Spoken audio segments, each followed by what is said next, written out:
Chapter 928. At night. After dinner, Li Zixuan went out and walked towards Yanhuang College. Lan, his little tail, naturally followed him. Speaking of which, during the time that Han Xiaoyan's son, Mei Zhihuan, was in the Li family, Lan had found a new playmate. It wasn't easy to have someone younger than her in the family, and this girl naturally acted as the big sister. Many times, the way she pretended to be an adult always made others laugh. However, as early as the day before yesterday, Mei Zhihuan's illness had already recovered, so the mother and son naturally went home.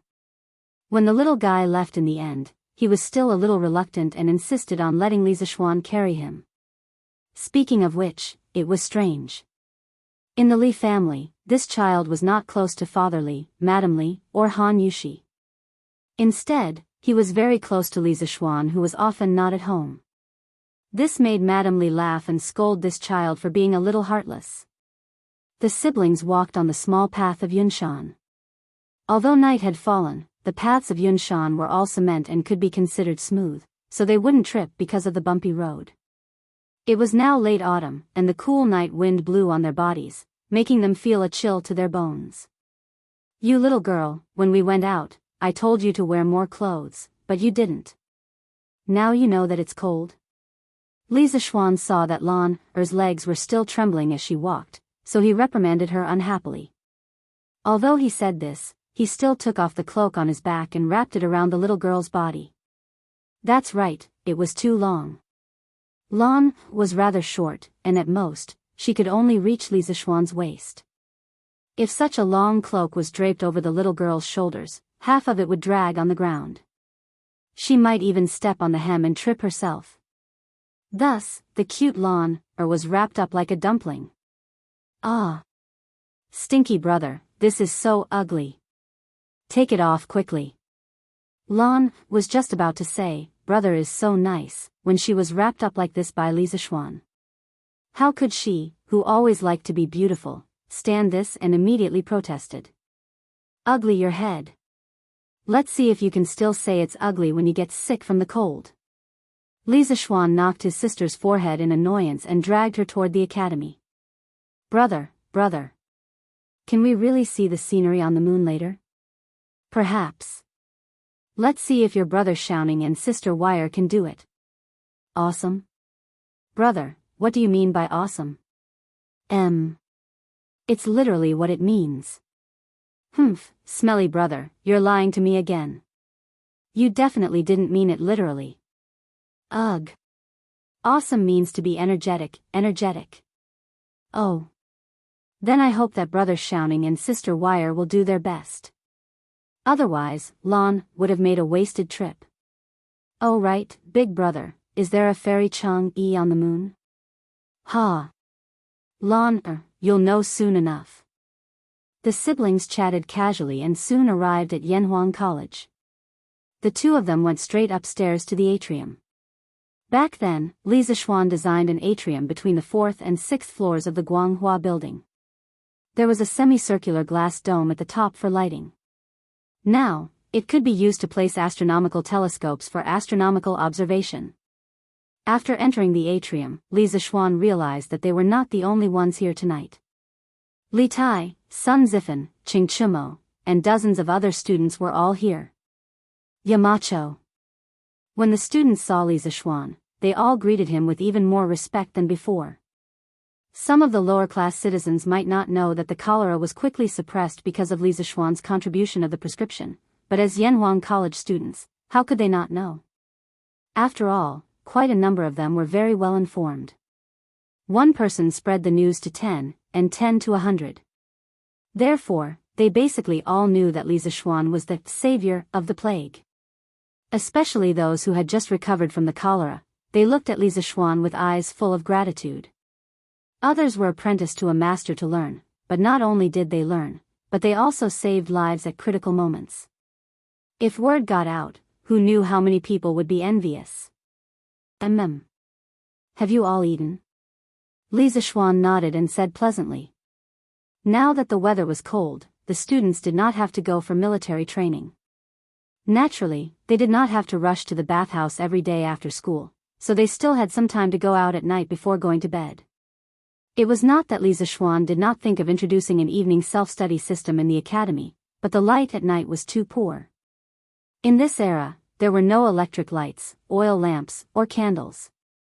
For a large classroom with 40 students, it was tantamount to the light of fireflies. If he forced an evening self-study system, it would only damage the students' eyes. In a few years, 8 out of 10 students would have similar eyes, and that would not be good. Yes, we have. As soon as Lisa Schwann's voice fell, the students all responded at once. At this time, Mo Lingwei walked over from the binoculars and said excitedly, "Yamacho, quickly come and see if this binoculars are okay?" Just now, the students were clamoring to see it, but I didn't let them see it. She was mainly afraid that the students would carelessly ruin the work she had put in for more than a month. Lisa Schwann was both angry and amused. He nodded and walked to the binoculars. He bent down slightly and put his eyes on the binoculars. In this era, there was no plastic, and the binoculars were made of iron. It was very cold to the touch. The direction and angle of the binoculars seemed to have been adjusted in advance by Mo Lingwei. Lisa Schwann basically did not need to make any adjustments. From the binoculars, he could see a big shining sphere. On the sphere, there were some bumpy grooves and winding mountain ranges. Lisa Schwann went to the Capital Planetarium when he was studying at the Capital University in his previous life. He remembered that he had a student ID and the ticket was only about 10 yuan. There was a public observatory in the planetarium. There was a 400mm optical catadioptric telescope inside. It could be used to observe the moon, planets, nebulae, star clusters, and sunspots during the day. Lisa Schwann went there at night. That was the first time he saw the moon clearly with his own eyes. The shock it gave him was far from what he could see on the television screen. Now, Mo Lingwei's binoculars were naturally not as clear as the super-large telescope Lisa Schwann used in the planetarium in his previous life.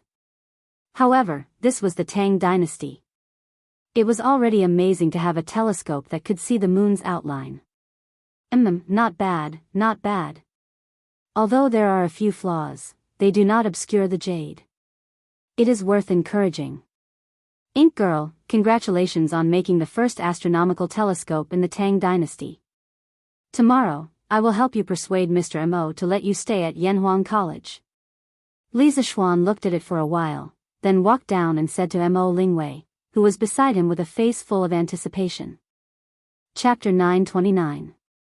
Cough cough, the title is necessary for the plot, not to start a fight. Female compatriots, please don't misunderstand. Wow.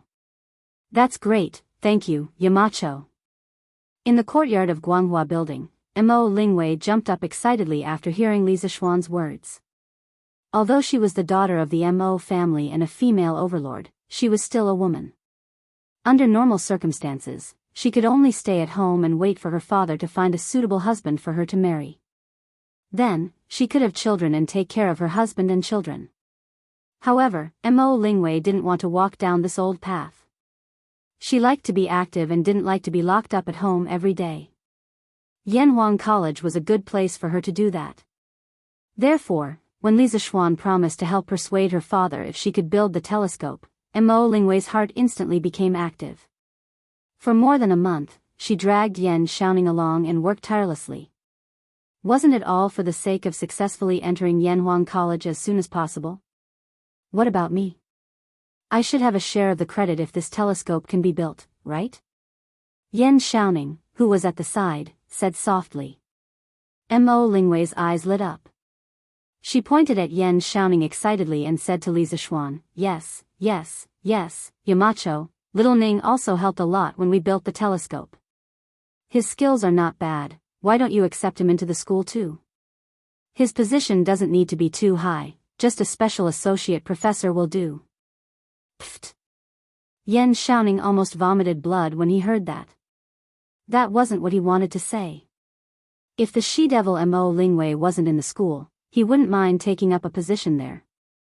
Other things aside, he had a deep understanding of architecture. It was good to teach students. However, Mo Lingwei entering Yanhuang College was almost a foregone conclusion. Why would he still want to stay here? Wouldn't he be looking for trouble? Also, what did she mean by, his position doesn't need to be too high, just a special associate professor will do? Mo Lingwei was appointed as a special professor, but why was he, Yan Xiaoning, only an associate professor? This girl must be deliberately angering him. No. I don't agree. I don't want this credit anymore. Little Xian, I'm not feeling well. I'll head home first. Yan Xiaoning hurriedly waved his hand and said a few words. Then, he fled, as if he was fleeing.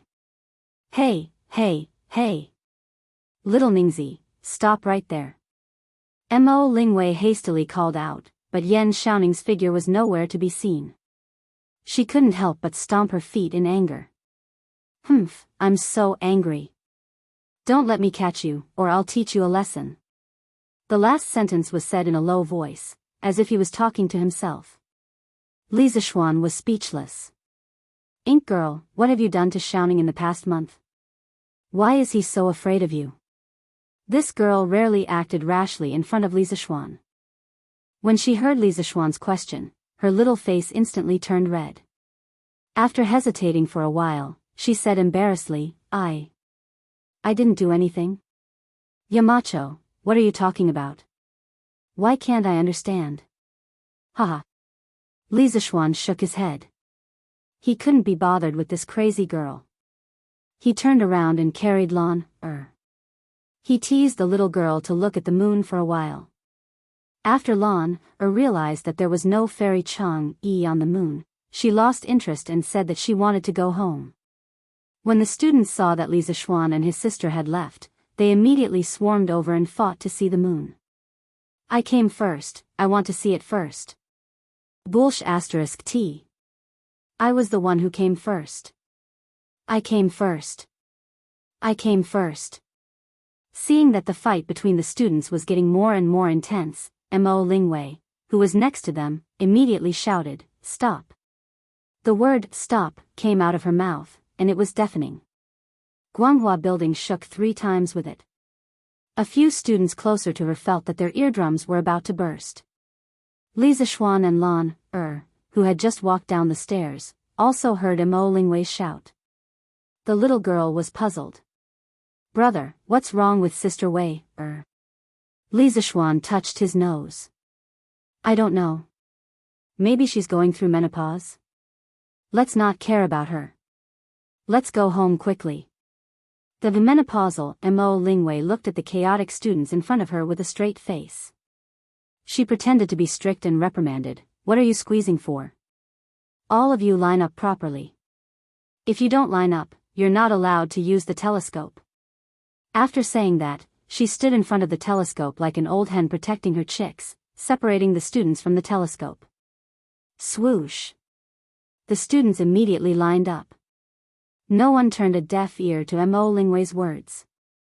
After all, Mo Lingwei's father was the discipline leader of the physics department. After returning to the villa, Li Zishuan suddenly saw that the lights were still on in Yunshan's second villa not far from the south. He had an idea and let Lan go in first while he walked towards the second villa. The owner of Yunshan's second villa was Yan Xiaoning. When Yanhuang College was built, Li Zishuan found Yan Xiaoning to be the commander-in-chief. As a reward, he gave the second villa to Yan Xiaoning. And this guy was still up so late after escaping from Guanghua building. What was he doing? In the past, I had countless friends, but only you were in the depths of my heart. I searched for you thousands of places in the mountains, but when I looked back, you were in the depths of the donkey shed. Eating grass, leaning against a tree, with a towel wrapped around your head. Donkey, oh donkey, you're still the most worrisome. Li Zishuan had just approached the second villa when he heard Yan Xiaoning reciting a poem. Oh, it wasn't a poem, nor was it a poem, there were no popular poems in the Tang dynasty. It sounded like he was just randomly reciting. But the content. Li Zishuan almost burst out laughing after hearing it. This guy was actually talking to his donkey. Ahem, good line. Good line. I didn't expect you to have such literary talent, Xiaoning.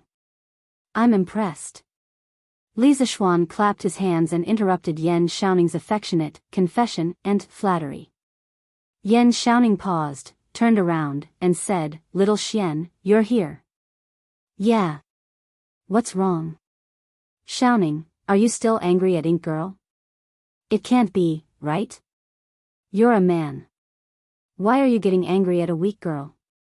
"Weak girl?" Yan Xiaoning immediately exploded. Have you ever seen a weak girl as fierce as her? Look, the injuries on my arms and waist were all caused by her. Little Xian, let me tell you, don't ever trust women. Women are all drama queens, liars, and pigs. I'm a good example." At the end, Yan Xiaoning almost cried. Li Zishuan was sweating profusely. Thinking about Mo Lingwei's hesitant reaction, he couldn't help but mutter in his heart, what kind of education did that crazy girl Mo Lingwei receive? She actually destroyed a 7-foot-tall man like Yan Xiaoning to this extent. Women are indeed terrifying when they become unruly. Chapter 930. Xiaoning, did Ink Girl hit you? Li Zishuan glanced at the bruises on Yan Xiaoning's arms and waist and asked. He had thought that the two of them were just quarrelsome lovers who would occasionally quarrel with each other. He didn't expect that domestic violence would be involved. This problem was a bit serious. Yan Xiaoning said angrily, "Isn't it?" "Xiao Xian, don't be fooled by her harmless appearance. She's very vicious. I don't want to stay with her in Yanhuang College forever." Li Zishuan wondered, "Don't you know how to fight back when she hits you?" Yan Xiaoning rolled his eyes and looked at Li Zishuan as if he was looking at an idiot. "Do you think I don't want to? But this woman knows martial arts. I'm no match for her." Li Zishuan suddenly understood. When he first saw Mo Lingwei, he saw that her lower body was extremely stable when she walked. He guessed that this girl might know martial arts. When Mo Lingwei showed her strength at the peak of the Grand Master realm, Li Zishuan was even more convinced that Mo Lingwei knew martial arts. He just didn't expect that this girl would use her martial arts for domestic violence. Yan Xiaoning was really miserable. Ink Girl was fine. Why did she hit you? Li Zishuan thought about it and asked curiously. Yan Xiaoning spread his hands and said helplessly, "How would I know? That's why I told you that this woman is the most difficult to understand. This girl is a heartless and unreasonable woman." Li Zishuan still felt that something was wrong, so he asked again, Xiaoning, tell me the details of the few times she's attacked you recently. I can help you with the details. It was rare for Yan Xiaoning to find someone he could confide in. He planned to complain about Mo Lingwei's atrocities. After seriously recalling for a while, he began to slowly tell Li Zishuan the story. One day, Mo Lingwei was tired from grinding the lenses and said, "Hey, little Ningzi, let's rest for a while. Let's talk for a while." Yan Xiaoning, say what? Mo Lingwei, with a shy face, just, tell me your impression of me. Yan Xiaoning, deep in thought, his eyes lit up after a while, do you know? I used to have 2 hearts, one kind and one evil. But ever since I met you, I only have kindness left. Mo Lingwei, a little happy, but also a little shy, then why? Yan Xiaoning, with his hands on his hips and laughing loudly, because I'm so disgusting. Mo Lingwei? That day, Yan Xiaoning's waist was twisted in 7 places, his arms were twisted in 5 places, and his butt was kicked 4 times. Another day. Mo Lingwei, little Ningzi, do you think what you did was right? Yan Xiaoning, pitiful, no, I apologize. I apologize for what I did wrong. I have a stubbornness in my bones. I couldn't hold it back just now. I'm very sorry. Mo Lingwei, she raised her chin like a winner, then tell me, why are you apologizing? What did you do wrong? Yan Xiaoning, with his head lowered, enduring the humiliation, sorry, I was stubborn. Mo Lingwei, furious, go to hell. Even if you buy me beauty shop's pomegranate jiao, I won't forgive you. Note: Beauty Shop is the biggest rouge shop in Chang'an, and Pomegranate Jiao is the most expensive rouge in Beauty Shop. Yan shouting, waving hands, all right. Then I won't buy it, I won't buy it. Don't be angry. Mo Lingwei. That day, Yan Shaoning's waist was twisted in 3 places, his arms were twisted in 5 places, and his right foot was stepped on twice. He walked with a limp and only recovered after 5 days. Another day. Yan Shaoning, haha. I finished grinding a lens and clapping my hands happily. Let's go to Zuaxian restaurant for lunch. Mo Lingwei, face full of joy, okay, okay. Then she touched her purse. Mo Lingwei, but I didn't bring any money today. Yan Shaoning, face full of joy, are you stupid? It's okay if you don't have money, I'll go alone. Mo Lingwei, angry, little Ningzi. That day, Yan Shaoning's head was hit in 3 places, his arms were twisted in 5 places, and his abdomen was punched. Another day, night, Yan Shaoning's office. Mo Lingwei, who was assembling the binoculars and suddenly shivered, ah. It's so cold. Yan Shaoning, haha. I'm not cold. I told you to wear more clothes. Mo Lingwei, glaring at Yan Shaoning with endless killing intent in her eyes. Yan Shaoning, don't stare at me, I didn't mean it that way, I. After stuttering for a while, Yan Shaoning took off his cloak. Mo Lingwei thought that this blockhead was finally enlightened. Who knew? Yan Shaoning threw his cloak on the table and said, haha. Are you happy now? I'll be cold with you. Mo Lingwei didn't say anything. She picked up the iron rod in her hand and, that night, Yan Shaoning's legs were bruised in no less than 5 places, and his butt was bruised in more than 10 places. After listening to Yan Shaoning's story, Li Zixuan was stunned for a moment. He couldn't react at all. He sympathized with Yan Shaoning before, but now, Yan Shaoning lost control of his emotions after talking about so many sad past. His eyes were red, and he said with grief and indignation, Little Xian, help me be the judge. Isn't this kind of woman asking for a beating? He was being unreasonable and making trouble out of nothing. When I have the chance, I'll teach this girl a lesson. Otherwise, she'll never know how high the sky is and how deep the earth is. Li Zixuan opened his mouth and was speechless for a while. What should he say about these 2 people? It was impossible to generalize and say which side was right and which side was wrong. It could only be said that this was the inevitable result of an iron-willed straight man meeting a violent woman. Both of them were King amazing. Little Xian, you're good at martial arts. Why don't you help me beat that girl up? Seeing that Li Zixuan didn't say anything, Yan Shaoning rolled his eyes and suggested again. Li Zixuan's old face turned black. Not to mention that he didn't hit women. If he really hit her and Yan Shaoning got together with Mo Lingwei in the future, wouldn't he turn around and fight with him? Besides, she was the daughter of the Mo family's master. How could he beat her up just because he wanted to? Okay. Don't say any more. What kind of stupid thing is this?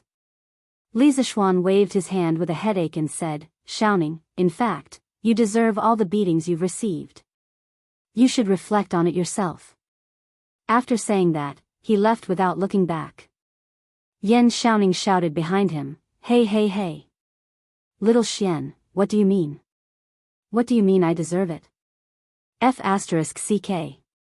To think that I treated you as a brother. Chapter 931.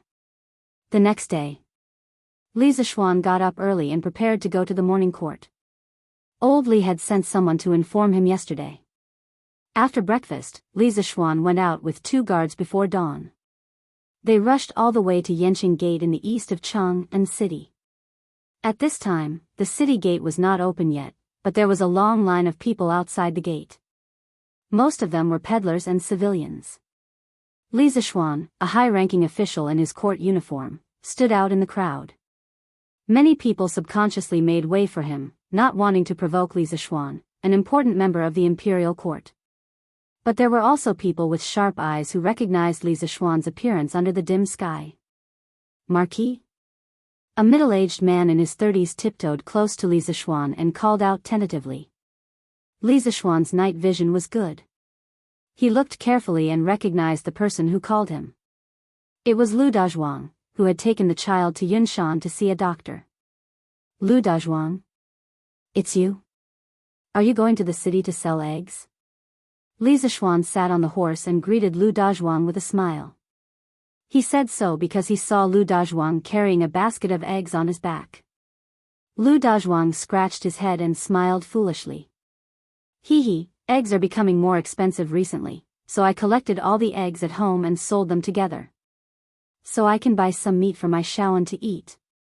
Speaking of this, he seemed to have suddenly thought of something and hurriedly added, "Oh, the last time my family's Shaoan got cholera, it was all thanks to Marquis's help. Marquis's great kindness to our Lu family is like a new life. I, Lu Dazhuang, am willing to repay Marquis's kindness with the rest of my life." Saying this, he knelt down in front of Li Zishuan and kowtowed 3 times. All of this happened in an instant. Li Zishuan, who was on horseback, couldn't react in time. By the time he jumped off the horse, Lu Dazhuang had already finished kowtowing 3 times. When he bent down halfway, a few eggs rolled out of the bamboo basket. Get up, get up. I told you before, you don't need to repay anything. Go home, farm, and live a good life. That's the greatest repayment to me. Li Zishuan hurriedly helped Lu Dazhuang up and scolded him with a stern face. They made such a big commotion, kneeling and kowtowing, how could others not notice? Marquis? This is Marquis Yonghan. It's really Marquis.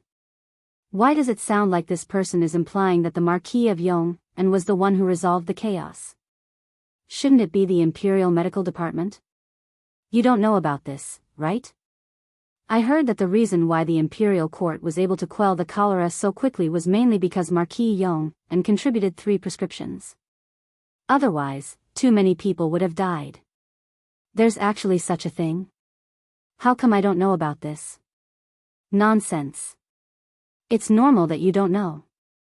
That's because Marquis keeps a low profile and doesn't like people to spread the news. If you ask around, you'll find out that the people who contracted cholera drank the exact same medicine as Lu Dazhuang's son. Second brother Yu is right.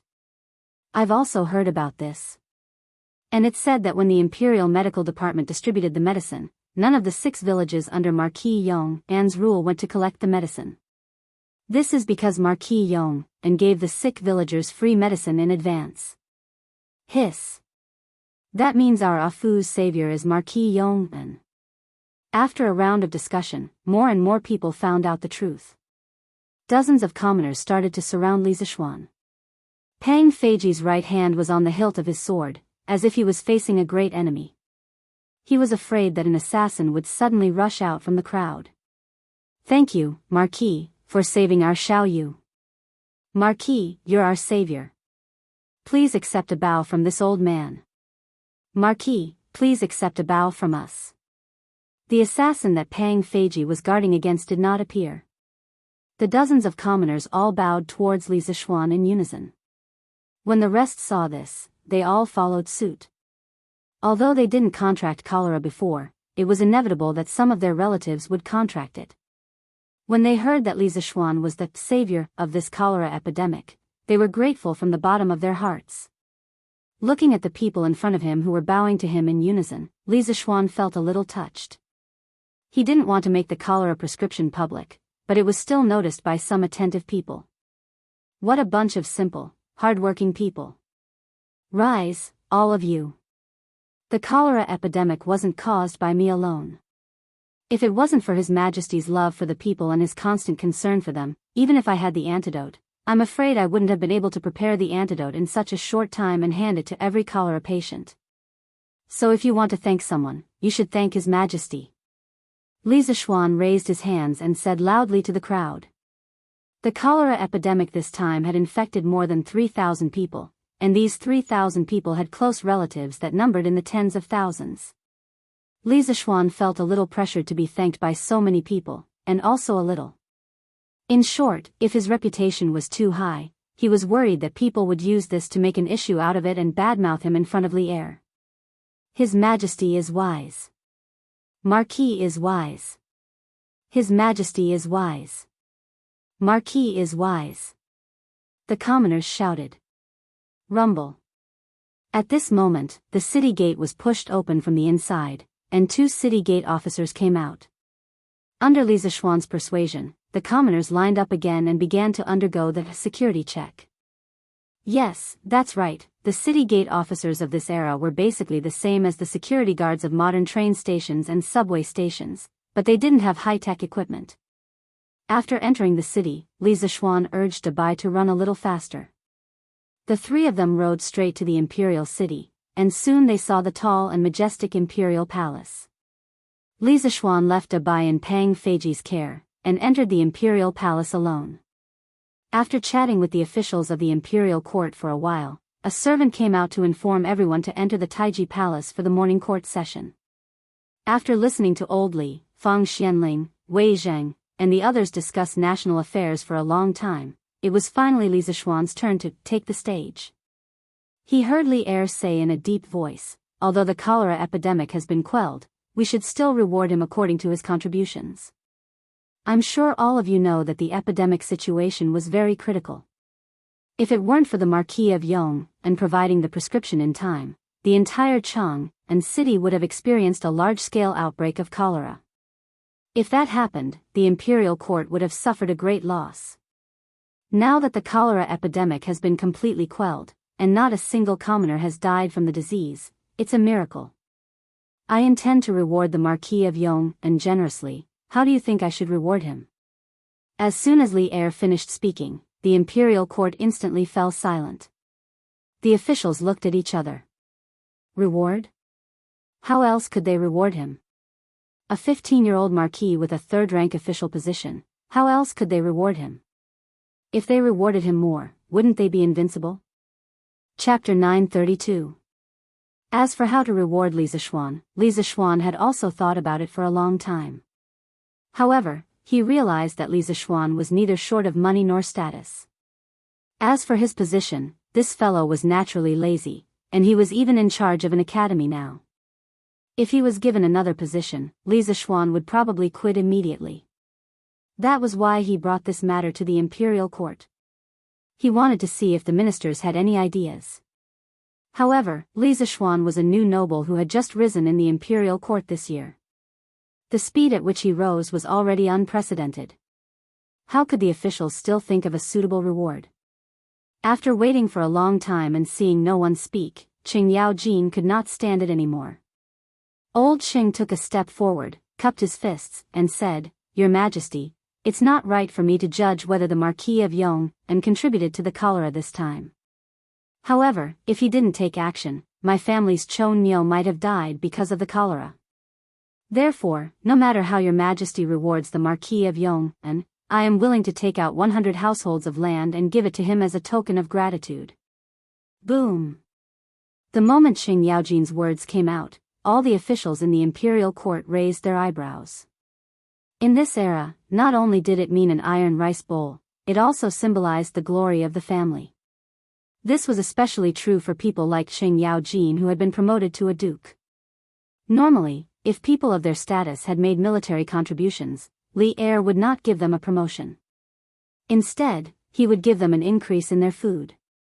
Therefore, to them, living in a fief was a military merit, and living in a fief was glory. Qing Yaojin's repayment to Li Zishuan could not be said to be not generous. Of course, old Cheng's move was far from as simple as it seemed on the surface. He was forcing the other officials in the imperial court and also forcing Li Er at the same time. Li Zishuan saved my son, and I have already shown my sincerity. Do you still have the nerve to be indifferent? Moreover, Li Zishuan also saved your son. As the ruler of a country, don't you boast about being fair in rewards and punishments? If you don't show some sincerity now, how can you show that you are fair in rewards and punishments? As expected, Li Er's expression changed slightly, and he revealed a contemplative look. Qing Yaojin stood up. How could Yuqi Jingda not have the nerve to come out? Without any hesitation, he stood beside Qing Yaojin and cupped his fists towards Li Er. Your Majesty, the Marquis of Yong, and also save this old official's son. This old official is also willing to take out 100 households of land as thanks. Your Majesty, please allow it. The court gradually fell into silence. The ministers witnessed the most absurd scene in history. Two Grand Dukes actually took the initiative to transfer a portion of their territory to another person. How strange. When Sun Fujia and Zhang Sun Wuji saw this, they were about to walk out as well. However, Li Zixuan was one step ahead of them. He cupped his fists and said, "Many thanks to Uncle Cheng and Uncle Yuchi for your kind intentions. However, this nephew cannot accept this gift. Cheng Chumo and Yuchi Baolin are both my nephew's students. When my students are in trouble, as their teachers, I should help them. On a personal level, Chumo and Baolin are my nephew's good friends. How can I stand by and do nothing when they are seriously ill? Even if their illness can only be cured by the 1,000-year snow lotus on the heavenly mountain, I will still step onto the heavenly mountain and find it for them. Now that their illness is cured, how can I accept such a generous gift from my two uncles? Then wouldn't I, Li Zixuan, become a vile person who seeks to repay kindness? Haha. Good. Good lad. I, old Cheng, did not misjudge you. You have enough loyalty. It's a pity that you were born 30 years later. Otherwise, I, old Cheng, would definitely become sworn brothers with you. Li Zixuan had just finished speaking when Qing Yaojin's large palm landed on Li Zixuan's body. Following that, this old fellow's heroic laughter resounded throughout the entire Taiji Palace. The ministers in the palace were all speechless. They secretly thought that this old fellow was really shameless. Zhang Sun Wuji rolled his eyes. After a moment, he stepped forward and said, "Marquis Yong and is righteous. However, you have saved my son. No matter what, this old man has to express my gratitude. If you have any requests, this old man will try his best to satisfy them." Li Zixuan's mouth twitched. He secretly thought that this old fox was really crafty and petty. What did he mean by, "If I have any requests, I will try my best to satisfy them"? He had already boasted earlier. If he were to demand an exorbitant price from Zhang Sun Wuji, wouldn't he be slapping his own face? Lord Zhang Sun is too courteous. Your son is also my student. Saving him is something that this junior ought to do.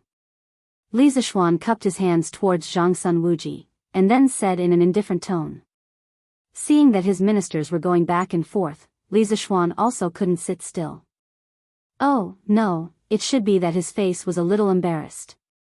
After all, Li Zixuan had also saved his son. Cough, cough. All right. Li Zixuan's contribution to the rapid pacification of the cholera could not go unnoticed. This was a matter of the nation, not a matter of a few beloved officials. Naturally, the imperial court should reward him.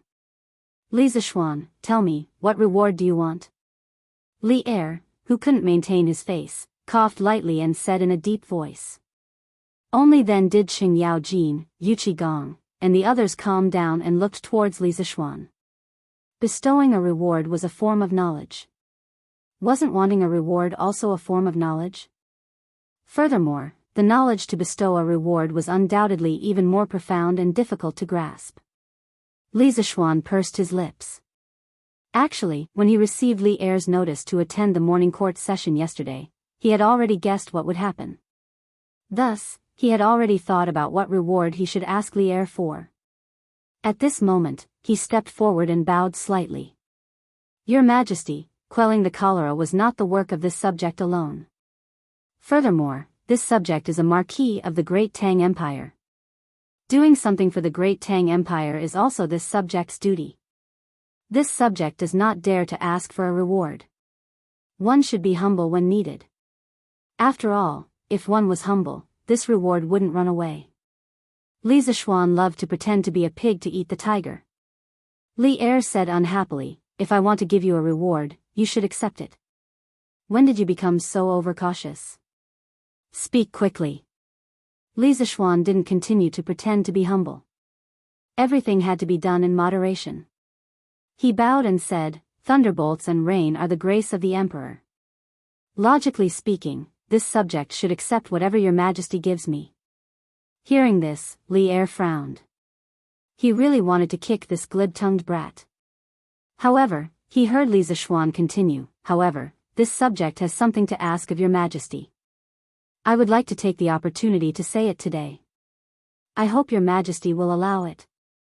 This brat had finally returned to his original appearance. Li Er said seriously, "Speak." Li Zishuan said, "This subject wishes to set up a medical school in Yanhuang College. At that time, this subject will train medical students together with the Imperial Medical Department.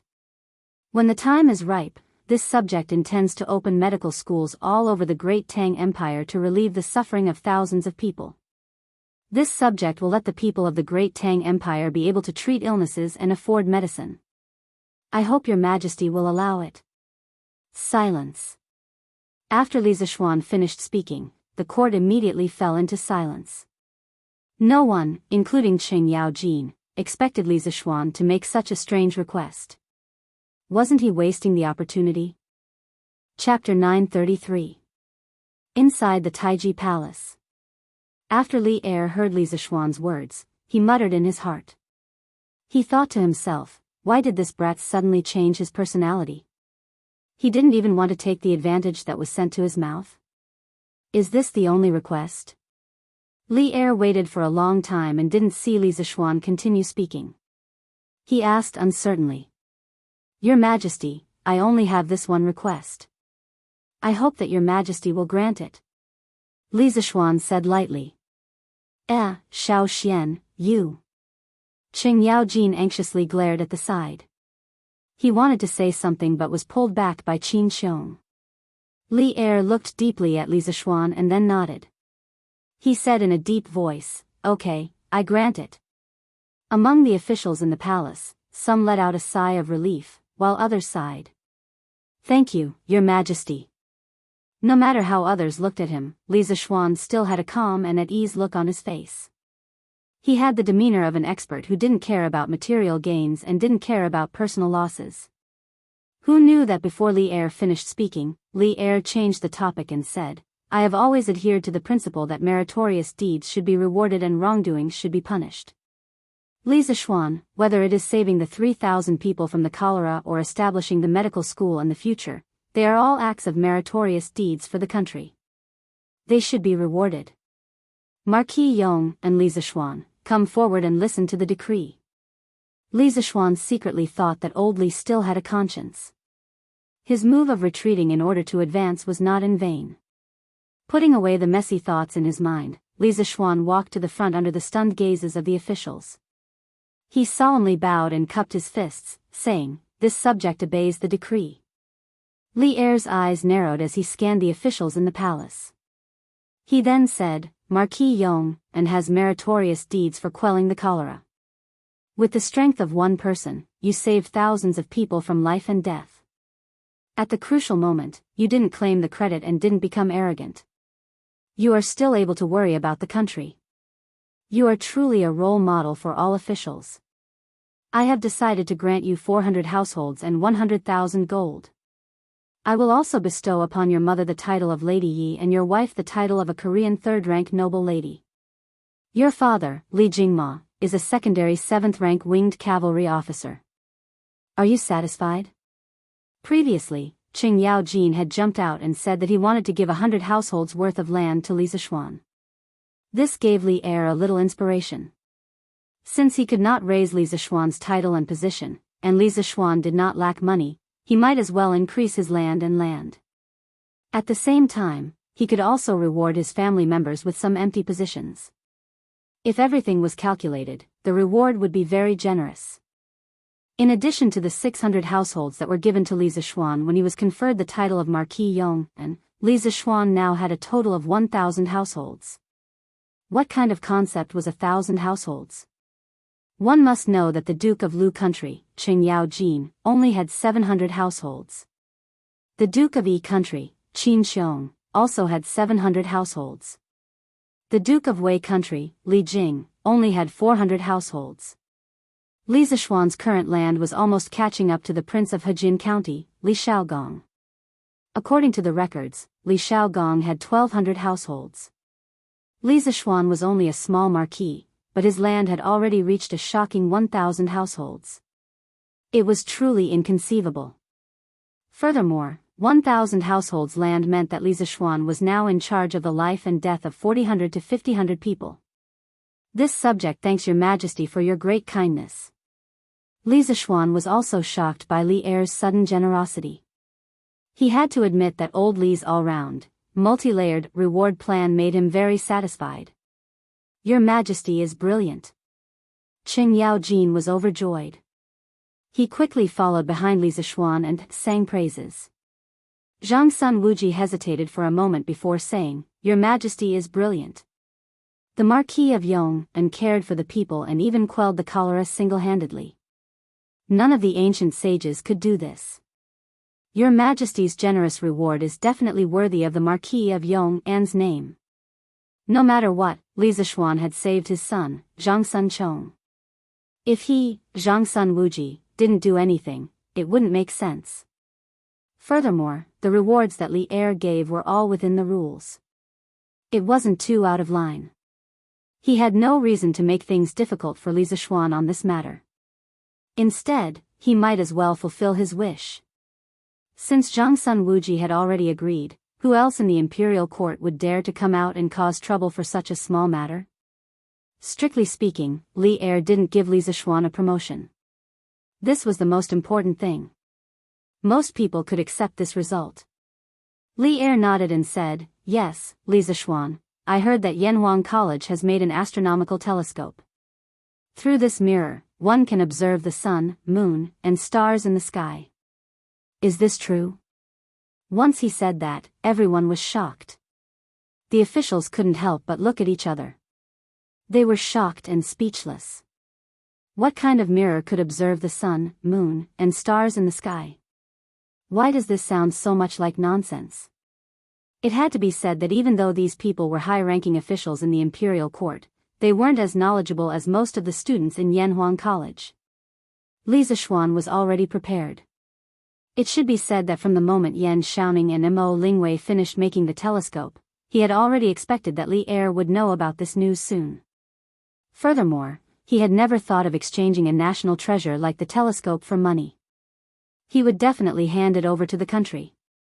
At this moment, Li Zishuan cupped his hands and answered, Your Majesty, the Academy has indeed made an item that can see the moon and stars from hundreds of thousands of miles away. It's called the astronomical telescope. Many teachers and students of the Academy have tried this mirror. Hearing Li Zishuan's confirmation, the officials couldn't stay calm anymore.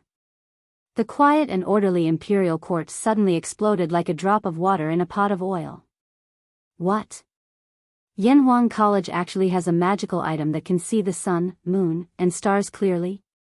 This can't be, right? I wonder what it's like on the moon. Other than these officials who were just here to watch the show, the eyes of many military bigwigs lit up. Pharmacist, since this astronomical telescope can see the sun, moon, and stars clearly from hundreds of thousands of miles away, can it also see enemies from tens or even hundreds of miles away? It can predict the enemy's moves. This is what it means to predict the enemy's moves first. This magical item must not fall into the enemy's hands. That's right. We must fight for this item. This is a national treasure, not a toy. Seeing that the officials were all discussing in private, Li Er coughed lightly and said, I heard that the astronomical telescope is more effective at night. Is this true? Hey, old Li's information is quite complete. Li Zishuan muttered to himself, and then replied, That's true. Your Majesty, the light in the day is too strong. If you use the telescope to look at the sky, it's very easy to hurt your eyes, so the effect is better at night. Li Er nodded, then made a decision that stunned everyone. Tonight at 5 p.m., all officials of the third rank and above shall follow me to the Cloud Mountain to see the moon. The officials were stunned, but after they recovered from their shock, they all hurriedly cupped their hands and said yes. Your Majesty. Those officials of the third rank and below opened their mouths and had a bitter look on their faces. In fact, they also wanted to go and see it. Unfortunately, they didn't have that fate. Chapter 934. After the morning court session, Li Zishuan finally revealed a proud smile on his face. This morning court session was not in vain. Now, this young master has truly become a big landlord. Li Zishuan sighed in his heart. Now, he had 1,000 households. In this era, there were at least 5 people in a household and they owned about 100 mu of land. 1,000 households meant 100,000 mu of land. Although the yield of grain was very low in this era, 100 mu of land is only 300 dan, about 30,000 caddies, it could not cover the total amount of land. 100,000 mu of land could produce millions of caddies of grain every year. Even if he only collected 10% of the tax, he would still have millions of caddies of grain. This landlord could really just sit at home and wait for death. It could be said that with Li Zishuan's family business, even if his descendants did not achieve anything in their lives, it would be very difficult for them to squander the family business. Marquis, is there good news? Pang Feiji saw that Li Zishuan was very excited and came up to him with a smile. Li Zishuan mounted his horse and said with a smile, great news. Let's go. Let's go back. The academy also needs to prepare. Tonight, His Majesty and the civil and military officials will go to the academy. What?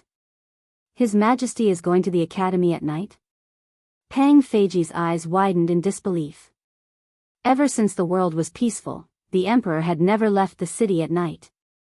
It was not because of the curfew. Why would an emperor care about that? The main reason was that it was not safe to leave the city at night. After all, there were no street lights in this era. Everywhere outside the city was dark and it was easy for assassins to hide. Pang Feiji did not have time to think because Li Zishuan had already rushed out. He quickly mounted his horse and led his men to chase after Li Zishuan. Yin Mountain. After Li Zishuan returned home, he was not in a hurry to tell his family about the reward that Li Er had given him. This was because he knew that in the afternoon, the imperial edict from the palace would be sent down. When that time came, they would naturally know. Sure enough, someone from the palace came in the afternoon. The person who came to deliver the decree was Zhao Song, Li Zishuan's old acquaintance. The two exchanged some pleasantries. Zhao Song saw that Li Zishuan's family members were all present, so he cleared his throat and took out an imperial edict from one of his followers behind him, reading it aloud. The Emperor of the Great Tang has decreed that we rule the world through literature and subdue chaos through force. Moreover, military commanders and generals were the pillars of the imperial court, the backbone of the country. They were capable of both civil and military affairs, and their contributions to the imperial court could diminish their achievements and not be rewarded with favor. Li Zishuan, the Marquis of Yong'an, has quelled the cholera, and has rendered great service.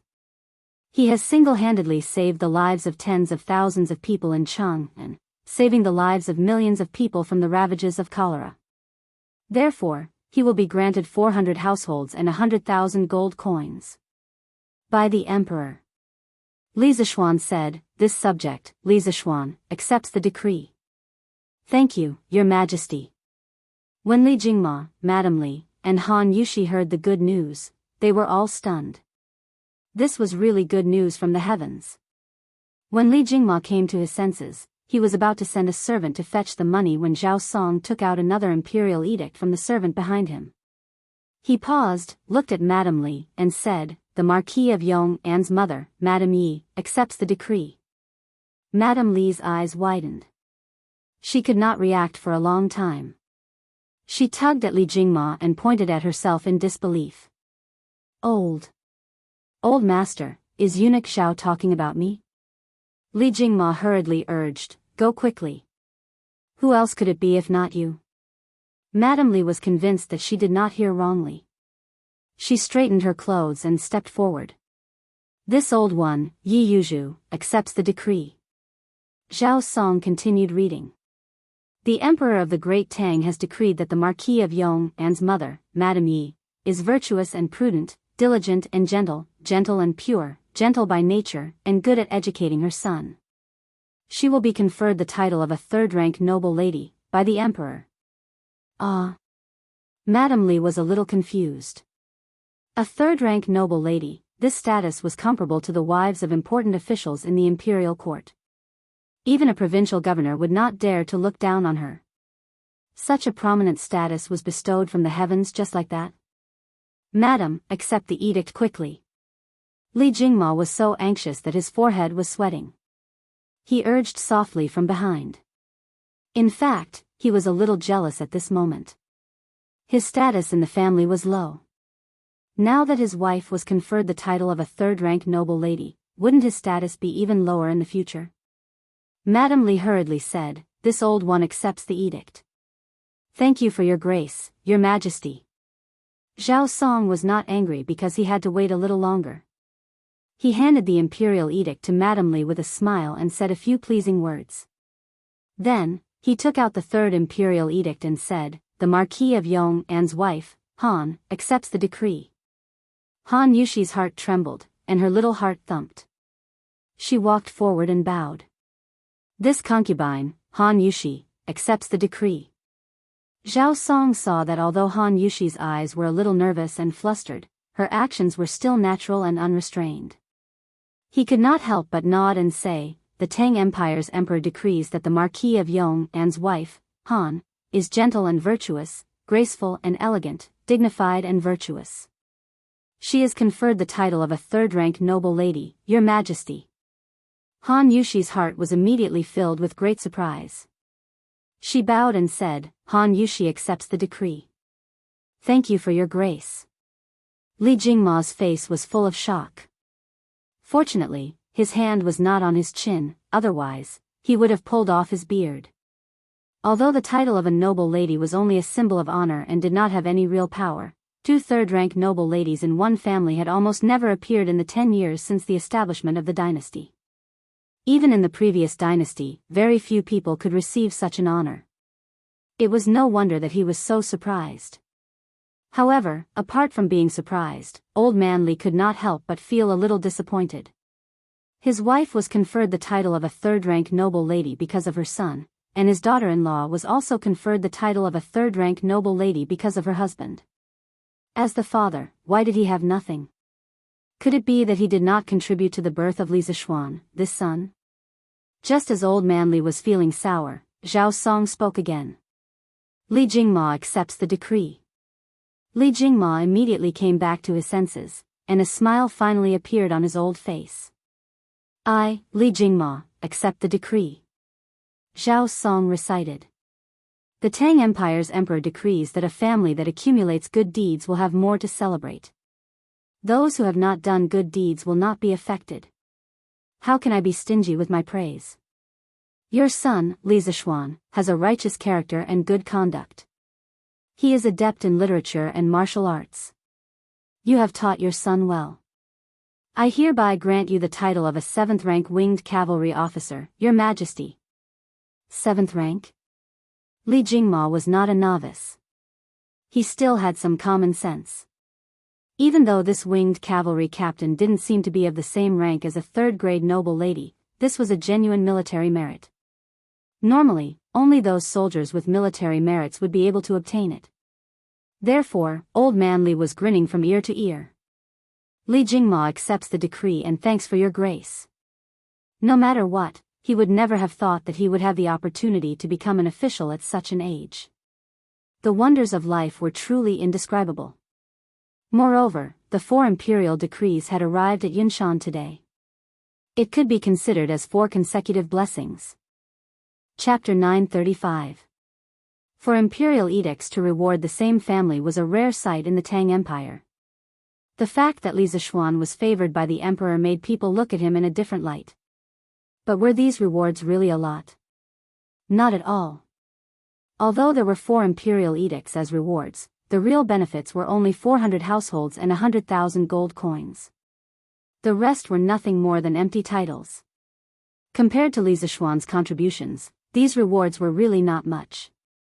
Think about it, if Li Zishuan did not help, even if Sun Simiao could rush back in time, it was unlikely that he would be able to produce the antidote immediately. With the epidemic spreading like wildfire, the delay in producing the antidote would increase the number of people infected with cholera. When the number of people could not be controlled, the Tang Empire's capital, Chang'an, would be in great danger. Therefore, the rewards given by Li Er were not much at all. Haha. Good. Good. Today is really a day of great joy. Ha ha ha ha. After Zhao Song left, Li Jingma laughed heartily. It was rare that Madame Li did not dampen old Li's enthusiasm. She looked at her son lovingly and said, Xian, is getting more and more favored by the emperor. Thanks to you, Xian, offering the antidote for cholera, not only did you save the people, but you also earned a title for your father. Your father will be happy for a while. Old Li was immediately unhappy. Ha! Madam, weren't you unwilling to let Xian help the king of Wei treat cholera? Madame Li said unhappily, I was afraid that our son would accidentally contract cholera too. So you're not afraid now? You're just a 7th-rank winged cavalry captain. How dare you talk back to a 3rd-rank honorary lady? You're offending your superiors. Hey! Madam, this is not how things are supposed to be. Seeing their parents quarreling, Li Zishuan and Han Yushi couldn't help but look at each other and smile. This was life. Brother, why are you all rewarded but not Lan? Lan is your sister, I also contributed. The little cutie tugged at Li Zishuan's arm and looked up at him. Overjoyed, Li Jingma and Mrs. Li discussed and decided to return to the Li mansion in Chang'an for a while. According to Li Jingma's father, such a joyous occasion should be celebrated with the servants in the mansion. Although it was comfortable to live in Yunshan, it was not as lively as Chang'an. Before leaving, Madame Li specially called Li Zishuan to the side and said, Xian, you and Yushi have been married for quite some time now. It's time for you to have a child. Mother and your father are going back to Chang'an to stay, and will bring Lan back as well. You and Yushi must hurry up. Mother is waiting to hold a grandson. Li Zishuan was suddenly enlightened. He finally understood why the old couple had suddenly clamored to return to Chang'an. It turned out that they wanted to create a couple's world for him and Han Yushi. Mother, we are still young. What's the hurry? Mrs. Li Zishuan couldn't help but slap Li Zishuan's arm. What's wrong with being young? Look at Mei Jun and Han Xiaoyun, aren't they the same as you? Look at how adorable his Huan is. You and Yushi should hurry up. Li Zishuan didn't want to disappoint his mother, so he didn't say much. He just vaguely agreed. Around 3 in the afternoon, Li Jingma and Madame Li brought Lan, who also missed Chang'an. They dressed lightly and rode down Yunshan in a carriage, rushing towards Chang'an. Li Zishuan asked Pang Feiji to bring a team of personal guards to follow behind them. He entrusted them to stay in Chang'an and protect his parents. As for himself, Li Zishuan felt that he didn't need protection at all. The academy had 3 great grandmasters guarding it, so it was very safe. After watching his parents leave, Li Zishuan didn't have time to spend some alone time with his wife. He was called over by Mo Zhong to Yanhuang College. Li Gang heard that Li Zishuan was going to bring the civil and military officials to the academy to admire the moon with binoculars tonight. He wanted Li Zishuan to return to the academy in advance to take charge of the situation and make arrangements in advance to prevent any accidents. The old teacher had already treated the academy as his home. The students of the academy were his children. If something happened to Li Zishuan in the academy, the entire academy wouldn't have an easy time. Therefore, the old teacher was especially attentive. At 5:45 p.m., the sky gradually darkened. A full moon appeared in the sky, but it didn't look very bright. The civil and military officials who were admiring the moon led by Li Zishuan ascended Yunshan and arrived at the gate of the academy. They saw that there were big lanterns hanging on both sides of the road leading out of the academy. They were hung up every 5 steps, making the entire academy as bright as day even at night. Li Zishuan brought the leadership of the academy to the school gate to welcome them personally. Ha! I'm just here to try the binoculars. You're so good, making such a big fuss. I wonder how much money you've spent. After exchanging pleasantries, Li Zishuan pointed at Li Zishuan and scolded him jokingly as he walked. Li Zishuan cursed in his heart, but he said, "Your Majesty and the officials of the imperial court came to the academy to admire the moon. Of course, the academy should prepare in advance. Otherwise, if your Majesty and everyone accidentally knocked or bumped into each other in this pitch-black darkness, wouldn't it be my fault?" "Haha. You're getting more and more glib-tongued," Li Zishuan said unhappily. After exchanging a few more words, they arrived at the courtyard of Guanghua Building. A huge binoculars came into view. Li Zishuan looked at it with interest. He touched and knocked on it for a long time before asking, "How do I use this?" Li Zishuan explained, "Your Majesty only needs to put your eyes in front of the cylinder. Then, you'll see a whole new world." The angle of the binoculars had been adjusted in advance. There was no need for Li Zishuan to do anything. He just needed to look. Li Zishuan nodded. Under the gazes of the officials, he bent his knees slightly and put his eyes in front of the binoculars. Suddenly, Li Zishuan opened his mouth in shock. He saw a bumpy sphere in the binoculars. When the attentive officials saw this, they couldn't help but be secretly shocked. Even before Li Zishuan ascended the throne, he didn't show his emotions on his face, let alone now that he was the emperor. He didn't show his emotions on his face. But now, Li Zishuan looked so surprised that people couldn't help but think. What kind of scenery could surprise Li Zishuan, the emperor of a country? The more they thought about it, the more eager they were to use the binoculars. But here came the problem. Li Zishuan had been in front of the binoculars for almost 15 minutes, but he still didn't have any intention of leaving. What could the officials do? Could they go up and kick Li Zishuan away? So, they could only wait at the side for Li Zishuan to finish using it. Chapter 936. TSK, I didn't expect the moon to be like this. There's no moon lord, no jade rabbit, and no trees. It looks like there's only barren mountains and dry rocks. The moon lord refers to Chang'e, and the moon star refers to the moon in the ancient language. The Book of Changes states that Tai Chi gives birth to Yin and Yang, and Yin and Yang give birth to the four symbols. Yin and Yang refers to Yin and Yang, and the four symbols refers to Taiyang, Taiyin, Shaoyin, and Shaoyang. After the Qin and Han dynasties, they gradually referred to the eastern god Azure Dragon, the western god White Tiger, the southern god Vermilion Bird, and the northern god Black Tortoise. Yanhuang College, Guanghua Building, Atrium. Li Er looked at it for a long time and finally couldn't help but sigh. However, he still didn't have any intention of moving. It seemed like he hadn't seen enough. The ministers all sighed in their hearts. Encountering such a boss who liked to eat alone, they, as little brothers, felt very helpless. Li Zishuan, can you point this telescope somewhere else? I want to see the Milky Way. Well, the origin of the word Milky Way is unknown, but there was the word Milky Way before the Sui dynasty. There were earlier names like Milky Way, and so on. Li Er reluctantly moved his eyes away from the telescope and said to Li Zishuan. All the officials were cursing in their hearts. Li Er was really pushing his luck. They hadn't even seen the moon yet, but old Li wanted to see the Milky Way. He was pushing his luck. Most of the ministers were angry, but they didn't dare to say anything. However, there were always one or two brave ones. Your Majesty, why don't you let me see what the moon looks like? I've lived for most of my life and have seen everything, but I've never seen what the moon looks like. Qing Yao Jin couldn't help but mutter. Old Li didn't take it to heart. He laughed and said, Jijia, there's no hurry. The night is long, and there's still a long time. Besides, it'll be late at night and the moon will rise. You'll see it more clearly, right? Everyone was speechless, thinking that Li Er was really a shameless old scoundrel.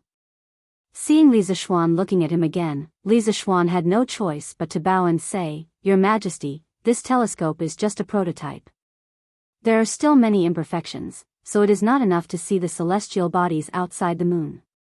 If you want to see other celestial bodies in the Milky Way, you have to wait for the Academy to make a greater technological breakthrough in the future. To be honest, this telescope was still very crude, and its image was not very clear. It could barely be used to see the moon, but as for other celestial bodies, forget about it. Li Er shook his head and said with a smile, "It's fine, it's fine. I just want to see what's the difference between using this telescope and using the naked eye." When Li Zishuan heard this, he could only nod in agreement. He looked up at the night sky. Fortunately, the weather was very good tonight. He could clearly see a band of light in the night sky. That was the Milky Way. Li Zishuan stepped forward and pointed the telescope at a random location in the Milky Way, then said, "Okay, Your Majesty." Li Er nodded. Under the covetous gazes of the officials behind him, he once again put his eyes in front of the telescope's eyepiece. What he saw made Li Er feel as if he was in a sea of stars, surrounded by boundless stars. Further away, there were dreamy and magnificent nebulae and star clusters, giving people a strong visual impact. In the vast dark space, everything seemed so small. Emptiness, vastness, loneliness, shock, and all kinds of complicated emotions poured into Li Er's heart in an instant, making him, the supreme ruler of the human world, a little confused at this moment. Seeing that Li Er was silent for a long time, the officials couldn't help but look at each other. They didn't know what Li Er had seen that made him silent for so long. Qing Yaojin was so anxious that he scratched his ears and cheeks. If the person squatting in front of the telescope was not Li Er, but someone else, old Qing would probably go forward and kick him away, and take his place to enjoy himself.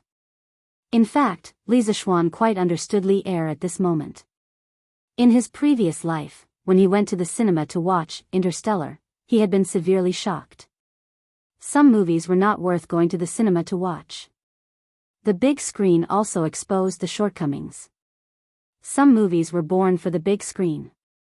When he went to the cinema to watch Interstellar, he was deeply shocked by the visual effects on the screen. Even after walking out of the cinema for a long time, his heart was still in a state of accelerated heartbeat, and he did not calm down for a long time. It was also because of this that he had specially gone to the capital's planetarium in order to feel the vastness of space and the brilliance of the interstellar.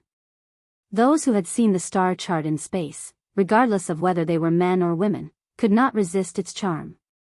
At that time, his dream was really the sea of stars. If a technology company wanted to recruit volunteers for interstellar travel, he really might have given it a try. However, this was just his unrealistic dream at that time. Later, his dream became a house, a car, and money, and he completely became a layman. As a modern person, he was so shocked when he saw space. How could Li Er, an ancient person, be indifferent when he saw space for the first time?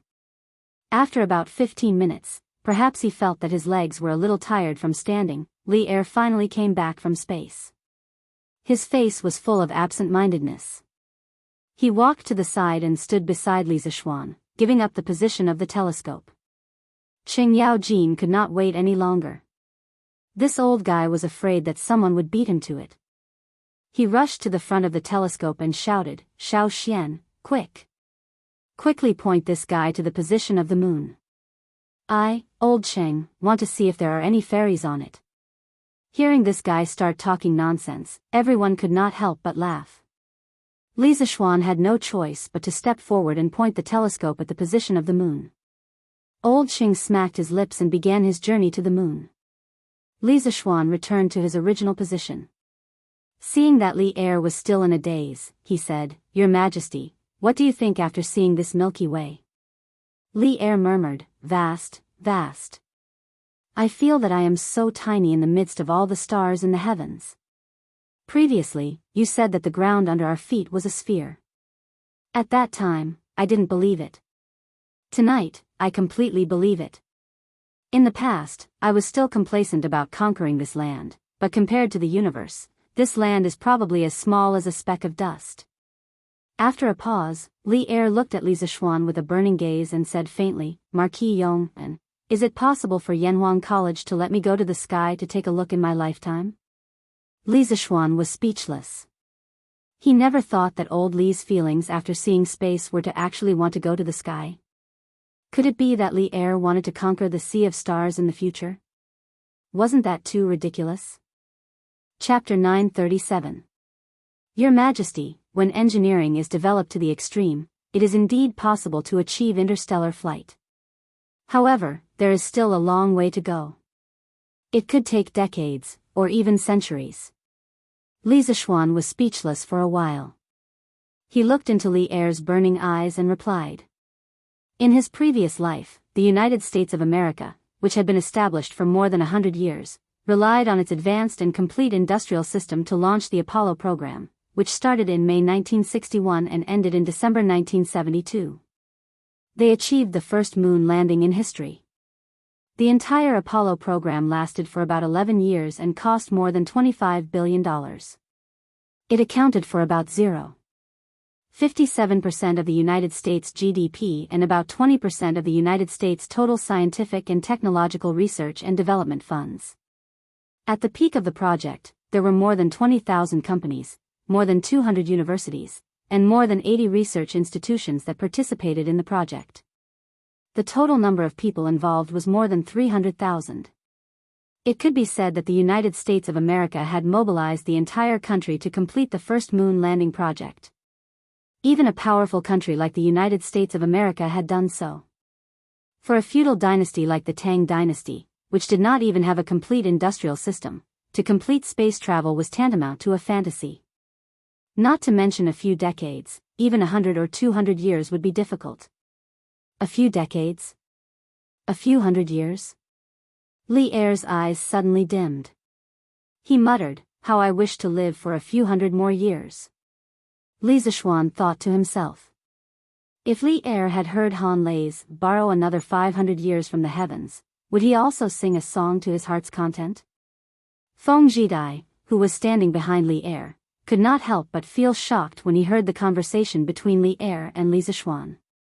According to his official position, Feng Zhidai was actually not qualified to stand here tonight. However, as the vice minister of the guard, he had the responsibility of accompanying the emperor. Moreover, for some reason, Li Er seemed to be afraid that he would forget and specially sent someone to inform him to accompany the emperor at Yanhuang College tonight. Hence, he came.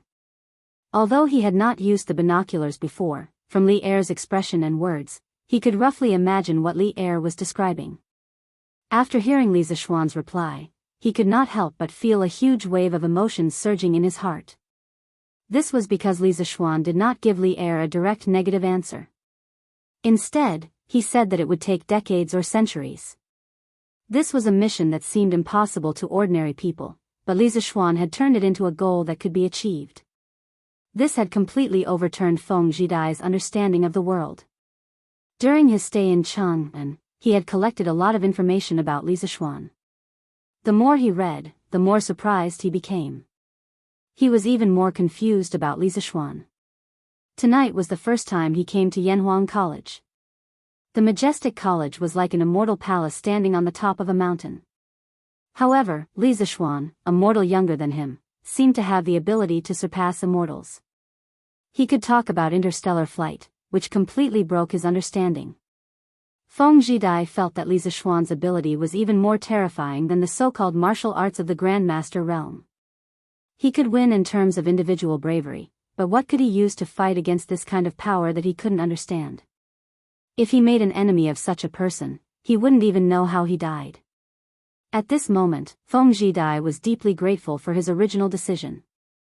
Li Zishuan was very difficult to defeat, and with the help of someone like Li Zishuan, Feng Zhidai felt that if the Feng family had the slightest disloyalty, they would definitely die a horrible death.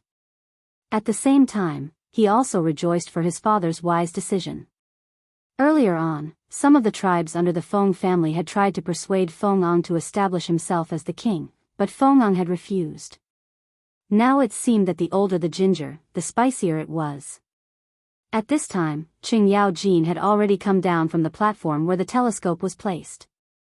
The other ministers went up to look at the moon according to their ranks and qualifications. Old Qing kept muttering things like, "There are no fairies," and "no energy." He looked very disappointed. At this moment, Li Er had already recovered a little. He whispered to Li Zishuan earnestly, "Develop Yanhuang College well. Although I won't have the chance to go up and see it in my lifetime, I hope that one day, my descendants can jump out of this land and go to other places to see it. Li Zishuan inexplicably felt a toothache.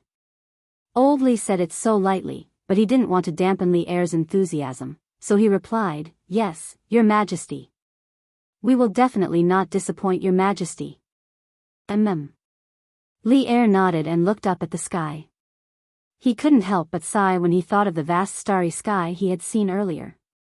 That scene would probably stay in his mind for a long time, and he wouldn't be able to forget it. Before Pangu died, he turned into the sun and moon. His left eye was the sun, and his right eye was the moon. The mountain and sea scripture, Western scripture of the Great Wilderness, also states that Emperor Jun's wife, Changxi, gave birth to 2 moons. At this time, there were rabbits and toads in the moon. But from what I see, this moon seems to be barren. Sure enough, everything in this world is seen with your own eyes. In ancient legends, the sun and moon were transformed from the eyes of Pangu. The mountain and sea scripture also states that Emperor Jun's wife, Changxi, gave birth to 12 moons. Emperor Jun was a mythical figure in the Shang dynasty. After looking at the moon with a telescope, Old Fong couldn't help but sigh. "Hey!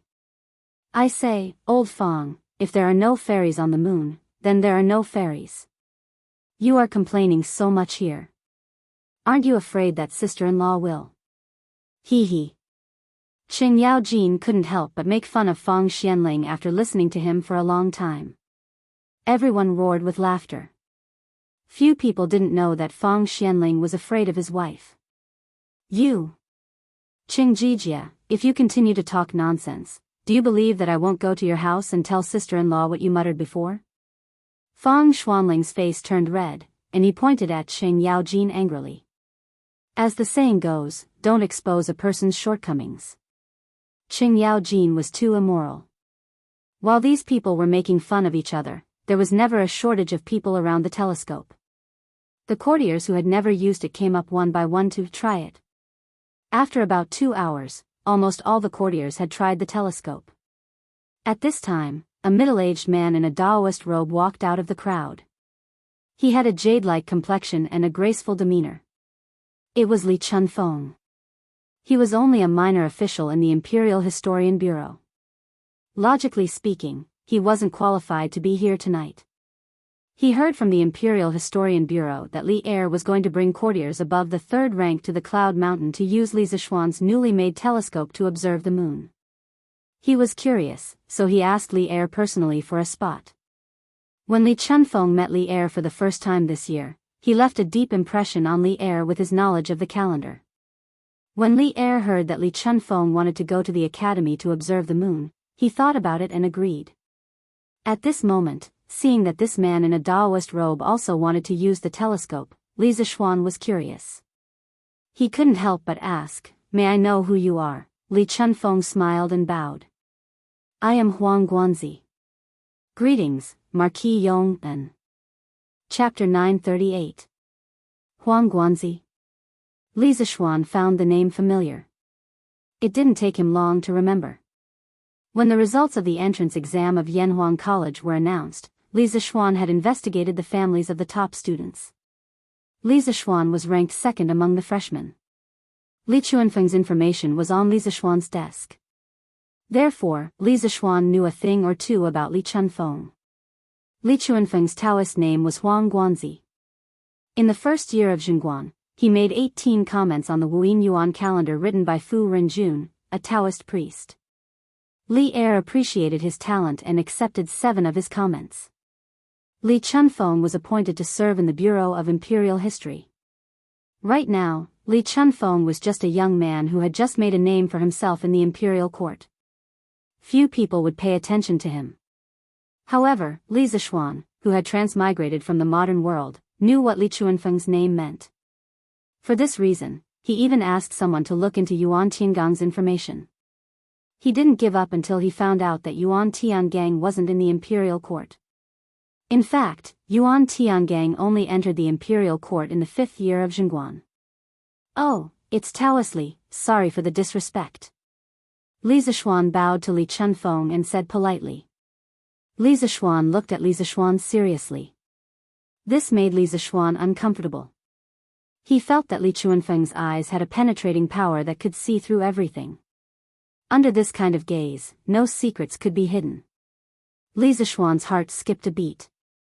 He quickly used the Taishian Sutra to maximize his mental strength and stay alert.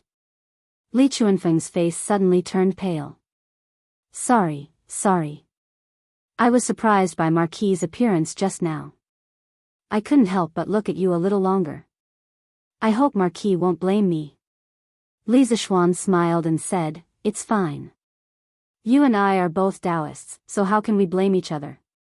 This Marquis has heard that Taoist priest is quite accomplished in calendar, astronomy, and mathematics. If there's a chance in the future, I'll definitely ask for your advice. I hope Taoist priest won't hold back. Li Chunfeng cupped his fists and said, Marquis, you flatter me. Marquis has been taught by a famous sect since he was a child. How can my insignificant skills be compared to Marquis'?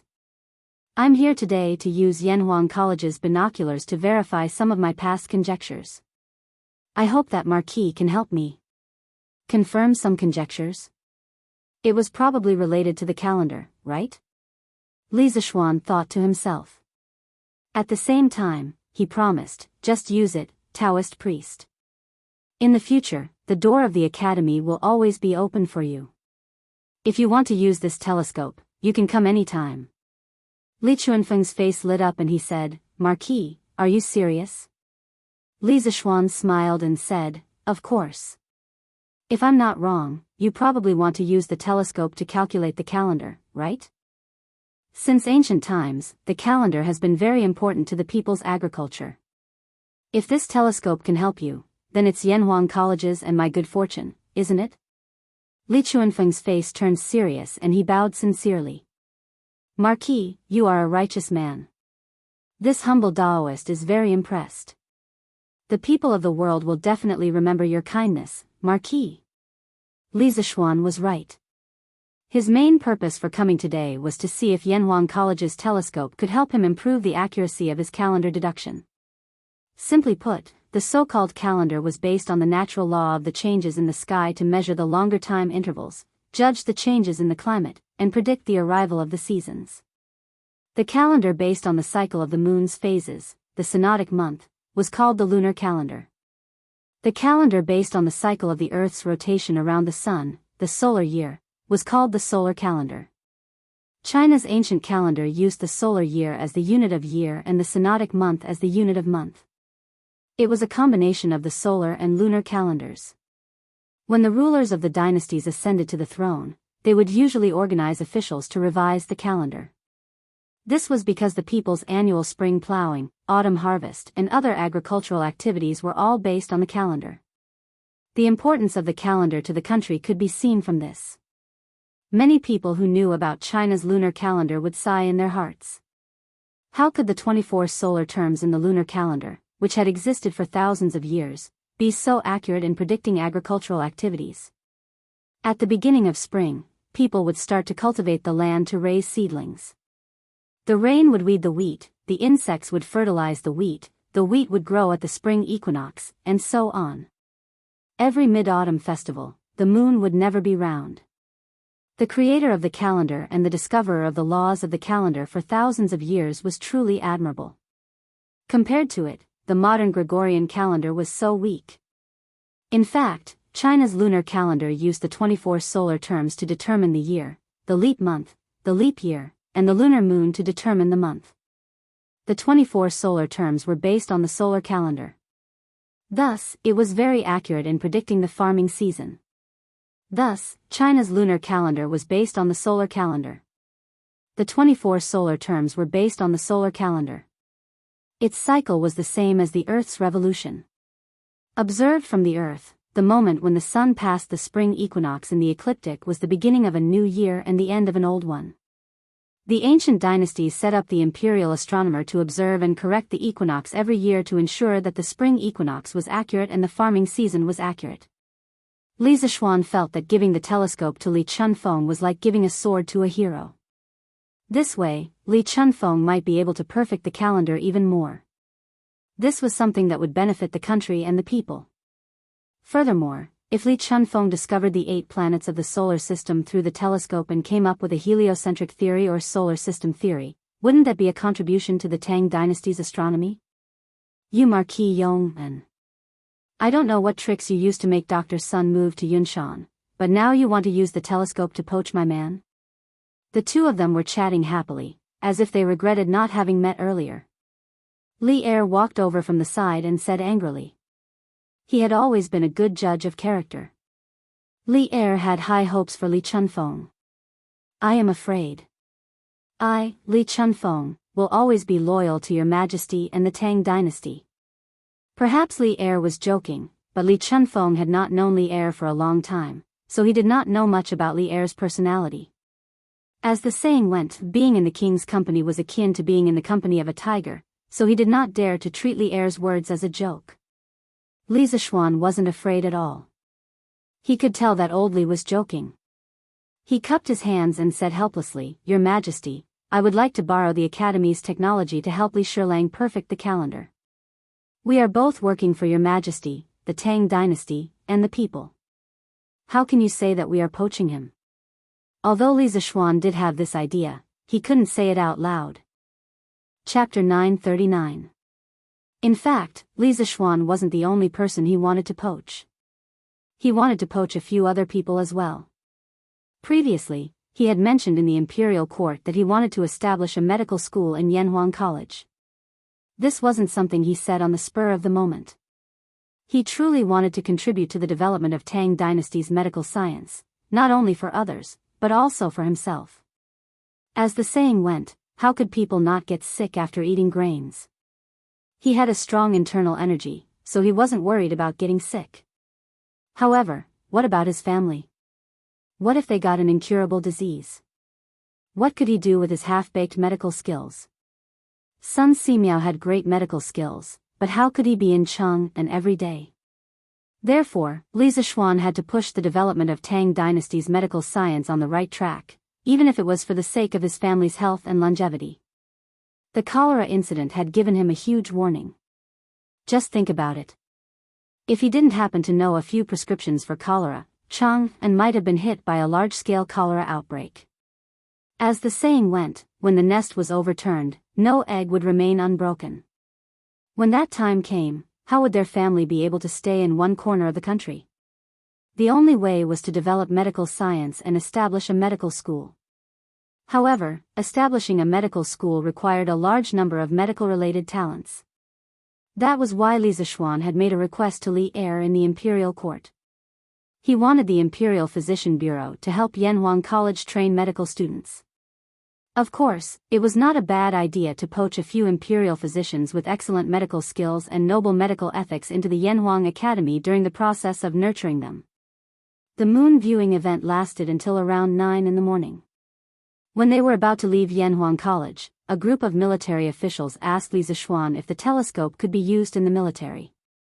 After Li Zishuan gave a positive answer, the military officials requested Li Er to ban the telescope manufacturing technology in Yanhuang College and put it on the list of prohibited weapons. Only Tang dynasty's 4th-ranked generals and above had the right to own it. Reality had proven that none of these bigwigs who had been able to make it to their current positions in the imperial court were fools. Even without Li Zishuan's reminder, they could imagine just how great of a threat it would be to their side if the telescope were to fall into the enemy's hands. Li Er naturally understood this as well. He didn't think too much about it and agreed to Li Jing, Qin Xiong, and Niu Jinda's request. However, before leaving, Li Er asked Li Zishuan in front of all the officials, "You're now an adult. Do you have a courtesy name?" According to the weekly system, a man will be crowned at the age of 20. However, in order to take control of the country as soon as possible, the emperor and the dukes will do it earlier. Legend has it that King Wen of Zhou crowned at the age of 12 and King Qing crowned at the age of 15. Later generations changed according to the time and place. Among the people, it was held from the age of 15 to 20. Li Zishuan was about to reach the age of 15, so he could be considered an adult. Li Zishuan naturally replied that he didn't have one. Li Er smiled and said, "You're multi-talented and you're proficient in both literature and martial arts." Zhuge Liang once said in the Book of Commandments that a gentleman should cultivate his body with quietness and cultivate virtue with frugality. Without living a simple life, there is no way to show one's aspiration. Without being tranquil, there is no way to reach far. I hope that you can look at the big picture and have lofty aspirations. You'll be ambitious. In ancient times, people not only had names, but also had names and even nicknames. For example, Zhuge Liang had a name called Kongming and was called Crouching Dragon. Another example was Bai Zhi. His name was Bai Zhi and his courtesy name was Letian. He also had a nickname, Fragrant Mountain Hermit. Therefore, the names of the ancient people should be divided into 3 types: name, courtesy name, and nickname. The name was the official name for oneself, the courtesy name was the continuation of this name, and the nickname represented one's ambition. Before Li Zishuan could say anything, Fang Xianling clapped his hands and laughed. Wonderful! Wonderful! In the Zhua Zhuan, Zi Pai once said that a gentleman knows the big picture and knows the big picture. A villain knows the small picture and knows the small picture. One knows the big picture and the other knows the big picture. Marquis Yong and is so lucky. Li Zishuan thought about it carefully for a long time and felt that Li Er's words were not bad. He cupped his hands and said, "Thank you, Your Majesty, for the words. I will remember Your Majesty's admonition today." Li Er, who liked to trick people, finally didn't trick him this time around. Li Er nodded his head in satisfaction. The rest of the officials looked at Li Zishuan with envy. This was the first time Li Er bestowed words to a court official. They never thought that this great honor would fall on Li Zishuan, who had just entered the court for less than a year. It really made them feel a little jealous. Li Zishuan, who had a big heart and nerves, was naturally not afraid of the envy and jealousy of others.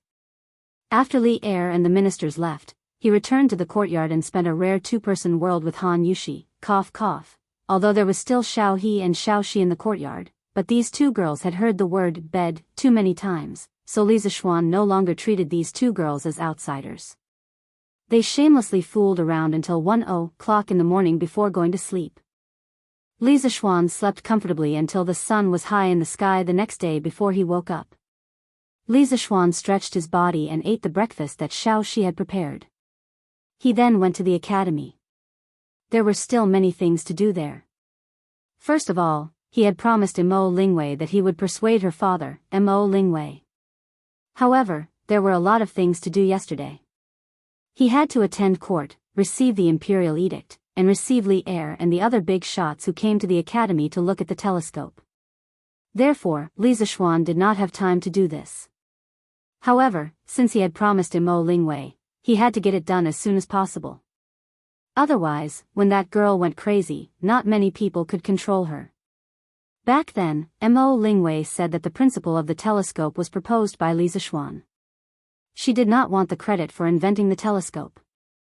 She only wanted a little effort to make Li Zishuan persuade her father to let her stay in the academy.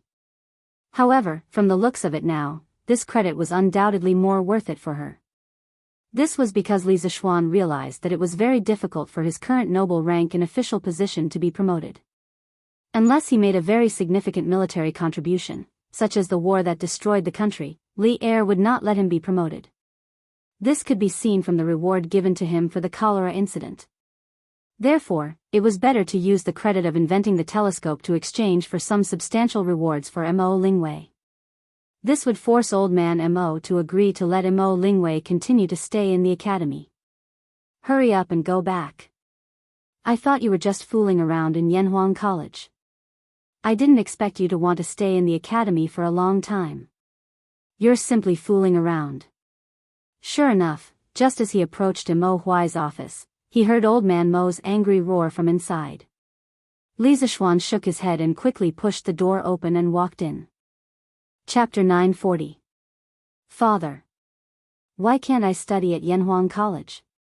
Don't you just dislike your daughter for being a girl? But back then, Grandmaster Li Ying not only became a general as a girl, but she also became the head of the Mo family. Why can't I come to the academy to study? Li Ying, the 42nd generation head of the Mo family, was also the first female head of the Mo family. She fought with the Northern Wei many times and once fought with the Erzhu family and defeated them. She commanded the cavalry and was one of the valiant generals of the Southern dynasty. As soon as Li Zishuan entered, he heard Mo Lingwei arguing with Mo Huai. Mo Huai slammed the table and said angrily, "Bastard! How can the present be compared to the past?" At that time, the 5 barbarians were in chaos and the world was in turmoil. The Mo family was facing internal and external troubles, so Grandmaster Li Ying stepped forward. But now that the world is peaceful, the Mo family has no internal and external troubles. Why do you need a girl to show her face in public? Yamacho. Mo Huai only realized that Li Zishuan had pushed open the door and entered at the end of his sentence. Awkwardness immediately appeared on his old face. After all, this was a family scandal. Li Zishuan smiled and walked to a spot not far from Mo Huai. Then, he said, "Haha, I was looking for Mr. Mo for some matters, but I accidentally came in without permission. I hope Mr. Mo won't blame me." Mo Huai waved his hands awkwardly and said, "It's fine, it's fine. It's my daughter who is naughty and has embarrassed herself in front of Yamacho." Li Zishuan shook his head and said, "Mr. Mo, you're wrong. Also, Mr. Mo said something wrong just now." Mo Huai asked, "Oh? May I ask what Yamacho is referring to?" Li Zishuan glanced at Mo Lingwei and gave her a look that said, "Leave it to me." Then, he said to Mo Huai, "Mr. Mo just said that now that the world is at peace, the Mo family no longer has any internal or external troubles. Why would they need Ink Girl to show her face in public alone?" In the past, Confucius, Li Zishuan said Confucius, not Confucius, in order to avoid provoking Mo Huai. After all, in the eyes of the followers of the school of Mo, there was only one saint, and that was Mozi, said, "Only women and villains are difficult to raise." Later on, the Western Han Confucian Grandmaster Dong Zhongshu was given an important position by Emperor Wu of Han due to his 3 strategies for heaven and man. Emperor Wu then adopted Dong Zhongshu's theory of heaven and man interaction, the 3 cardinal principles and 5 constant principles, and officially proposed, abolish the 100 schools of thought and respect Confucianism. The result of this was that men were superior to women, and women were inferior to each other. Originally, I thought that the concept of men being superior to women would only exist in Confucianism. Who would have thought that it would also exist in Moism? But Mr. Mo, don't forget that when the Mo family's divine ancestor was recruiting followers of the school of Mo and promoting Moism, did he mention anything about men being superior to women and women not being allowed to show their faces in public? Confucianism has changed a lot since then. I don't want, and I believe that Mr. Mo and the Mo family's divine ancestor don't want Moism to follow in the footsteps of Confucianism, right? Women's rights. Although Li Zishuan wasn't a woman, he also felt that the excessive concept of men being superior to women was very detrimental to the development of society. Perhaps he could use the Mo family and Mo Lingwei to set an example for women's rights in this era. Moreover, if he let go of women's rights appropriately, it would also help to liberate society's productivity. Good. Good. Good. Yamacho, what you said is too good. Every word that Li Zishuan said was in Mo Lingwei's heart. She also wanted to say these words, but she felt that they weren't as imposing as Li Zishuan's. As soon as Li Zishuan finished speaking, Mo Lingwei excitedly clapped and cheered. At the same time, she couldn't help but sigh in her heart. To be able to say such words, it was obvious how much respect Li Zishuan usually had for Han Yushi. What an enviable couple. Mo Lingwei was happy to hear this, but Li Zishuan's words were like a heavy hammer that smashed fiercely into Mo Huai's chest. His expression changed drastically, and his brows were tightly knitted. A drop of cold sweat slid from his forehead to his chin and landed on the ground with a plop. After a long time, Mo Huai spoke. His voice was a little hoarse. "Thank you, Yamacho, for your reminder. Mo's legacy has indeed deviated from its original path. Yamacho's words today are like a warning bell. I will definitely keep them in mind at all times." Actually, Mo Huai's feelings for Li Zixuan were very complicated. Cough cough, don't misunderstand. These feelings weren't ordinary feelings. When he first met Li Zixuan, he looked down on this young brat and was slapped in the face on the spot. However, the way Li Zixuan slapped his face made him realize that Li Zixuan had too many similarities with the Mo family's divine ancestor. He couldn't help but treat Li Zixuan as the reincarnation of the Mo family's divine ancestor. Although Li Zixuan had explained that he wasn't, Mo Huai still subconsciously treated Li Zixuan as the reincarnation of the Mo family's divine ancestor. It was precisely because of this that he was willing to bring the few remaining members of the Mo family to Yanhuang College. He felt that this might be a better way to continue Mo's legacy. Li Zixuan's words just now made Mo Huai feel that the Mo family's divine ancestor was beating him to his face. That was why his expression changed drastically and he broke out in cold sweat. Li Zixuan saw this and hurriedly said, "Mr. Mo, you're too kind. That was just my opinion. If you feel that it's wrong, please don't take it to heart." Mo Huai said with shame, "No, no, no. Yamacho is right. This old man brought the Mo family's disciples into the world for several months.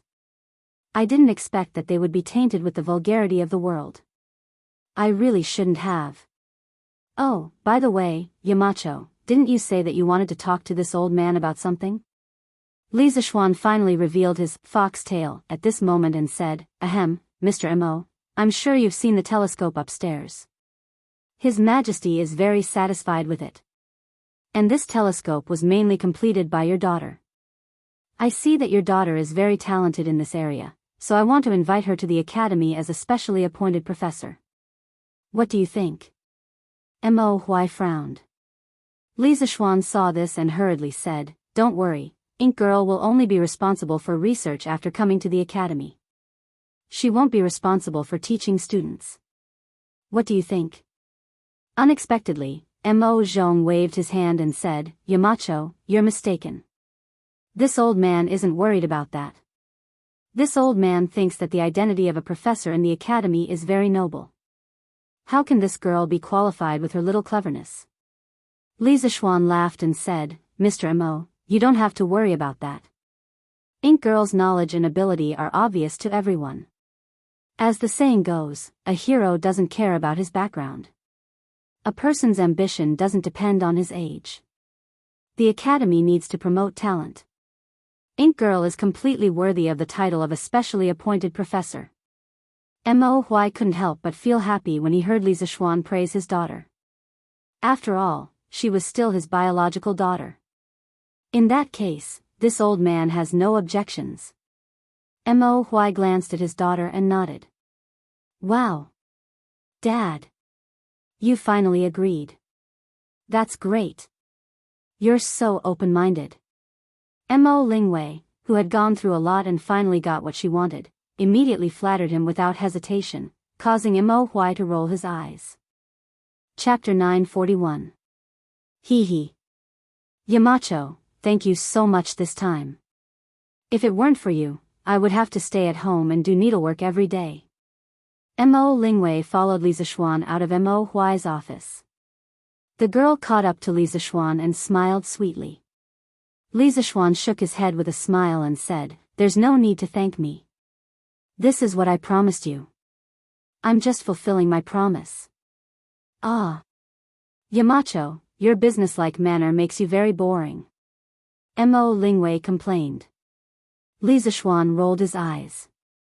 "If I don't do business with you, do you want me to say some witty words to make you laugh and flirt with you? I can't bully my friend's wife. I won't do such a wicked thing.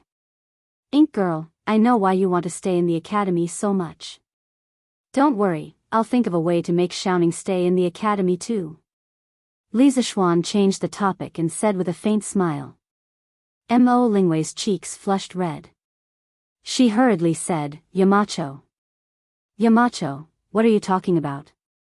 What does it have to do with me whether Xiaoning is in the academy or not?" Li Zixuan saw that the girl was not saying what she meant and deliberately teased, "Oh. Since that's the case, then forget it. Xiaoning doesn't seem to be willing to continue staying in the academy anyway. Don't. Mo Lingwei immediately panicked and shouted subconsciously. Then, she saw Li Zishuan's teasing face and knew that she had been fooled. She said angrily, "Humph. Yamacho, you're playing with me again." Li Zishuan couldn't help but laugh and said, "All right, I won't tease you anymore. But Ink Girl, seeing that the two of you are progressing so slowly, there's something I have to say in my heart." Mo Lingwei asked curiously, "What is it?" Li Zishuan looked at the girl seriously and said in a deep voice, "Since you love him, then teach him well. Time waits for no one, and neither does love." Faced with such straightforward words, Mo Lingwei couldn't help blushing no matter how shrewish she was. However, the meaning of Li Zishuan's words aroused her curiosity and anticipation, making her unable to care about her embarrassment. "Train? Yamacho, what is training?" Seeing that Mo Lingwei had taken the bait, Li Zishuan's lips curled into an inexplicable smile. He said, "Well, for example, you have a dog and you play with it all day long. You comb and bathe the dog carefully. When the dog makes a fuss, you play with it. When the dog lies down and doesn't speak, it looks at you. You look at the dog and stroke its head. Everything is going well, but the only thing that makes you feel awkward is that the dog doesn't go to the designated place to pee. It always pees here and there, leaving behind either a wet mark or a small pile of dog poop. Tell me, what should you do?" Mo Lingwei stared at him and said with a disgusted expression, "If it were me, I would beat it until it doesn't dare to pee anywhere." Li Zishuan shook his head and said, "This is the problem I want to talk to you about today. Sometimes, violence, oh no, force, sometimes blindly using force can't solve the problem. Take this dog for example. If you blindly beat it, it might not do as you wish. I have another method here. You can see if it's better. You can first lead the dog to the designated place to pee 5 or 6 times a day for a week. After a week, you can start doing something. When you find the dog peeing at the designated place, you should try to gently hug its neck and stroke its head. Let it know that it will be praised by its owner if it pees here. When you find the dog peeing somewhere else, you should severely reprimand it on the spot. Poke its nose and scold it. After a period of time, the dog will obediently go to the designated place to pee." Mo Lingwei frowned and thought seriously for a while. She said, it seems that Yamacho's method is better." Li Zishuan smiled and said, "Of course. In fact, this process is training. Training is a reward and punishment. The purpose of training is also very direct. It is to make the other party obedient. Obedient is the so-called obedience. Dogs need to be trained, but some people also need to be trained. If you blindly use force on Xiaoning, it will only make him more afraid of you. In this way, the distance between you and him will naturally increase. I believe that you don't want to see this result, right?" Mo Lingwei's little face was a bit pale. She was probably frightened by Li Zishuan's analysis. At this moment, the girl nodded pitifully and said, "Yes, yes. Although Yan Xiaoning is usually quite hateful, I know that he has a good heart." "Yamacho, did you just say that you want me to train him like a dog?" Li Zishuan was sweating profusely. He resisted the urge to vomit blood and said, "Cough cough, that was just an example." Mo Lingwei blinked and said, "I know. I mean like training a dog. You have to clearly punish and reward Yan Xiaoning. This way, he won't be afraid of me in the future." Li Zishuan said in his heart. "That's what you mean, but can't you put it in a nicer way?" Logically speaking, he was already regretting telling Mo Lingwei these things. He didn't know if it was good or bad for Yan Xiaoning. He waved his hand and turned around. "All right, I've said everything that needs to be said. If you feel that this relationship is worth cherishing, then manage it well. You can't always let your emotions affect your decisions. When you encounter problems, you have to think for the other party. Things like relationships are not simple at all. I'll leave first. Think about it carefully." "Oh." Mo Lingwei replied sullenly. She was a little curious as to why Li Zishuan knew so much about relationships. Seeing that Li Zixuan was about to leave, she suddenly thought of something and hurriedly chased after him. Hey, Yamacho, I'm now a professor of the academy. Can you give me a courtyard in Yunshan? Li Zixuan's face darkened. Not only did he have to be a relationship consultant for this girl for free, he also had to give her a house. What the F***ck is going on here? According to the rules of the academy, it's like this. Li Zixuan's face tightened as he said sullenly. Mo Lingwei was instantly amused. Haha. Then Yamacho, can you give me the third courtyard? Li Zixuan was a little curious as to why this girl wanted the third courtyard, but he couldn't give it to her. He shook his head and said, no, Sun Daozhang just moved into the third courtyard. You'd better choose another courtyard. Mo Lingwei's face was filled with disappointment. Suddenly, she raised her head and said with bright eyes, Yamacho, can you arrange for me to live in the fourth courtyard, and then move little Ning from the second courtyard to the fifth courtyard? Li Zixuan was suddenly enlightened, and then immediately retreated. He was completely defeated by this girl who dared to love and hate. Chapter 942. In the end, Li Zixuan didn't agree with the girl's nonsense and slipped away. At this time, he came to the third courtyard, Sun Simiao's temporary residence. The old Taoist was drying herbs in the front yard. Hu Jingyao was also there to help. The little girl was wearing a white dress and had a reserved temperament. Coupled with her smile, she looked a little ethereal and was becoming more and more like the fairy doctor. Young master. You're here. Hu Jingyao saw Li Zixuan at the entrance of the courtyard and greeted him with a smile. Sun Simiao heard and turned around with a smile. Xiao Xian, you're here? Oh, no, now that you have a courtesy name, I should call you Ziyuan. Haha. Li Zixuan smiled. Actually, he hadn't gotten used to the name Ziyuan yet.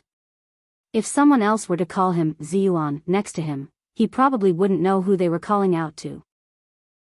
Taoist son, Ziyuan is me, Xiao Xian is also me. You can call me whatever you like, I don't mind at all. Hey, are you guys drying medicinal herbs? Li Zixuan greeted Sun Simiao, then looked at the medicinal herbs in the courtyard and asked. Sun Simiao nodded. Yes. A few days ago, I and Xiao Xian picked some herbs on the west side of Yunshan. Since the weather is good these 2 days, let's take them out and dry them. Li Zixuan asked curiously, there are herbs on Yunshan? Sun Simiao handed the bamboo sieve to Hu Jingyao and smiled at Li Zixuan. Heaven and earth have spirits and nurture all things. Every blade of grass and tree can be used as medicine. Yunshan has abundant rain and water, and the west side of the mountain is uninhabited. Of course, there will be many mature herbs. Li Zixuan thought about it. Indeed, very few people went to the west side of Yunshan. According to Second Master Lu, the terrain there was dangerous and there were often some ferocious beasts. At the end of the Sui dynasty, many farmers risked hunting in the mountains in order to get food. There were often casualties when they went to the west side of Yunshan. Thinking of this, he said worriedly, Taoist son, the west side of Yunshan has dangerous terrain and there are often some ferocious beasts. In my opinion, you shouldn't go there to pick herbs in the future. Besides, there aren't any rare herbs there, so why would you take the risk? Sun Simiao waved his hand and chuckled, haha, it's fine, it's fine. Over the years that I've been traveling the world, I've also picked herbs from various places. Qinling Mountains, Taibai Mountains, Zhongnan Mountains, Mount Shu, and Wudang Mountains. Which of these places is not more dangerous than Cloud Mountain? This poor Taoist has a way to avoid wild beasts, little Xian, you don't have to worry. To be honest, Sun Simiao was still not used to calling Li Zixuan by his courtesy name. Li Zixuan was helpless. After thinking for a while, he suddenly had a bright idea and said, Priest's son, since there are medicinal herbs in this Cloud Mountain, why don't we mobilize the people and let everyone go into the mountain to gather the herbs together? First, it will be safer with more people. Second, the herbs that the villagers gather can be sold to us. For them, it can be considered a considerable income. Third, priest's son, your medical skills are superb. There are countless patients waiting for you to treat, yet you often go out to gather herbs. This is simply a waste of talent and will delay the treatment of many patients. At this moment, Hu Jing looked up and said to Sun Simiao, Master, what the young master said is very reasonable. Previously, Aunt Han's son had an intestinal abscess, appendicitis, and came here to look for you, but you went to gather herbs alone. If you hadn't taught me how to treat this disease, Aunt Han's son might have died. Sun Simiao frowned and looked troubled. He thought for a moment and sighed, how can this poor Taoist not know that what you said is reasonable, little Xian? Many times, saving a life is far more important than gathering a basket of herbs. But if this poor Taoist doesn't go to gather herbs, then I can only go to the pharmacy in Cheng and to buy herbs.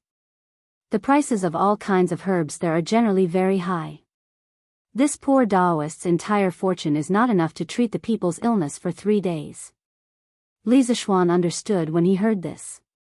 It turned out that old Sun not only did not charge a consultation fee but also did not charge for the herbs when he treated the people. Even if he did charge, it was probably just a token charge, right?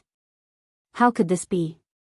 Li Zishuan, who had experienced all kinds of unreasonable charges in the modern era, felt that where could he find such a good doctor like old Sun? If there really was, even 1,000 of them wouldn't be too much. That, Taoist son, I came here today because I have something to discuss with you. Li Zishuan changed the topic and cupped his hands towards Sun Simiao. It's about the medical school, right? Sun Simiao smiled. Although he was not in the imperial court, he still knew some news about the imperial physician department. Li Zishuan nodded and said, that's right. Since Taoist's son already knows the news, then I'll just say it. It has been more than 200 years since the Imperial Physician Department was first established during the Northern and Southern dynasties. Although the current size of the Imperial Physician Department in Great Tang is much larger than before, how many students are there in total? Only about 300 people, right? But the Great Tang has more than 360 states and counties. These 300 students of the Imperial Physician Department are like a cup of water to the entire Great Tang. Furthermore, the Imperial Physician Department only serves the important officials in the Imperial Palace and the Imperial Court. If the common people want to see a doctor, they can only seek help from the private medical centers. The inheritance of medical skills among the common people is mostly passed down through the family. How can the common people's medical skills improve if they keep it to themselves? Taoist son, although your medical skills are superb, you're still just one person. Once there are more patients, you won't be able to do anything else. My original intention of establishing the medical school is to cultivate thousands of medical experts like you. Then, I'll set up joint hospitals in the various states of the Great Tang, also known as joint medical centers. In this way, not only will the problem of the inheritance of medical skills be solved, but it will also allow the common people to be treated. Taoist son, won't your wish come true? Sun Simiao originally thought that Li Zishuan only wanted to imitate the talent cultivation method of the Imperial Physician Department, cultivate a group of medical students, and then set up a medical center. However, he never expected that Li Zishuan would have such a huge plan behind it. He couldn't help but be shocked. If he really followed this plan, perhaps all the common people would really be able to be treated. Sun Simiao started his medical career at a young age and painstakingly studied medical skills for more than 40 years. Didn't he travel to hundreds of states and counties all for this dream? Little Xian, are you serious about what you said? You have to know that opening medical centers in all the states and counties of the Great Tang will cost tens of millions. Don't tell me you want to earn back this money from the patients' fees? That won't do. Sun Simiao was excited at first, but then he thought of a realistic problem and quickly shook his head. Li Zishuan said seriously, Taoist son, do you think I'm that kind of person? You have a kind heart. Although I'm not as good as you, I'm not evil. Hearing his witty words, Hu couldn't help but burst into laughter. Li Zishuan glanced at the little girl and said, Taoist son, don't worry. I'll find a way to get the money for the establishment of the joint hospital. The purpose of this joint hospital is definitely not to make money. When the time comes, the consultation fees will definitely be cheaper than ordinary medical centers. Sun Simiao saw that Li Zishuan was speaking so confidently. Moreover, based on his understanding of Li Zishuan, he really wasn't a greedy person, so he was relieved. That's good. Little Xian, if you really want to set up this joint hospital, I'll definitely give you a hand. You don't have to worry about the medical center. Since His Majesty has agreed, the doctors of the Imperial Physician Department will definitely help you set up the medical center. I'm afraid there won't be enough time to enroll students this year. Wait until next spring to enroll students. At that time, if I'm free, I can also help teach the students. Li Zishuan said happily, "Thank you, Daoist son." Chapter 943. Li Zishuan did not have much confidence in getting Sun Simiao to join them. Now that the results were out of his expectations, he left the third courtyard with satisfaction. Then he prepared to go down the mountain to find his father-in-law, Han Tianhu, to discuss the matter of organizing the villagers to go into the mountains to collect herbs. Recently, he had planned to set up a school hospital department in Yanhuang College. When the time came, he would need to buy a batch of herbs. It would be better to buy them from the villagers. As for the herbs that Yunshan did not have, he would buy them from the pharmacies in Chang'an. After all, Yanhuang College was a highly ranked institution.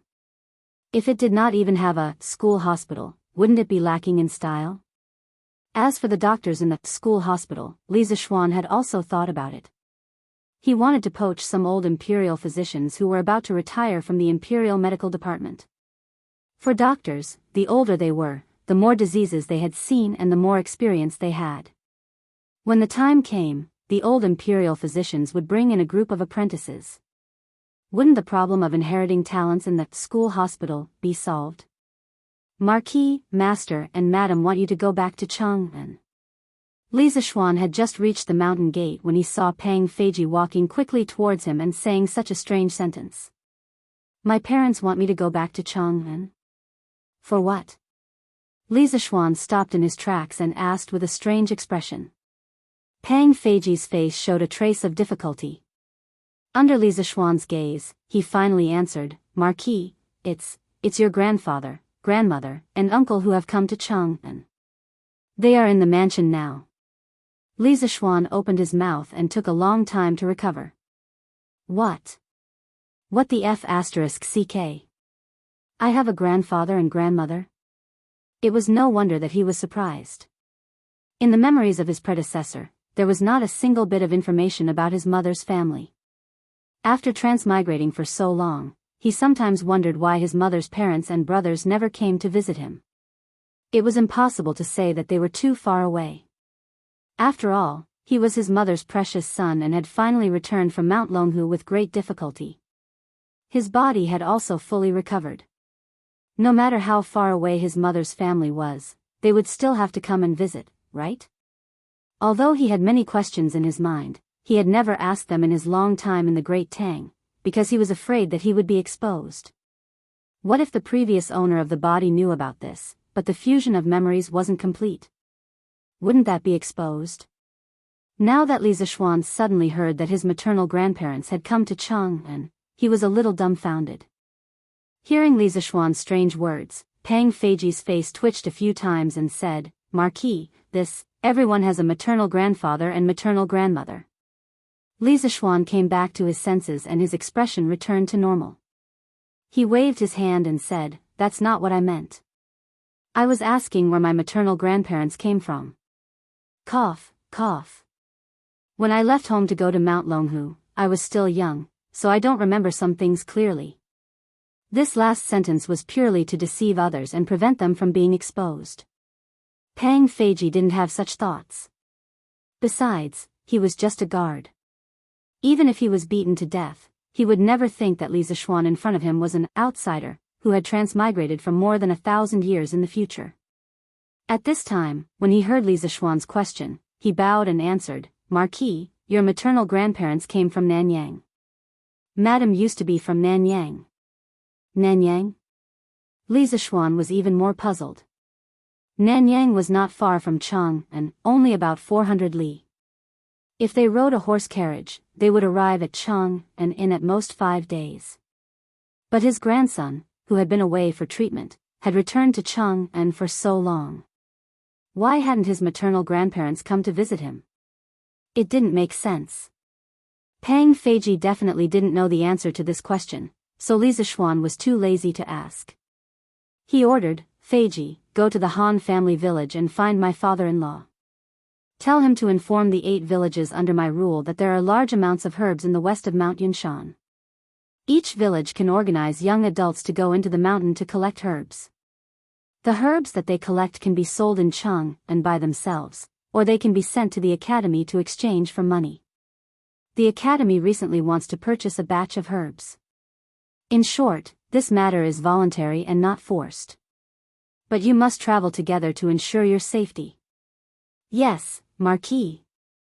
Pang Feiji bowed and left to receive the order.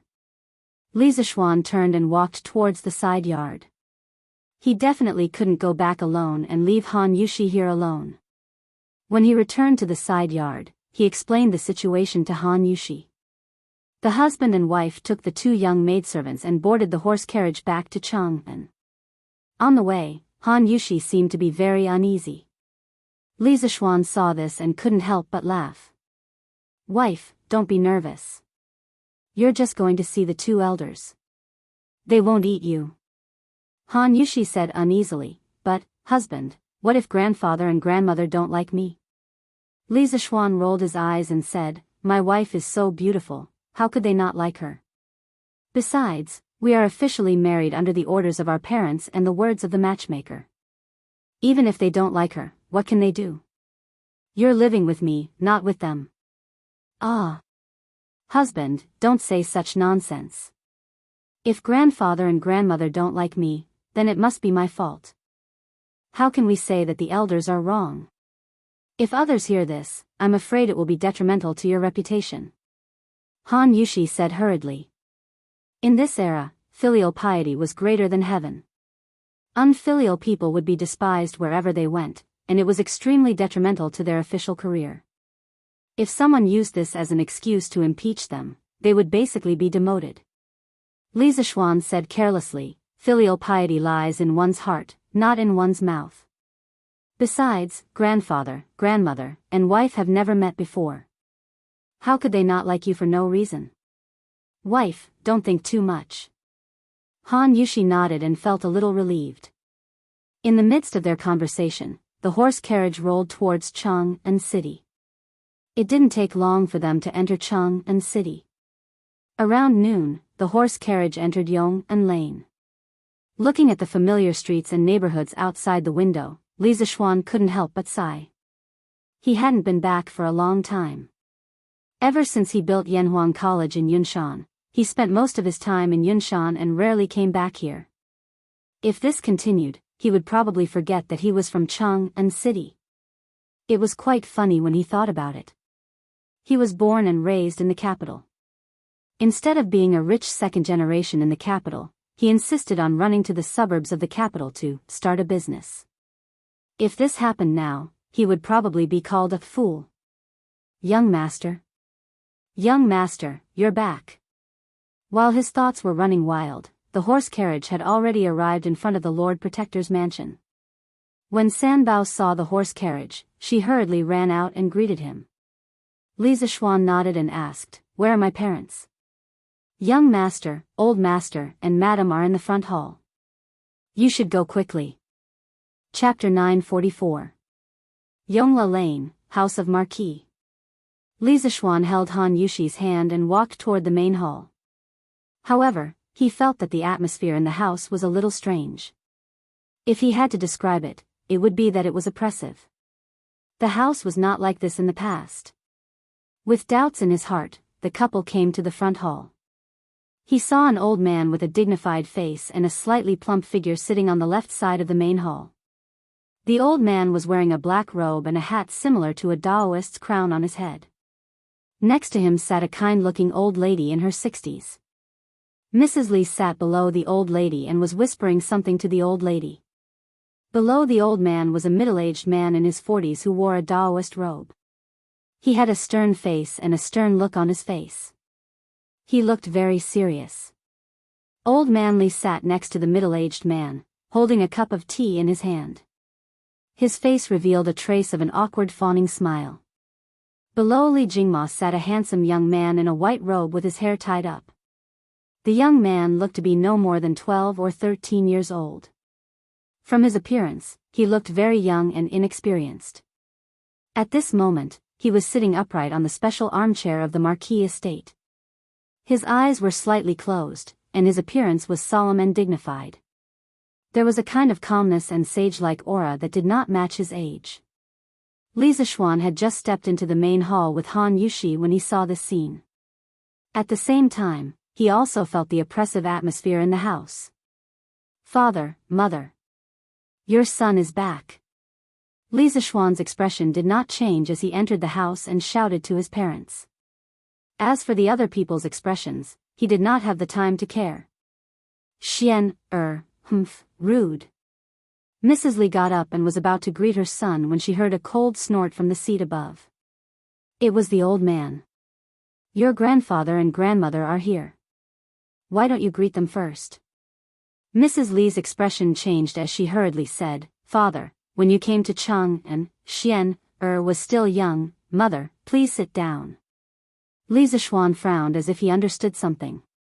He stepped forward and interrupted his mother. Then, he looked straight at the old man and said, "So, you are my grandfather. So you're my grandfather. Pardon my rudeness. Grandson left home when he was young and followed master to Mount Longhu to treat his illness. After cultivating for 8 years, there are many things that I don't remember clearly. I hope grandfather won't blame me. After all, I haven't seen you for so many years, and you don't have the label of grandfather on you. Grandson can't possibly call everyone grandfather every time he meets, right?" When the old man heard the first half of Li Zishuan's words, he felt quite comfortable in his heart. However, when he heard the second half, his face suddenly changed and he said angrily, "How dare you? What an eloquent tongue. Jade bamboo. Did you hear that? Is this how you talk to your elders? Is this how you and Li Jingma teach your children? Humph. I've already told you more than 10 years ago that the two of you aren't suited to be together, but you refused to listen. In the end, you gave birth to such an unfilial son who's plagued with misfortune." When Li Jingma heard this, he couldn't help but tighten his grip on his teacup. Madame Li reprimanded her son, "Don't be rude." Then, she hurriedly said to the old man, "Father, doesn't mean any harm. Please don't blame him." The old woman sitting to the right of the old man finally spoke, "Old man, don't be so picky. Let bygones be bygones. Xian has already grown up, and Jade Bamboo and Jingma are also living happily.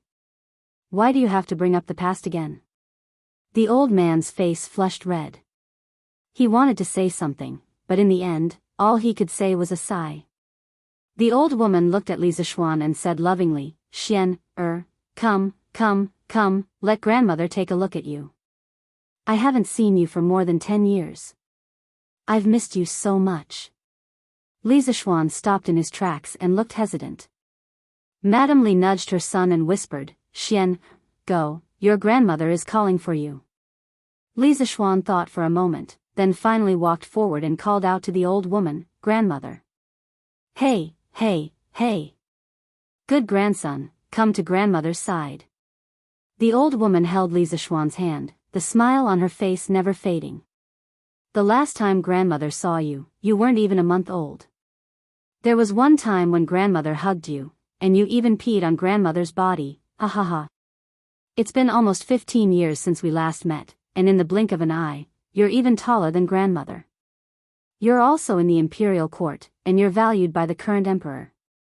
Grandmother can even hear news about you from Nanyang. Grandmother only found out that you've returned to Cheng and from Mount Longhu when she heard that you've been conferred a title.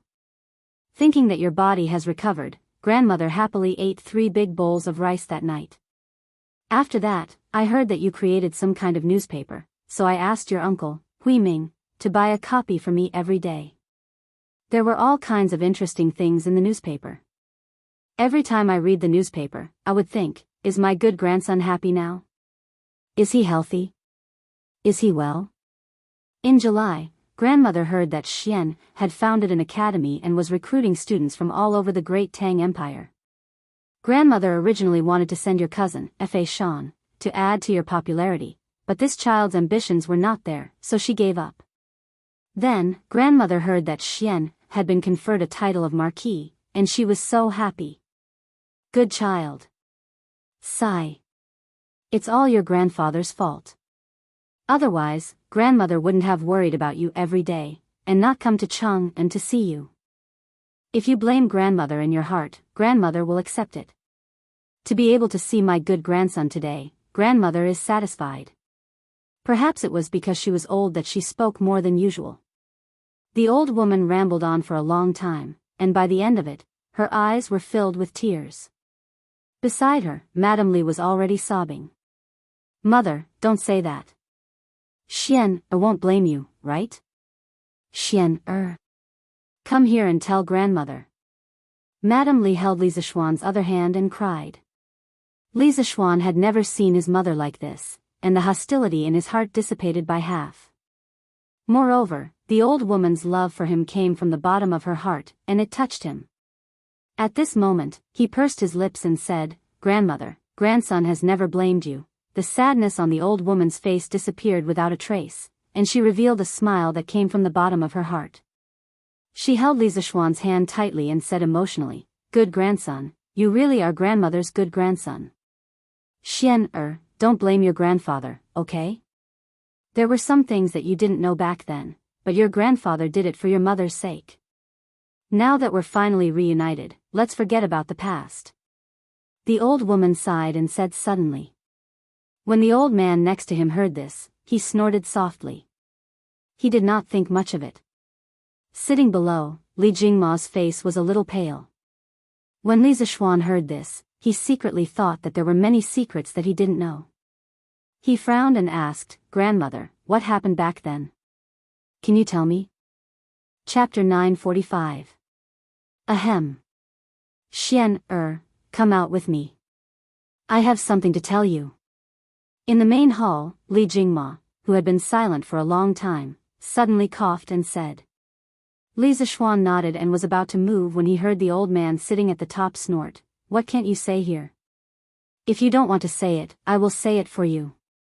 Li Jingma turned around and said helplessly, Father-in-law, it's not that I don't want to, You don't need to say more.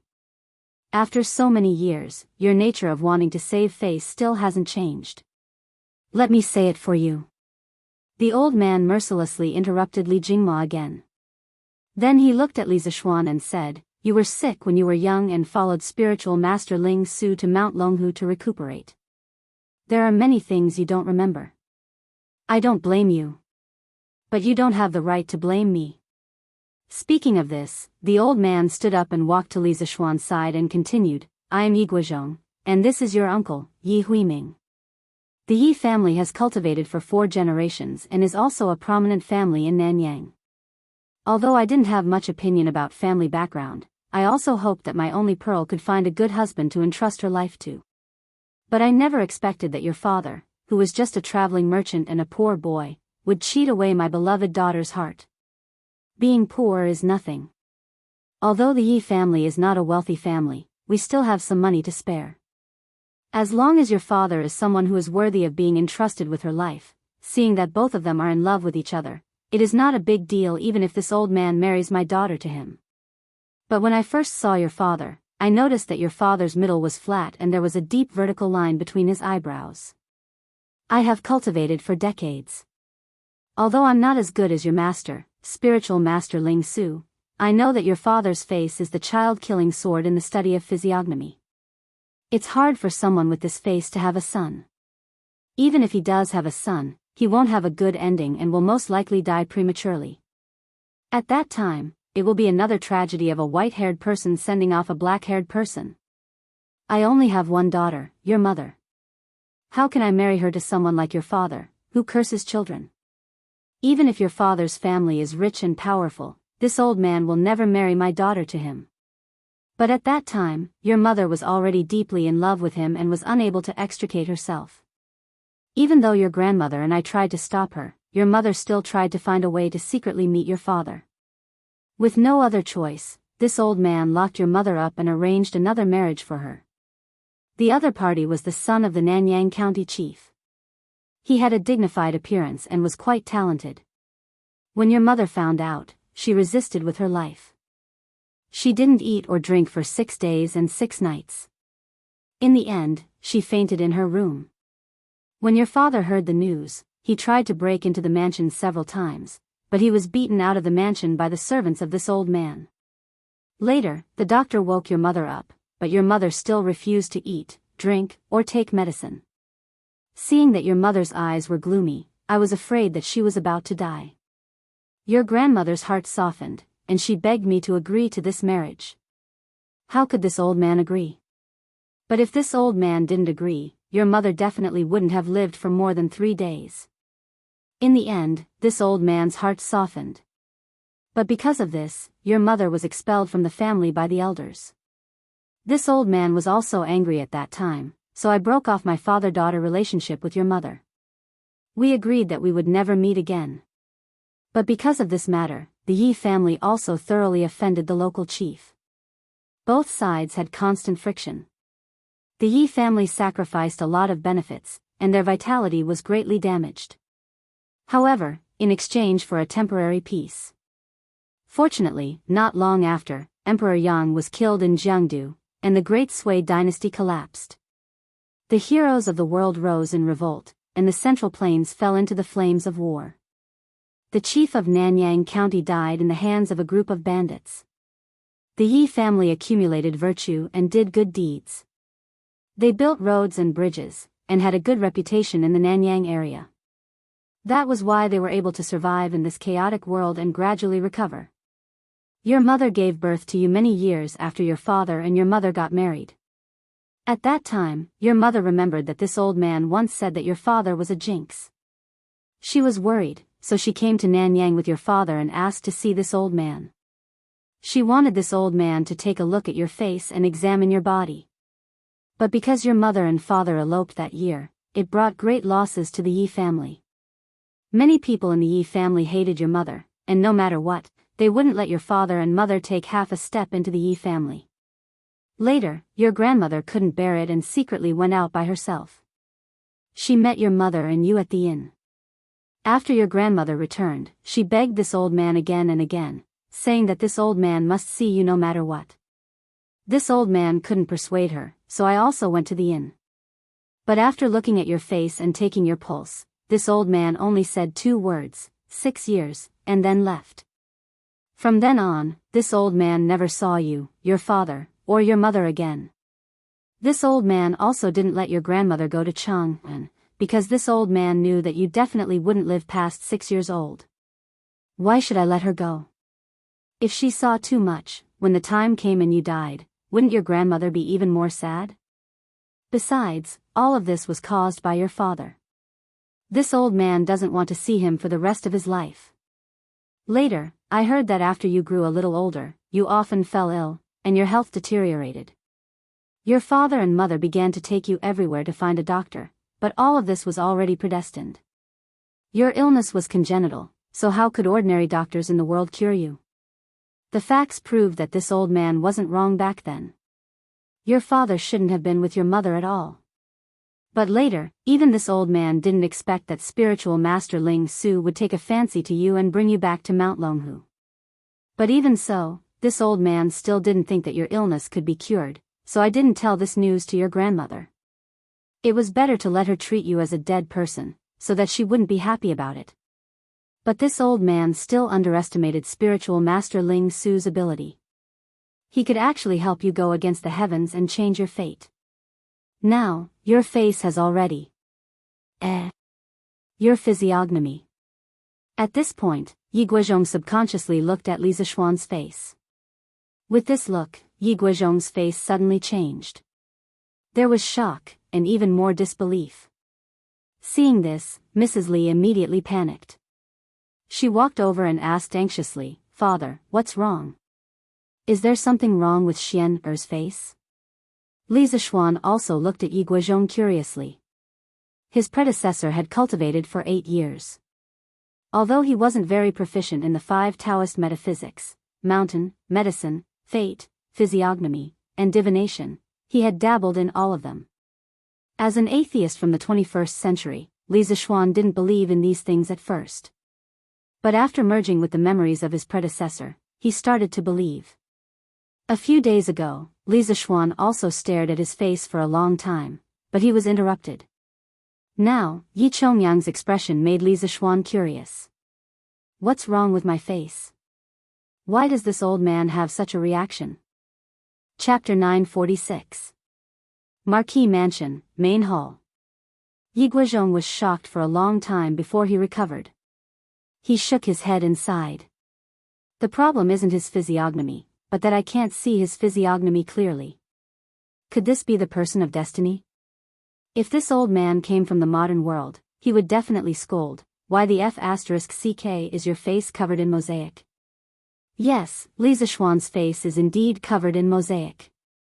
Ordinary people can't see it, but if a physiognomist looks, they will find that his fade is gray, as if he is in a fog, making it difficult for people to see through. Mrs. Li didn't understand and hurriedly asked, Father, what do you mean? What is the destined person? Is this physiognomy good or bad? Yi Guizhong looked at Li Zixuan with a complicated expression. He was speechless and said, the destined one, the destined person is also called the person outside of fate. The person who has this kind of fate is already out of the control of the heavens. In the future, he may conquer the world, intimidate the world, or he may be the enemy of the world and die an unnatural death. In short, it is difficult to predict whether it is good or bad. It is either great luck or great misfortune. It is all up to the destined person to choose. At this moment, the young man who had been sitting quietly on the chair stood up and said as he walked over. Madame Li and Li Jingma were both stunned. They never expected that this unremarkable little fellow would actually say such words that did not match his age. Li Zixuan was also a little surprised. From the moment he entered the room and saw this young boy, he felt that this child was somewhat different. Now it seems that his guess was not wrong. This child is most likely a Taoist, and his cultivation time is definitely not short. While talking, the young boy had already walked in front of Yi Guizhong. He raised his head and stared at Li Zixuan's face with burning eyes. But don't forget, he is only 11 or 12 years old. His face is still childish. Coupled with such a mature expression, it will make people want to laugh and think that he is pretending to be profound. Yi Guizhong's face didn't show any surprise. He was probably used to his grandson's behavior. At this moment, he put his hand on the boy's head with a comforted look on his face. A trace of kindness flashed across his solemn face. At this time, the old lady also stood up and walked over. She took the boy's hand with a smile and said to Li Zixuan, Xiao Xian, this is your cousin, Xiao Shan. Since he was 4 years old, he liked to go to your uncle's study to read books about Taoist cultivation methods and talisman seal scripts. He is always mysterious and always likes to wander. This time, I brought him here to let him see the world in Chang'an. Xiao Xian, you are familiar with Chang'an. Take your cousin out for a walk when you have time. After listening to Yi Guizhong's narration, Li Zixuan didn't have much resentment towards his maternal grandmother. Instead, he had a lot of respect for her. It was said that in a big family, there were all disgusting and filthy fights for power. It was already not easy for his maternal grandmother to help his mother time and time again. At this moment, he nodded in response. Well, grandmother, don't worry. I will often take Xiao Shan out for a walk. Then, in order to show the care of an elder brother to his younger brother, he reached out and patted the boy's head. He didn't expect that the boy deftly avoided it. Cousin, please don't call me Xiao Shan. That's what grandfather and grandmother call me. My name is Yi Fashion. Please call me by my name. The boy raised his head and frowned slightly. He said with a serious face. It seemed that he was very dissatisfied with Li Zexu's behavior and the way he called him. The old lady laughed and everyone laughed. Li Zixuan was amused and wanted to laugh too. But after hearing the boy's real name, the smile on his face suddenly froze. Father, mother, Xiao Shan is so cute. By the way, father, what Xiao Shan said about the destined one, is it true? Mrs. Li smiled and returned to the topic she was worried about. Yi Guozhong stroked his beard and said with emotion, of course it is true. No one can say for sure about this child's future. No one can affect it. Only he can decide. But Yuzhu, you don't have to worry. From the fact that Xiao Xian has been conferred the title of Marquis at such a young age, his future will definitely be smooth. Mrs. Li heard this and felt a little relieved. She smiled and said, Father, Mother, sit here. I'll go to the kitchen to arrange the food. The old lady smiled and nodded. At this moment, she saw Han Yushi, who had not made a sound since she entered the door. She smiled and said, oh, this is Xiao Xian's wife, right? Come and let grandmother take a look. A trace of panic flashed across Han Yushi's face. Mrs. Li saw this and came over to pat her on the shoulder. She smiled and said, Yushi, go and talk to your grandmother for a while. Mother will go to the kitchen to arrange lunch. Yes, Mother. Han Yushi nodded reluctantly. Then, she walked to the old lady's side and bowed. She shouted, Yushi greets grandmother, grandfather, and uncle. The old lady held Han Yushi's hand and smiled from ear to ear. Yushi, right? Your name is nice, and you're really handsome. You and my good grandson are really a match made in heaven. Yi Guozhong did not show any expression this time. Instead, he nodded at Han Yushi rather kindly. Yi Huiming, who was sitting on the chair, also stood up and nodded in greeting. The old lady of the Yi family looked Han Yushi up and down. The more she looked, the more satisfied and happy she was. She pulled Han Yushi to the side and sat down. She rolled up her sleeves and took off the bracelet on her wrist. She smiled kindly and said, Come. Grandmother came in a hurry this time and didn't prepare a gift. This bracelet has accompanied grandmother for most of her life. Today, I'll give it to you as a greeting gift.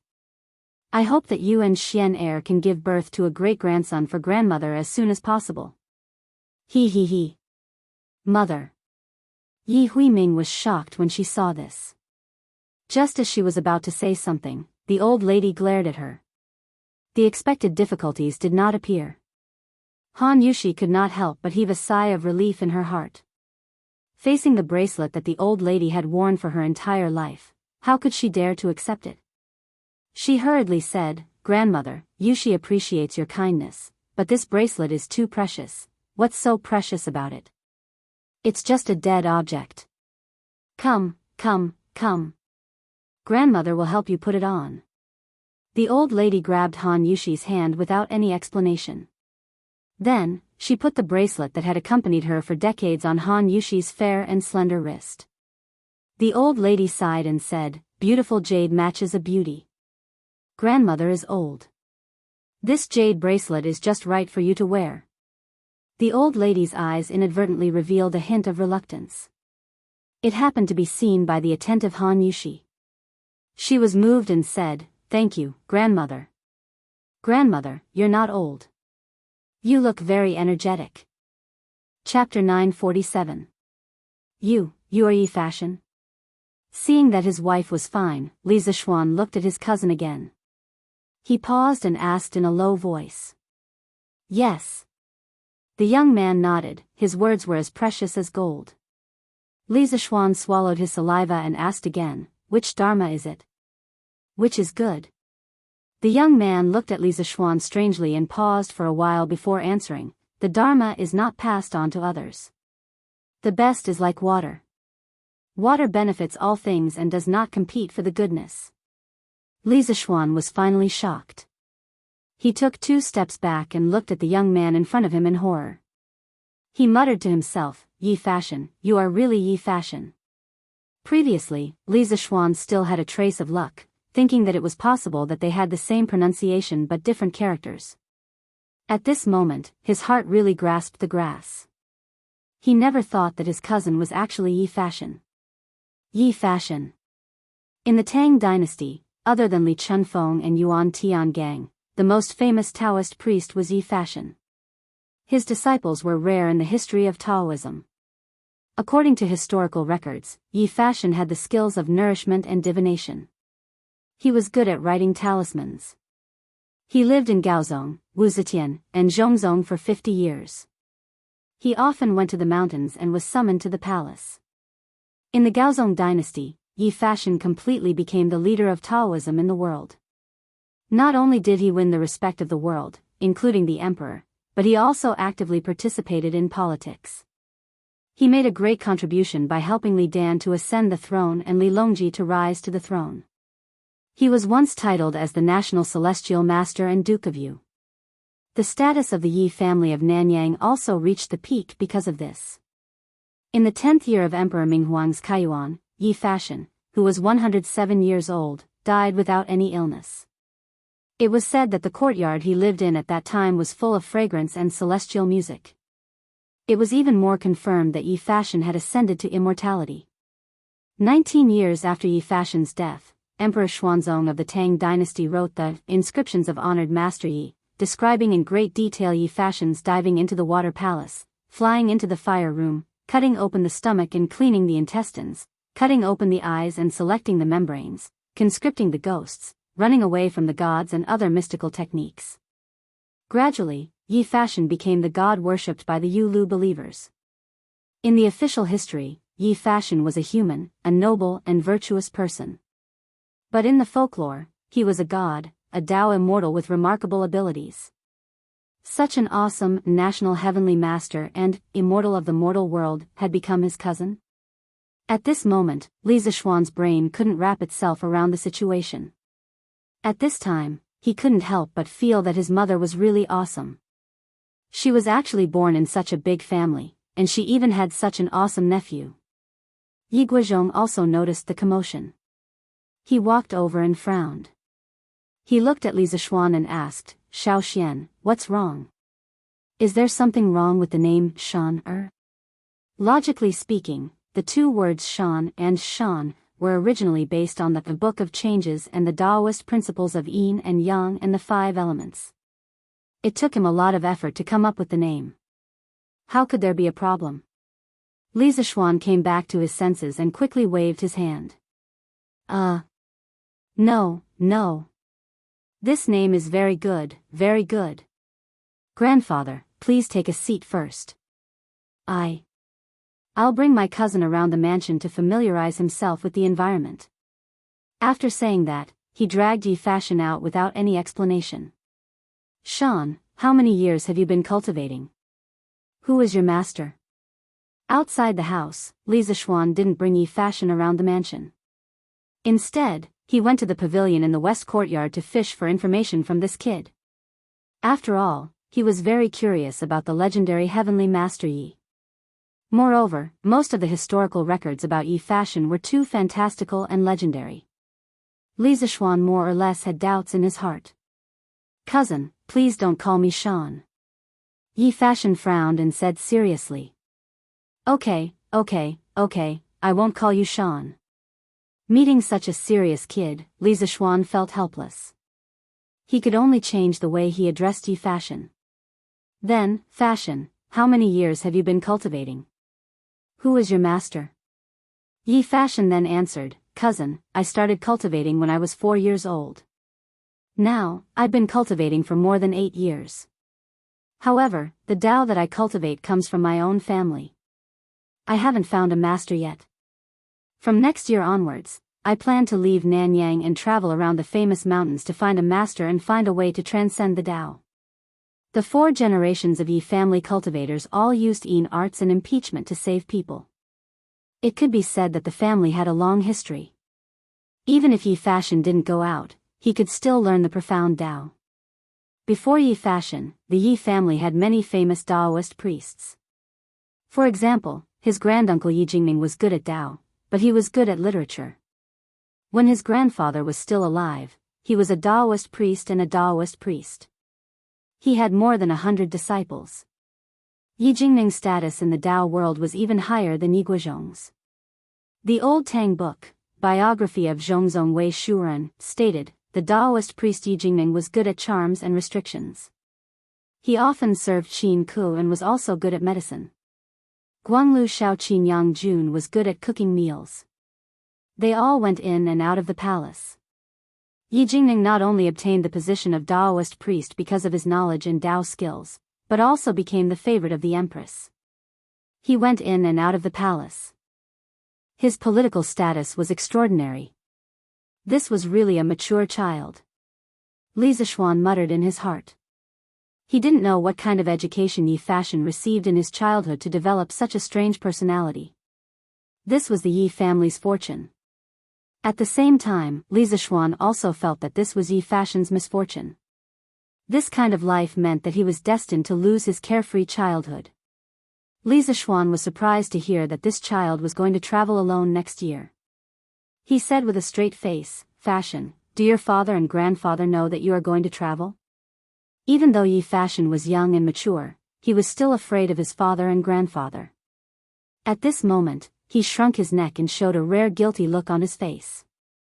He answered crisply, "So what if they know? So what if they don't? My goal is to cultivate and save the world. No one can stop me from going out to search for the Tao." What a stubborn child.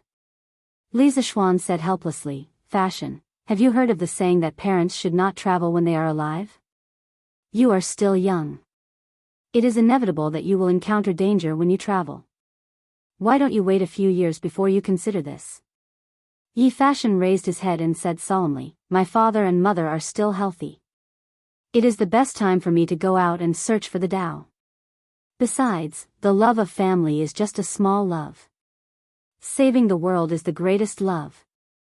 There are countless people in the world who are suffering from diseases. I want to search for the Tao and come back to save the world. Father and mother will definitely understand me." All right. Li Zishuan had been in the Tang Empire for so long and was used to seeing all kinds of weirdos. However, he was still defeated by this weirdo in front of him. He opened his mouth and was about to say something when suddenly, Lan Er's voice came from behind him. "Ah. Brother, you are here." Chapter 948. Lan Er. When Li Zishuan turned around, Lan had already skipped over. Li Zishuan couldn't help but rub the ponytail on his little sister's head. He smiled and said, "Lan Er, where did you go just now? Why didn't I see you after so long?" Lan Er smiled and slapped Li Zishuan's big hand away. Then, she said weakly, "Lan Er was looking for little Gray to play in the backyard." Grandfather and uncle looked very fierce. Lan didn't dare to play in the front yard. Before Li Zishuan came back, the main hall was occupied with Li Jingma's, being criticized, special meeting. The atmosphere in the house had always been very oppressive. Children were usually more afraid of this kind of atmosphere, so Lan Er sneaked into the backyard to play with little Gray. Brother, isn't he that?" As she spoke, Lan noticed Yi Fashion standing behind Li Zishuan. She quickly covered her mouth with her hand. At the same time, a trace of embarrassment appeared on her delicate little face. It was very cute. After all, she was bad-mouthing someone's father and grandfather in front of them. How could she not be embarrassed? Haha. Lan Er, this is your cousin, Yi Fashion. You should have seen him before. Li Zishuan couldn't help but laugh and say. Lan had an "I know I was wrong" expression on her face. She said to Yi Fashion in a crisp voice, "Nice to meet you, cousin." Yi Fashion wanted to say something, but seeing Lan Er's cute appearance, he couldn't bring himself to scold her. He could only mutter, "Nice to meet you, cousin." Haha, that's enough.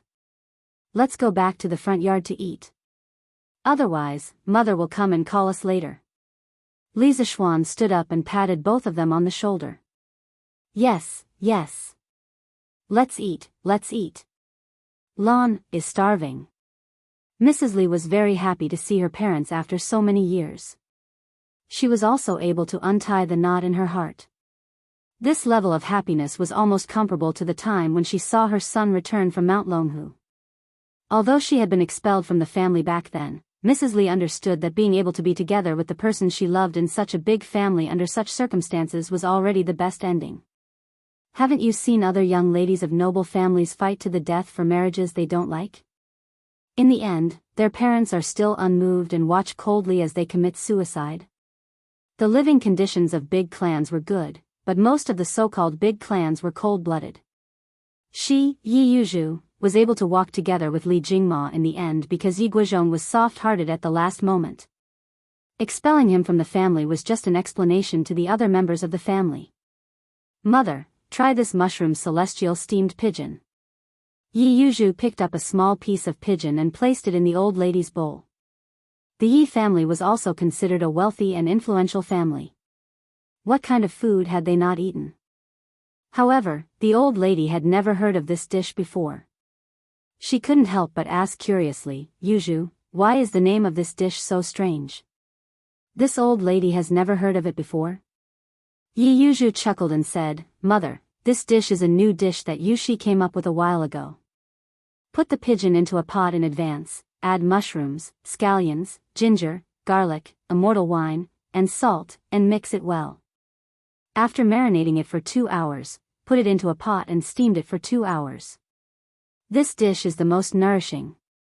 Mother, quickly try it. The old lady said in surprise, Oh. It's actually a dish that my granddaughter-in-law came up with? This old lady has to try it properly. After saying that, she picked up the white and tender pigeon and put it into her mouth. Who knew that the pigeon meat would melt in her mouth? It was even more tender than tofu. Moreover, a strong mushroom fragrance and wine fragrance instantly exploded in her mouth. The old lady had lived for most of her life and was not a greedy person at all. At this moment, her eyes widened and she picked up another piece for herself. After eating, the old lady sighed. Yuzhu, this pigeon tastes really good. It melts in the mouth, is smooth and tender, and leaves a fragrance in the mouth and teeth. It's simply endless aftertaste. The kitchen maids of the Marquis's mansion definitely can't do this. It should be you who made it, right? I didn't expect my Yuzhu's cooking skills to be so good now. Jingma, Lan, and Xiao Xian have been blessed these years. Mrs. Li smiled and said, Mother, your eyesight is really good. It's not easy for you and father to come. Of course, Yuzhu has to personally cook a few delicious dishes for you. Actually, Yushi is better at doing this than me. I learned it all from her. If she personally cooks, Mother, you will know what true delicacies are. The old lady smiled and said, not only is my granddaughter-in-law beautiful, but she also cooks so well. Xiao Xian, you have to treat Yushi well and strive to give birth to a great-grandson for grandmother as soon as possible. Yes, grandmother. Li Zishuan did not want to dampen the old lady's mood, so he agreed. Han Yushi's face was flushed red, and everyone in the room laughed. Of course, other than the other two little fellows who were engrossed in eating. Mother, you don't know. Actually, the one with the best cooking skills in our family at first was Xian. The new dishes in the Zuaxian restaurant in the West City were almost all made by him at the beginning of the year. But later, this child was put in an important position by the emperor and became busier and busier.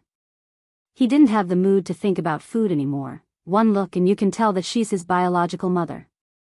She can say that her son is lazy so tactfully, naturally, and in a dignified manner. Later on, when Yushi married into our family, this child followed the new dishes that Xiao Xian made in the past and came up with many dishes himself, such as fried chicken with black bean sauce, fresh shrimp with sweet wine, mushroom chicken pot, fried crab meat with rice flavor, shrimp scallops, kung pao shredded taro, abalone mushrooms, colorful beans fried rice cake, snow pear and white fungus stewed meat soup. All right. Yuzhu, stop talking. If you continue, your mother's saliva will flow out. The old lady narrowed her eyes and quickly interrupted Yi Yuzhu's words. She looked at Han Yushi next to her and said with a loving expression, These dishes, just hearing the names makes grandmother salivate. Yushi, Xiao Xian is really lucky to have married you. Mrs. Li smiled and said, Isn't that so? Mother, look, Xiao Xian has been married for less than half a year, and he's already a little fat from eating. The old lady smiled and said, it's good to be fat. It's good to be fat.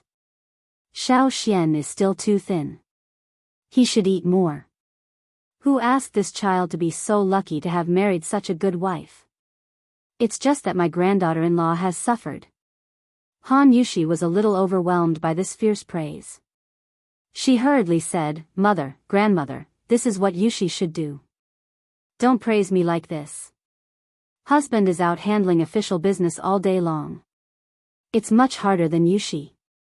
Haha. Wife, you don't have to be modest. Mother and grandmother are telling the truth. However, the one who deserves the most praise should be me. Who asked me to have such a good eye to choose you as my wife and marry no one else but you?" At this moment, Li Zixuan, who had silently made a fortune, suddenly began to boast shamelessly and shamelessly. There was a hint of humor in his voice, but it was more of his gratitude to his wife. As soon as he finished speaking, everyone at the dining table laughed. Han Yushi covered her mouth and her heart was filled with sweetness. At this moment, she felt that all the previous hardships were worth it. Yi Guizhong frowned.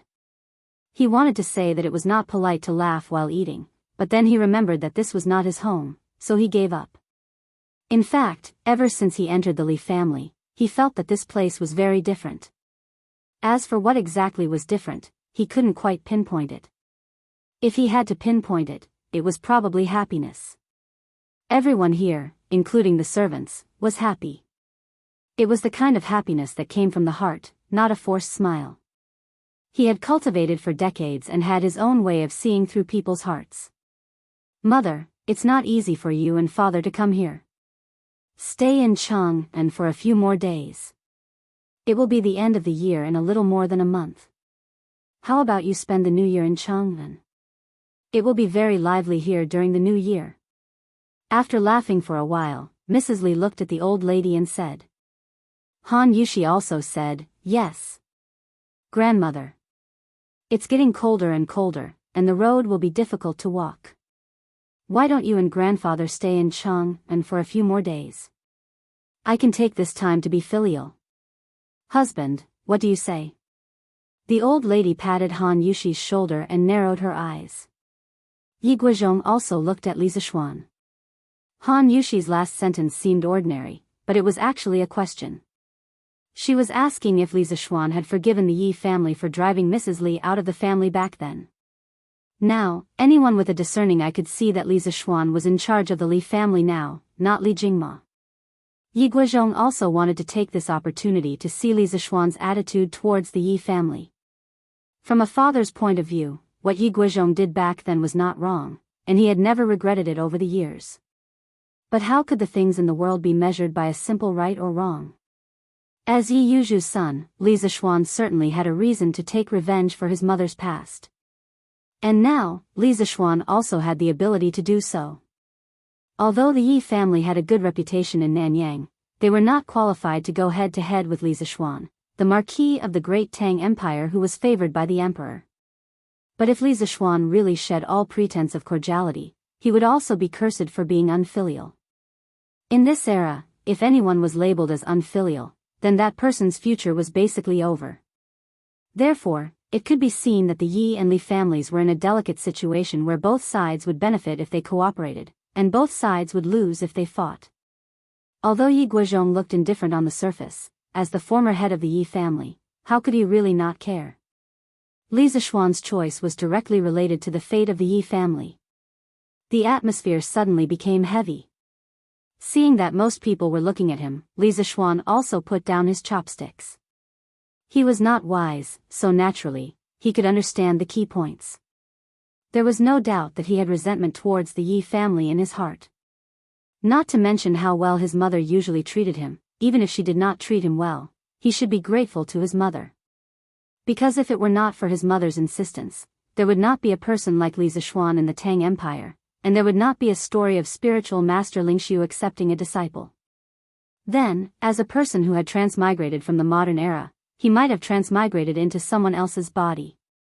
Anyway, no matter who he transmigrated into, Li Zixuan felt that his identity would not be as perfect as his current one. A rich second generation, a martial artist, and a disciple of a hidden expert. It was really difficult to have such a perfect identity. Therefore, not only was Mrs. Li a good person, but she was also Li Zishuan's great benefactor. In the end, he did not expect that his mother had been expelled from the family many years ago, and his father had been beaten by the Yi family servants with sticks. How could Li Zishuan not be angry? To be honest, when he first heard about this kind of thing, he even had the thought of burning down the Yi family. But, seeing that his mother looked at him with a trace of pleading in her eyes, Li Zishuan's heart suddenly softened. It seemed that even though his mother had been hurt by the Yi family, she still had a lot of feelings for the Yi family. Also, as the saying goes, blood is thicker than water. His mother, Yi Guizhong, and the old lady of the Yi family were connected by blood. How could it be broken just like that? Forget it, forget it. Li Zishuan sighed silently and said with a smile, "My wife is right. Grandmother, you should stay in Chang'an for a few more days. Yushi knows how to cook a lot of dishes. She can take advantage of these days to cook one by one to show filial piety to you." The heavy atmosphere in the house suddenly disappeared without a trace as Li Zishuan's voice fell. The old lady laughed heartily and said, "Okay. Since my good grandson and granddaughter-in-law like me so much, then I will stay in Chang'an for a few more days to enjoy my life and try my granddaughter-in-law's cooking while I'm at it." Hee hee. Okay, okay. Grandmother, don't worry. Yushi guarantees that you won't eat the same dishes every month, and all of them will be delicious. Han Yushi breathed a sigh of relief. She actually understood Li Zishuan's current situation better than anyone else. She was afraid that Li Zishuan would let his emotions affect his decisions. For the sake of the resentment in his heart, he would disregard everything and do the unfilial act of putting righteousness before family. At that time, he would be spurned by the world. Fortunately, Li Zishuan made a wise choice and did not let his emotions affect his decisions. Yo! There won't be the same dishes every month? What you're saying makes your grandmother want to stay here forever. The old lady said half-jokingly. Mother, what do you mean by staying here?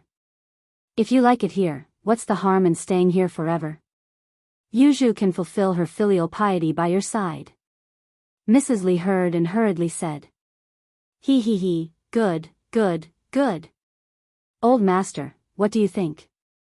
The old lady replied with a smile and then asked Yi Guizhong.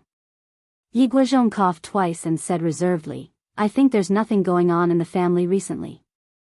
There's no harm in going back a few days later. However, as the current head of the Yi family, Huiming can't stay outside for too long. After 3 days, Huiming, you will return to Nanyang.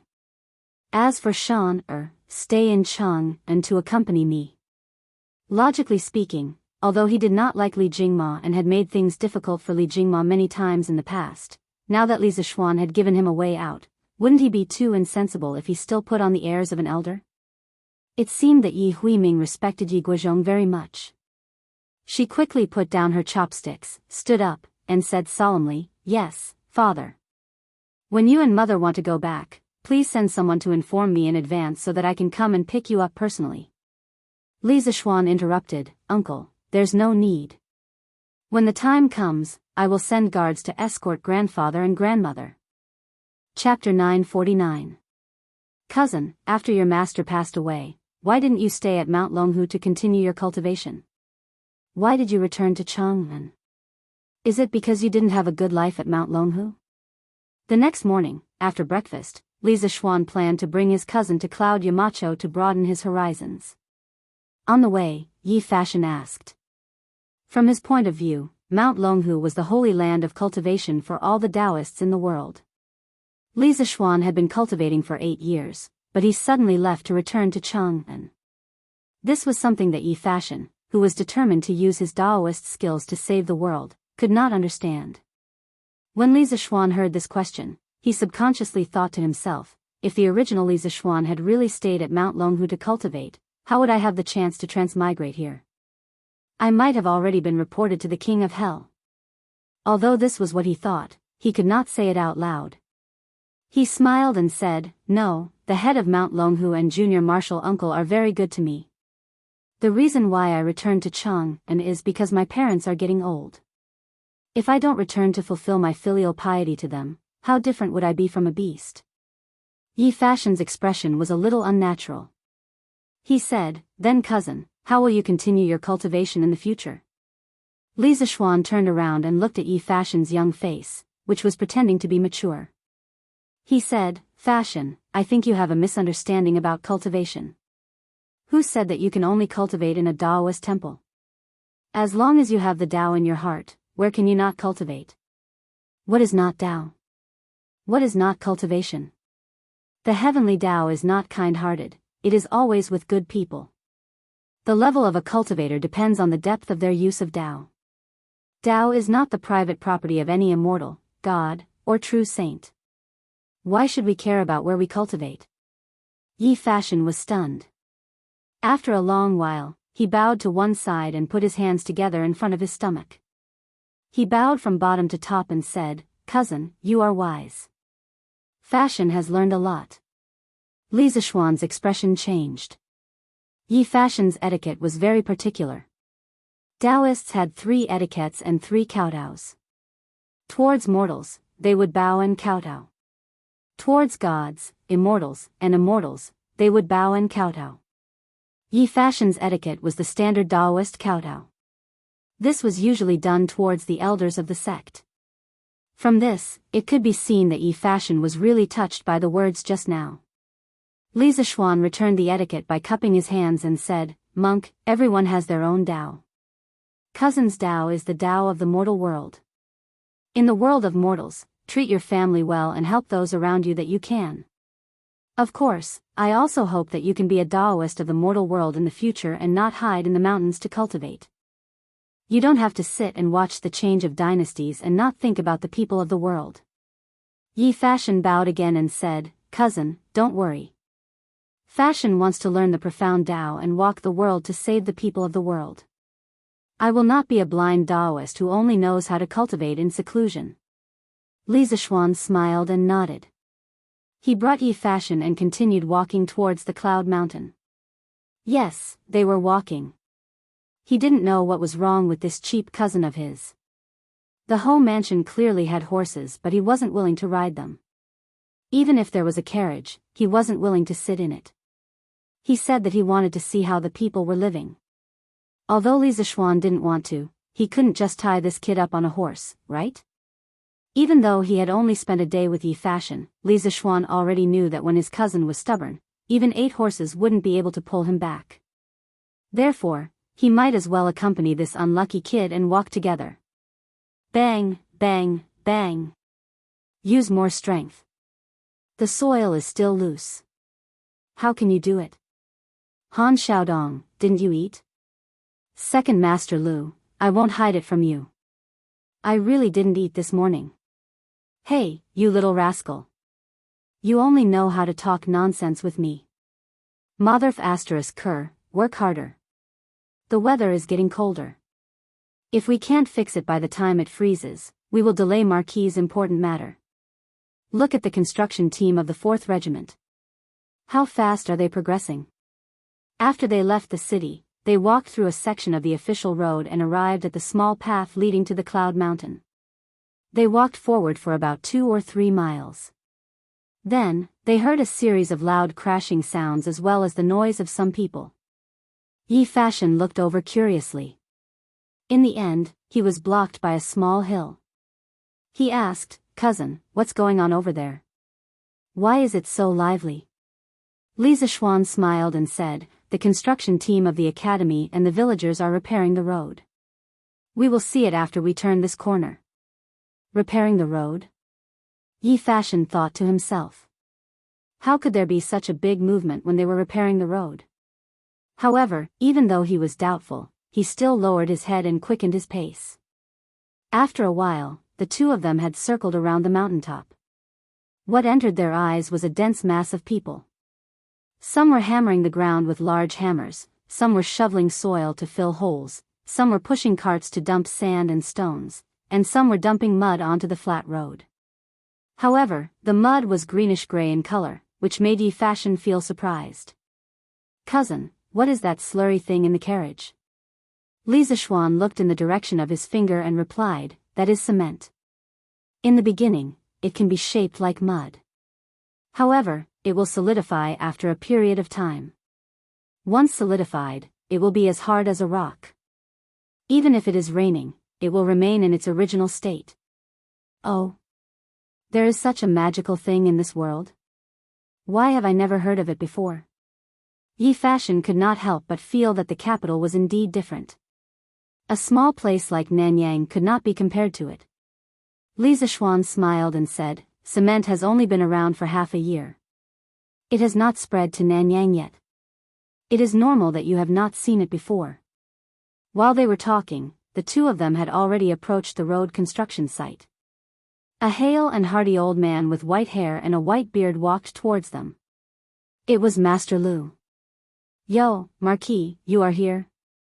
Why did you not ride a horse today?" "And this is?" Li Zishuan smiled and replied, "I wanted to train my legs so I did not ride a horse today." "Oh right, Master Lu, this is my cousin. He just arrived in Chang'an yesterday. He wants to visit the academy today." Yi Fashion saw that when Li Zishuan spoke to the old man in front of him, he did not put on any airs like Marquis. His tone was also not arrogant and condescending. Instead, there was some respect for an elder. Yi Fashion was surprised but did not show it on his face. He saluted Master Lu and said, "Greetings, Master Lu." Master Lu was flattered and said, "Hey, little Lang Jun, you are too courteous. Since you are Marquis' relative, I should be the one greeting you." Li Zishuan smiled and said, "What are you saying, Master Lu? You are my elder." "Oh right, Master Lu, this road looks like it is almost finished, right?" Master Lu wiped his sweat and said, "Hey, Marquis, it is almost over, almost over. There are only about 3 miles of road left to be repaired. It will take about 10 days to completely repair it. It is just that I am ashamed to say that we farmers are not very good at repairing this kind of cement road. We are dragging Regiment Commander Gong and the others down." When Li Zishuan first divided the construction corps, he set up 5 regimental commanders. They were Hu Hanyun, Master Lu, Chao Xiaofu, Gong Minyong, and Ni Taifeng. Later, in order to repair the cement road and the academy's project was almost completed, Li Zishuan disbanded 2 construction regiments, with a total of nearly 5,000 people. One was the 2nd Regiment of 2nd Master Lu and the other was the 4th Regiment of Gong Minyong. Master Lu's prestige in this area was still very high. Later, the farmers who came to help repair the road were also under his command. In this way, Master Lu's 2nd Regiment now had more than 3,000 people in name. However, these farmers who came to help had not experienced the big project of Yanhuang College. Naturally, they lacked experience. As a result, although Master Lu's 2nd Regiment had more people, the overall progress was not much different from Master Lu's 4th Regiment. Li Zishuan smiled and said, "It's okay, there is no rush. Don't let the villagers be too tired. By the way, Master Lu, I asked my father-in-law to inform everyone to go into the mountains to pick herbs. Do you all know? It was out of good intentions that the farmers were willing to help with the road repairs." At first, Li Zishuan wanted to pay the workers who came to help, but the farmers refused to accept it no matter what. It was only after he changed the wages to a bucket of rice that the farmers reluctantly accepted. The price of a bucket of rice was much lower than the wages of the construction site. Facing such a group of kind-hearted farmers, what else could he complain about? Master Lu heard Li Zishuan's question and grinned, "Marquis, we all know. In the afternoon, it is said that each village will organize some young men to be guards. Even if they encounter wild beasts, they will not be afraid. Then, each family will send one person to go into the mountains to pick herbs. It is a pity that I am not free now. Otherwise, would also go into the mountains to hunt wild beasts and let the kids in the village see Master Lu's archery skills." Li Zishuan could not help but laugh and said, "Haha. Other people's treasured swords are not old, but Master Lu's divine arrows are not old. Haha." Master Lu said proudly, "Of course." Back then, the villagers were hungry and wanted to go to the west of Yunshan to hunt. I, Master Lu, went as well. I met a big tiger with white forehead. Master Lu, I. Master Lu began to explain the heroic deeds of the past to the two of them. Li Zishuan was also happy to rest at the side. Yi Fashion, on the other hand, was frowning deeper as he listened. Half an hour later, they bid farewell to Master Lu and continued to walk on the wide and flat cement path towards Yinshan. Yi Fashion suddenly opened his mouth and said, "Cousin, if the farmers go into the mountains to pick herbs, then just pick herbs. Why do they have to fight wild beasts in the mountains? Everything in the world has spirituality. Wild beasts are also living creatures. That mountain forest originally belonged to them. Let's not talk about the farmers taking over the magpie's nest. Why do they have to search and exterminate them? Cousin, as a Taoist, not only did you not stop them, but you even secretly encouraged them? When it came to killing, many people would think of benevolence like sweeping the floor for fear of harming the lives of ants, and covering the lamp with gauze to protect the moths. However, some Taoist priests did eat meat.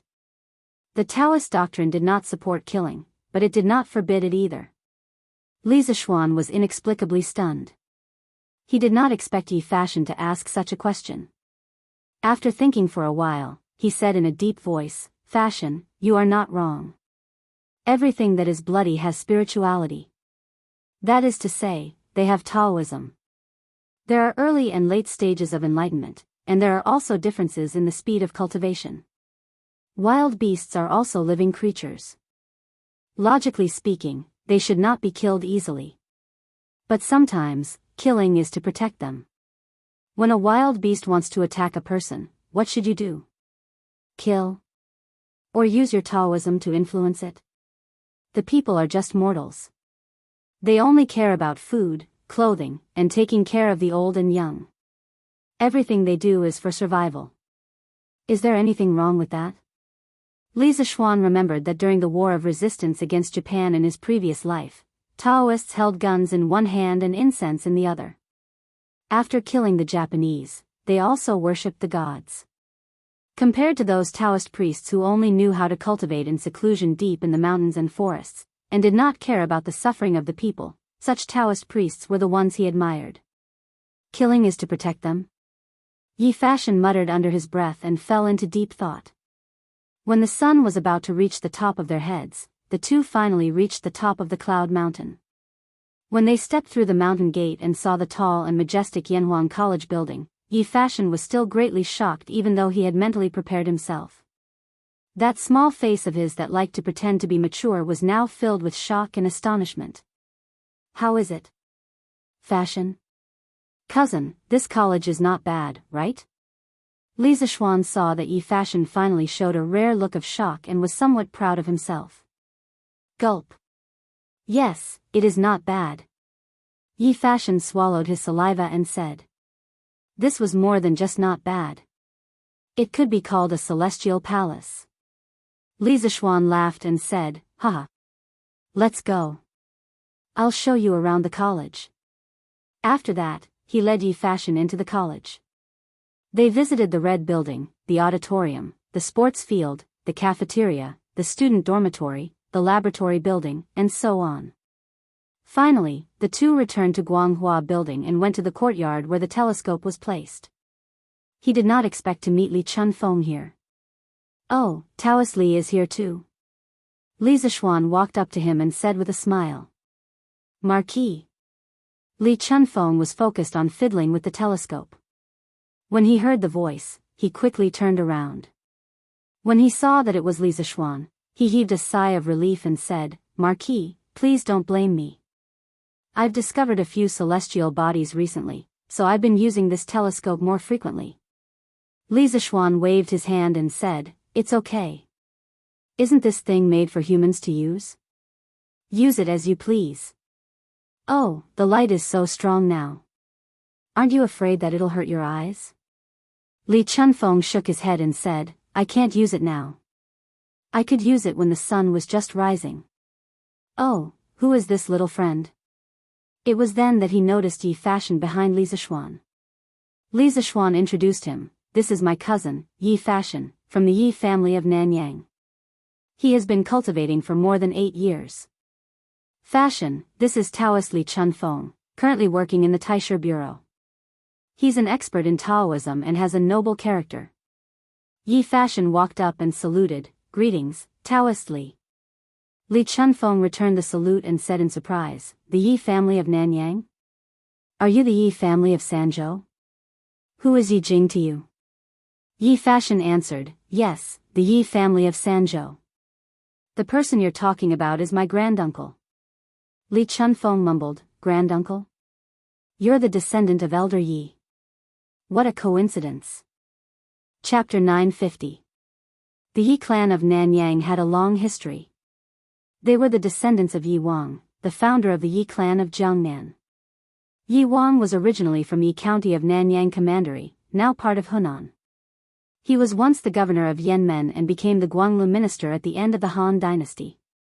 In the second year of Jianmen, he came from Qingzhou to Jiangnan and lived in Danyang Jurong, now Jurong, Jiangsu. He was the founder of the Yi clan. Yi Ju was the governor of Qiantang, now Hangzhou, Zhejiang. He loved the people like his own children and was known as Father Yi. Yi Ju settled down in Qiantang under the persuasion of the people and became a prominent family there. After Yi Ju passed away, he was buried on the right side of Mao Mountain in Songyang of Kuo Prefecture. He was known as the founder of the Yi clan of Kuo Prefecture or Mao Mountain. Yi Ju had 4 sons. The second son, Yi Jianshi, was promoted to General Zhichong and stayed in Songyang. Yi Jian's descendants lived on the right side of Mao Mountain. Because of the long history of the temple, they were known as the Yi clan of Mao Mountain. Yi Fashion was Yi Ju's 19th descendant. Therefore, it was not wrong to say that Yi Fashion was from the Yi clan of Kuo Prefecture. "Taoist master, you know my granduncle?" Yi Fashion heard Li Chunfeng's mumbling and was confused. His granduncle Yi Jingning was in his 70s. Li Chunfeng looked like he was in his 20s or 30s at most. Logically speaking, he should not have any connection with his granduncle. When your granduncle was still the chancellor of the Imperial College, I had a relationship with him. However, your granduncle might not remember it clearly. Li Chunfeng smiled but did not want to go into details. Yi Fashion did not want to force him. The two Taoists who had left a deep mark in the history of the Tang dynasty talked for another hour.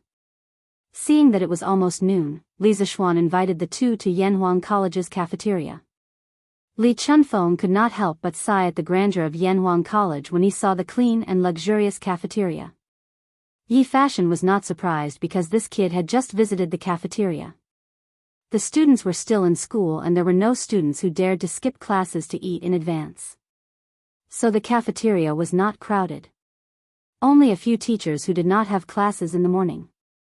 When they saw Li Zishuan, they hurriedly greeted him. Li Zishuan greeted them with a smile and did not say much. The 3 of them ordered a few dishes and a pot of wine. They found a seat by the window and began to drink. "Taoist Li, my cousin plans to travel the world to seek Tao next year. You are his elder in this regard. You should teach him well." Li Zishuan took a sip of wine and a bite of soaring success. Then, he looked at Li Chunfeng and started talking about serious matters. He had only known Yi Fashion for a little more than a day. Logically speaking, they weren't close enough to worry about him, but he couldn't help but worry. Perhaps he, who had transmigrated from the modern world, knew that Yi Fashion was destined to be extraordinary, so he couldn't help but worry. Haha. Marquis, you are worried that your younger brother will be in danger when he goes out, right? Li Chunfeng took a sip of wine and looked at Li Zishuan as if he could see through the world. He smiled and said, "Actually, Marquis, you don't have to worry. When I was 9 years old, I left home to travel the world. I went to the Calm Cloud Temple in Nantua Mountain to learn Tao. I didn't meet any bad people along the way. Moreover, your younger brother's forehead is high, his eyebrows are raised, and his forehead is full. These are the signs of wealth and wealth. He won't encounter any accidents in a short period of time." Li Zishuan realized that this Taoist priest in front of him was even more powerful. He started to travel the world when he was 9 years old. He couldn't help but think to himself, are all the people in the ancient times so powerful? Thank you for your kind words. Li Zishuan felt a little relieved. At the same time, he felt a little enlightened. If Li Chunfeng could see Yi Fashion's face, how could Yi Guizhong not see it? No wonder that old man was not worried at all. Everything was probably under his control. I should be the one thanking Marquis. I'm afraid that my son has caused trouble for Marquis in Yanhuang College. Li Chunfeng said politely. Li Zishuan shook his head and said, You must be joking. Your son has always been one of the top students in the college. How could he cause any trouble? The college would like to thank you for your good upbringing. Cultivators were also humans. Even though Li Chunfeng's heart was as calm as still water, he couldn't help but smile when someone praised his son. He raised his wine glass and said with a smile, It's boring to keep thanking me. Let me toast to Marquis to thank you for your hospitality today. Li Zishuan nodded and drank his glass with a smile. Suddenly, Li Chunfeng said, Marquis, I've found a celestial body that is very close to us. Although it's a little farther than the moon, it's much closer than the stars in the night sky. But what I find strange is that this celestial body can only be observed in the morning. It's impossible to find it at night. And there's a circle of light around this celestial body. It's very beautiful. I've looked through all the astrological maps left behind by our ancestors, but I couldn't find any record of this celestial body. It's really strange. Astrological maps were not the patent of modern people. The ancient people of China had been observing the heavens for a long time. They had made many achievements that modern China was proud of. They invented astronomical tools such as the celestial sphere, and many others. During the Sui and Tang dynasties, people combined astrology and numerology, and the astrological theory was born. It was based on the idea of heaven and man as one, and used the changes of the stars to predict the good and bad luck of people. By observing the changes of the stars in the sky, people could predict the good and bad luck of people. The 3 enclosures and 4 signs, the 28 mansions, the 7 political systems, and the 4 miscellaneous elements were the basis of the astrological theory. After Li Chunfeng finished speaking, Yi Fashion's eyes widened. He never thought that the cylinder with a support frame in the courtyard of Guanghua building was actually used to observe the stars. Furthermore, from what Li Chunfeng said, it was to observe the stars during the day. Why did it sound so mysterious? Li Zishuan was secretly shocked. Based on Li Chunfeng's description, it was very likely that he had found Saturn by accident. Saturn could be regarded as one of the more peculiar planets in the solar system. Through a telescope, its appearance was like a straw hat. The existence of the halo made Saturn the most beautiful planet among the stars, causing the viewers to exclaim in admiration. At first, people thought that Saturn was the only planet in the solar system with rings. However, from the late 1970s to the late 1980s, the discovery of the rings of Uranus, Jupiter, and Neptune changed this view. The telescope made by Mo Lingwei did not have a large aperture and magnification, so the imaging effect was not good.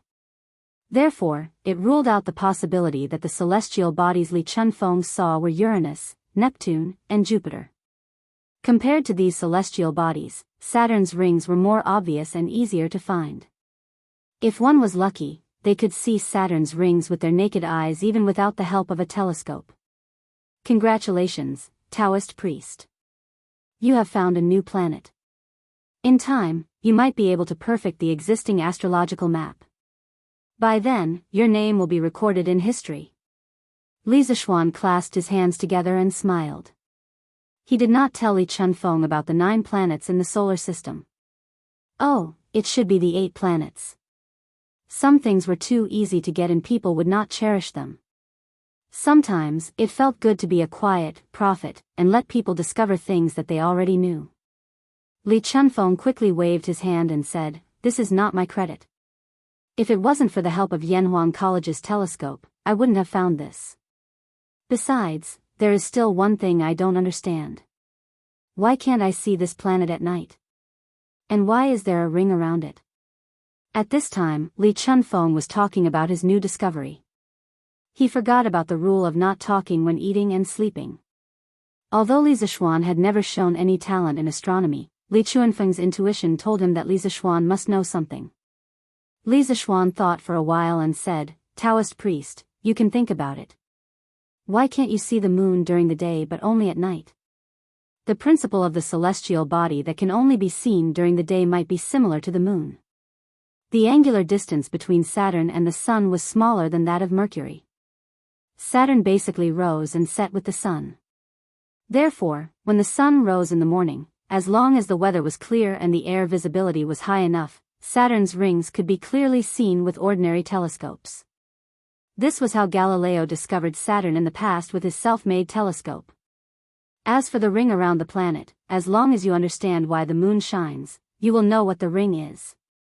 Saturn's ring was formed by the debris of comets and asteroids colliding with the larger moon Saturn. The ring could contain a lot of water. It was made of ice and snowballs with diameters ranging from a few centimeters to a few meters. Under the sunlight, these substances formed the light belt that people saw through the reflection of the sun. Li Chunfeng fell into deep thought. After a while, he cupped his fists and said, "Marquis, you're really knowledgeable. I've learned a lot. You're too kind. When the telescope is improved in the future, I believe that you will be able to find more planets. We will celebrate for you then." Mo Lingwei and Yan Shaoning were rushing to produce a batch of military telescopes for the military. Therefore, the improvement of the astronomical telescope was temporarily put on hold. However, Li Zishuan believed that as the telescope technology in the workshop became more mature, the telescopes produced would be more advanced. By then, Li Chunfeng might be able to find all the planets in the solar system with the help of the telescope. In that case, Li Chunfeng might bring up the heliocentric theory. However, he did not know if he would be seen as an outlier. After all, when the theory was first brought up in the West, many people suffered because of it. Yi Fashion was stunned as he listened to their conversation. In the past, he was proud of his knowledge. Of course, he had heard a lot about Li Zishuan. He thought that his cousin was quite capable since he was able to reach such a high position with his own efforts. However, he did not expect him to be so knowledgeable. There were many things that he had never heard of, but Li Zishuan was able to talk with his cousin. This was the difference between them. At this moment, Yi Fashion was even more determined to go out and seek Taoism. If he did not step out of the house, he would be a frog at the bottom of the well for the rest of his life. The lunch lasted for almost an hour. When the students were about to leave school, the three of them finally left. After lunch, Li Zishuan went back to the Yunshan residence to rest for a while Yi Fashion meditated in the backyard. In the afternoon, Li Zishuan prepared to return to Chang, and with Yi Fashion, who had gone out to collect wind and had a bountiful harvest. Originally, he wanted to bring his cousin to the west of Yunshan to see if the farmers would encounter any beasts when they were gathering herbs. However, Yi Fashion could not bear to see the beasts killed, so he gave up on the idea. When they came to Chang'an, Li Zishuan did not want to continue walking. He felt that it was a waste of time, so he borrowed 2 horses from the guards of the academy. Each of them rode 1 horse and rushed back to Chang'an. Da. All the horses of Li Zishuan's guards were equipped with horseshoes. When they walked on the hard and flat cement road, the sound of the horses' hooves hitting the ground was particularly clear. Not only did people like to walk on the cement road, horses also liked to walk on it. Once they were on the cement road, they could clearly feel that the horses were running faster. At this speed, it didn't take long for them to reach the end of the cement road. After another quarter of an hour, they finally left the small path and walked onto the main road. Who would have thought that they would be greeted by a large group of soldiers? It was a grandiose group of about a few thousand people. Whoa! When Li Zishuan saw the leader of the group, he hurriedly stopped his warhorse and jumped off to greet him. "Your Highness, are you leading the soldiers to the south?" Li Zishuan asked.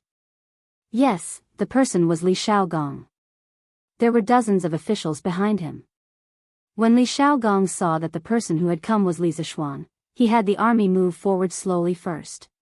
He would catch up with the officials in a while. Then he replied to Li Zishuan, "That's right.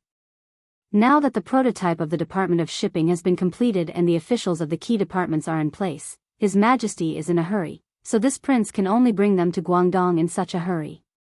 It was obvious that Li Xiaogong did not want to go to the south at this time. After all, it would be the new year in a month. If Li Xiaogong went to Guangdong now, it was very likely that he would have to spend the new year there. Your Highness, please be careful. Li Zishuan cupped his fists and said. Oh. This little guy is. Li Xiaogong saw Yi Fashion and asked curiously. Li Zishuan introduced, Your Highness, this is my cousin, Yi Fashion. He is from the Yi family in Nanyang. He just arrived in Chang'an yesterday. Cousin? Li Xiaogong pondered for a moment and said, Oh. Your mother's family is willing to come and find your mother? I know a little about your mother's matter.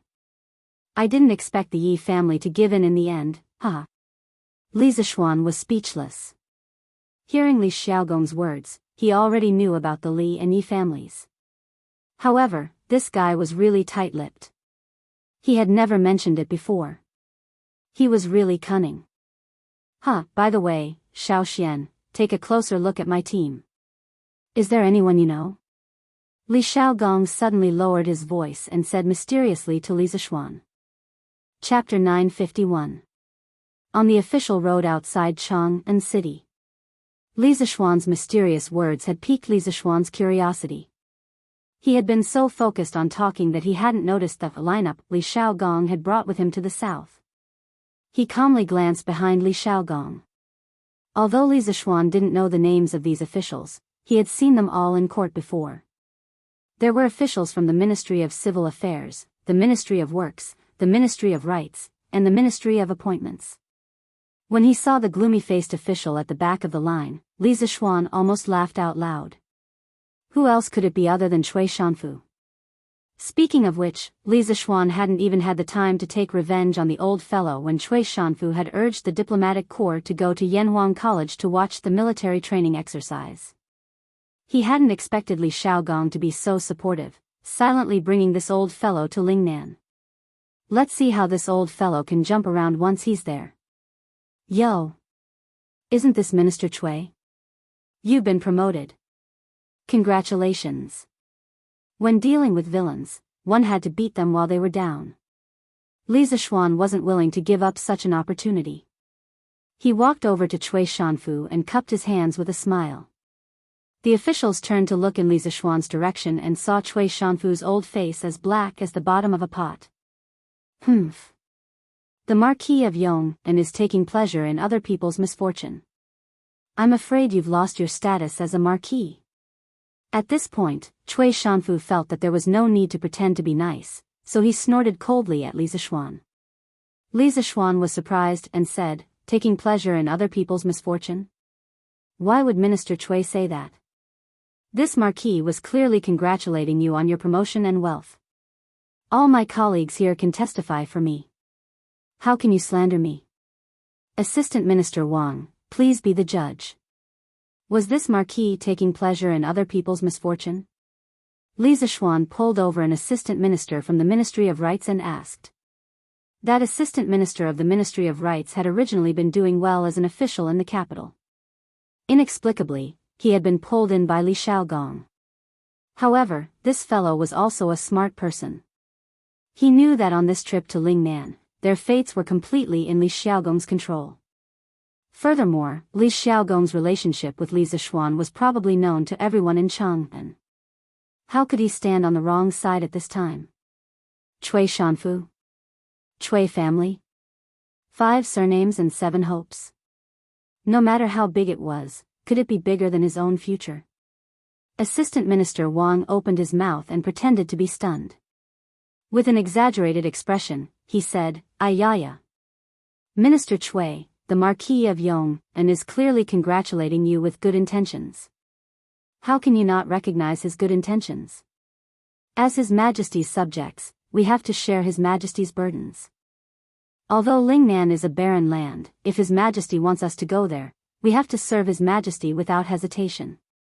Being able to serve His Majesty is a blessing for us subjects. Therefore, we have indeed been promoted. Your attitude isn't right. My fellow colleagues, don't you think what I said is right?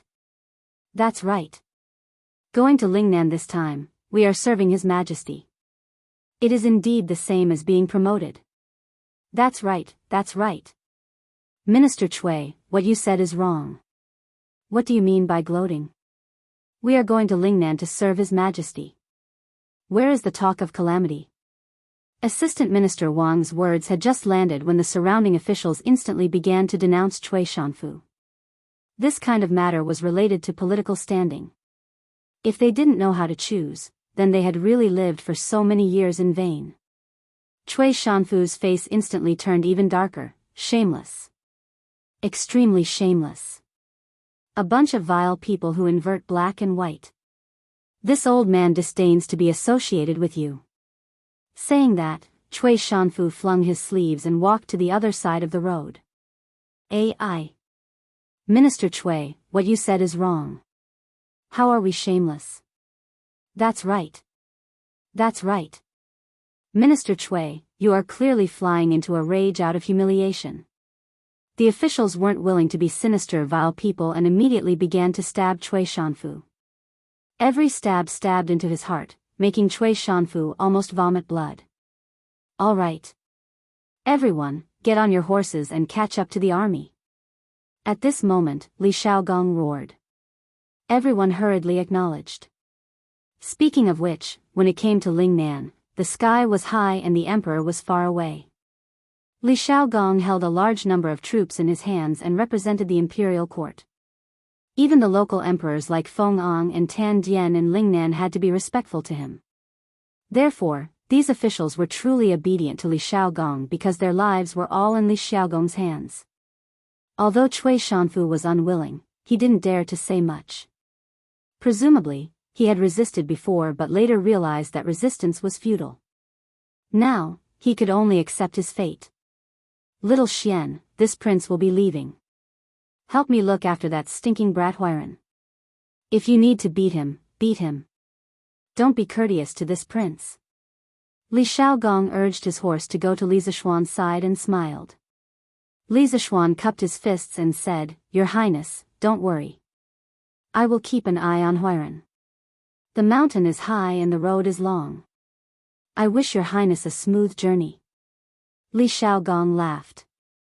I'll count on your auspicious words. But if there's an emergency at the Bureau of Shipping, you, as the right commissioner of the Bureau of Shipping, can't refuse. Li Zishuan hastily replied, I wouldn't dare, I wouldn't dare. But then, he suddenly remembered something and whispered, Your Highness, the Bureau of Shipping deals with an enormous amount of money every day. You must prevent the people below from being corrupted and forming factions. After saying this, he meaningfully glanced at Chui Shanfu's back. Li Xiaogong's lips curled into a cold and profound smile. Ha! Don't worry about that. This king was worried that he wouldn't jump around. His Majesty has already made arrangements. Otherwise, how could one of the 9 ministers be moved by this king? Li Zishuan instantly understood. At this moment, he was completely at ease. Since Chui Shanfu had already been targeted by Li Er, he wouldn't be able to cause any waves in the Great Tang. For the rest of his life, he could only obediently live out his days. The moment he made a move, he wouldn't even need to do anything.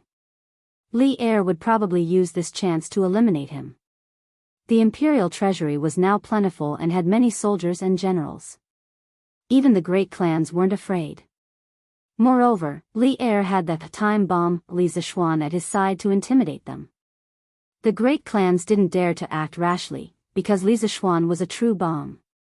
Feng Jidai had been able to see the clues in the overnight destruction of Snake Spirit Mountain, so how could those old foxes not see it?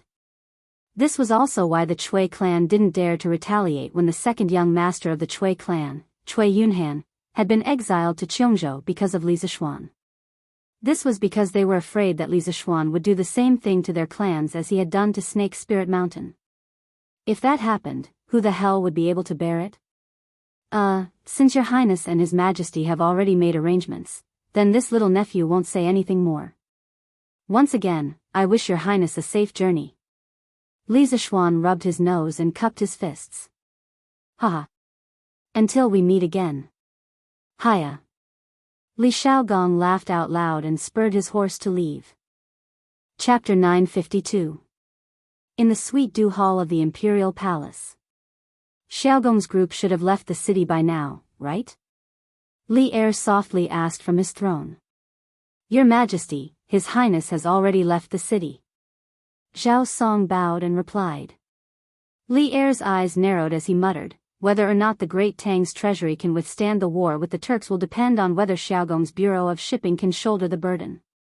And also, the Chui clan, Chui Shanfu, Earlier, when Prime Minister Aluo Nazhan of the Jianri dynasty wanted to marry the Great Tang princess for King Jianri, Li Er was naturally unwilling. Changle was his most beloved daughter. How could he marry her off to a barbarian? But as the sovereign of a country, he could not let his emotions affect his decisions.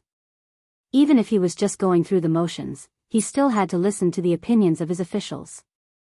In the end, Li Zishuan's bravery and righteousness had satisfied him, but Chui Shanfu supported the marriage of the Great Tang princess and vigorously advocated for a peaceful marriage between the two countries. At that time, Li Er had wanted to kill Chui Shanfu, but he had never found a good opportunity. He had never imagined that Chui Shanfu's name would be on the list of officials selected to go to Lingnan that Li Xiaogong had brought a few days ago. Logically speaking, Chui Shanfu, as an official of the Chamberlain of Dependencies and one of the 9 ministers, should not have been sent to Lingnan. But when Li Er saw the name Chui Shanfu on the list, many thoughts flashed through his mind, and so, the final list of the Bureau of Shipping shocked everyone. After all, Chui Shanfu was not only an official of the Chamberlain of Dependencies, but also the successor of the Chui clan of Qinghe. Did Li Er not take the great clan seriously by making such a decision? But on second thought, many people realized that Li Er really did have the confidence to not take the great clan seriously. In the past, the Great Tang did not lack good generals, nor did it lack elite soldiers, but it lacked money. If a war broke out, the Great Tang's supply of provisions might run into problems. But now, the imperial court's treasury was abundant. It did not lack soldiers, generals, or provisions. If the great clans dared to be impudent, they would have to consider whether or not they could withstand Li Er's thunderous strike. Would the great clans dare to be impudent? Of course not. Since Li Er had dared to make this decision, it meant that he had already made preparations for the counterattack of the great clans. If the great clans made any strange movements, they might just be playing right into Li Er's hands. After all, for Li Er, stabilizing the rear before dealing with the Turks was not a bad choice. Because of this, East Commandery Duke Chui Junchuo, who had not been to court for decades, came to Ganlu Hall with a walking stick to plead for Chui Shanfu. Of course, Li Er did not neglect, but he did not agree. In the end, he sent Chui Junchuo back with the reason that Chui Shanfu's trip to Lingnan is only temporary. Once the Department of Shipping is on the right track, he will be summoned back. Just like that, under Li Er's strong insistence, the matter of Chui Shanfu following Li Xiaogong to the south was completely settled. However, even Li Er did not understand why Li Xiaogong would write Chui Shanfu's name on the list. If one were to say that this old man was talented, there were many ministers in the imperial court who were more talented than him. No matter how one looked at it, it seemed that Li Xiaogong had deliberately written Chui Shanfu's name. But what enmity did Li Xiaogong have with Chui Shanfu? Li Er was not too sure about this. Recently, pay more attention to the Chui family. If there are any strange movements, immediately report to me. A cold light flashed in Li Er's eyes as he instructed in a deep voice. He was now really confident because the Ministry of Works research on gunpowder had made great progress. If the great clans chose to make a strange move at this time, he did not mind giving them another round of justice from the heavens. Marquis, I have found the information you wanted. At night, in the study of the Marquis's residence in Yongla Lane, Li Zishuan stood in front of the window with his hands behind his back. Pang Feiji cupped his fists behind him. Oh. Tell me about it. Recently, he had not paid attention to the situation in the imperial court. After meeting Chui Shanfu on the road today, he had the heart to ask Pang Feiji to find out more information. Pang Feiji cupped his fists and reported, Marquis, according to my investigation, Cui Shanfu was in the first batch of officials selected by the regional prince to go to Lingnan City. Many people in the imperial court were against it, but I did not expect His Majesty to agree in the end. After that, the Cui family's ancestor, the East County Duke, personally went to the palace to plead for leniency, but it did not seem to have any effect. That is why Cui Shanfu went south with the regional prince today. Oh. I see. Li Zishuan suddenly understood and then asked doubtfully, but why did the royal prince want Cui Shanfu to go to Lingnan? He doesn't seem to have any enmity with Cui Shanfu, right? Pang Feiji's expression was a little unnatural as he said, this. I asked young Master Huiran. He said that the regional prince did not like Cui Shanfu for a long time, so, did not like him? Li Zishuan was stunned. This reason was so strong and so willful. Well, I just don't like you and want to do you. What's wrong with that? People from the royal family are really awesome.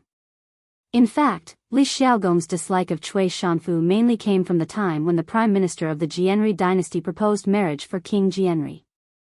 When he saw Cui Shanfu shamelessly insist on marrying the Tang princess to a distant country, Li Xiaogong felt as if his heart had been stabbed by a knife. He did not know why, but when he saw Cui Shanfu's face later, he felt that this old man wanted to marry his daughter to another country. Perhaps this is the fate of the heavens. In history, Li Xiaogong's daughter, Li Shuyan, was married to Tubo thousands of miles away because of a political marriage. Although she left behind the beautiful story of Princess Wenxing came to Tubo, who knows the pain of the separation of father and daughter and the inability to see each other again? Marquis, I inadvertently found out a piece of news about young Master Huiran. Pang Feiji glanced at Li Zishuan cautiously and said in a low voice. Oh. What news? Tell me. Li Zishuan's interest was piqued and he quickly asked. Pang Feiji said, according to the news I found out, young Master Huiran was very famous in the Nanyang area since he was young. He was even called the fairy child. Seeing that Li Zishuan was very interested, Pang Feiji continued, it is said that young Master Huiran's mother had a dream during the day. She dreamed that a meteor entered her mouth and swallowed it. When she woke up, she was pregnant and gave birth to young Master Huiran 15 months later. This has become a legend in the area.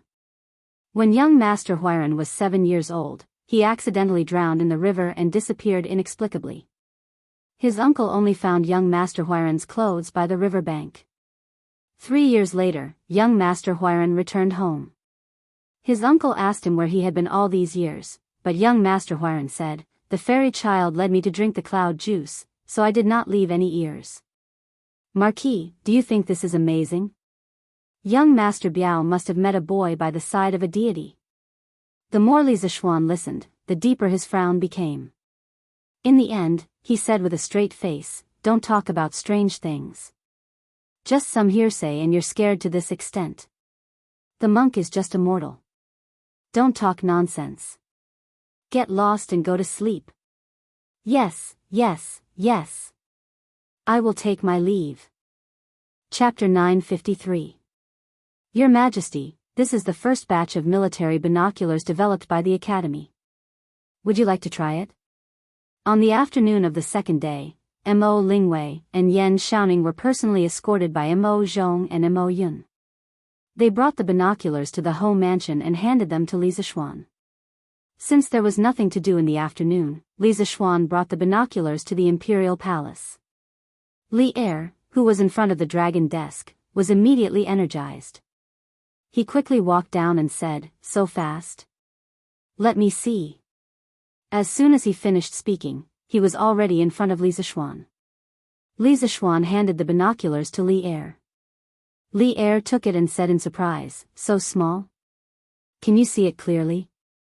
Brat, are you cutting corners for me again?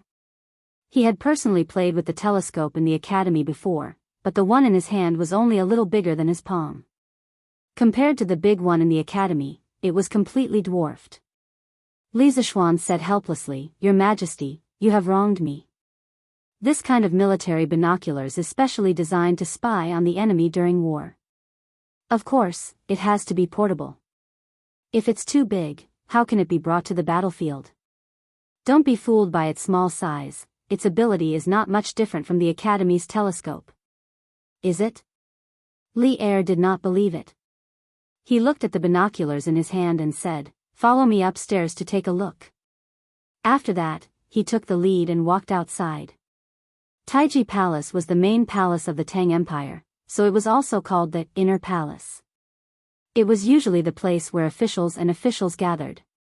Of course, it was also Li Er's office. Taiji Palace occupied a large area, including Taiji Palace, Yin and Yang Palace, and Ganlu Palace. Taiji Palace was not a group of palaces on the first floor, it had a second floor.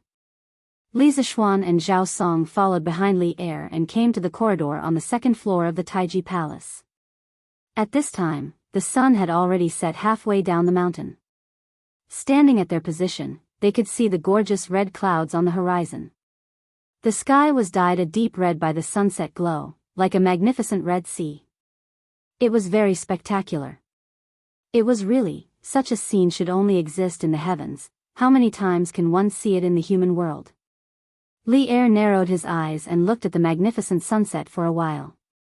Then, he picked up the binoculars and held the binoculars in front of his eyes. In order to protect the lens, Mo Lingwei added rubber to the edge of the lens.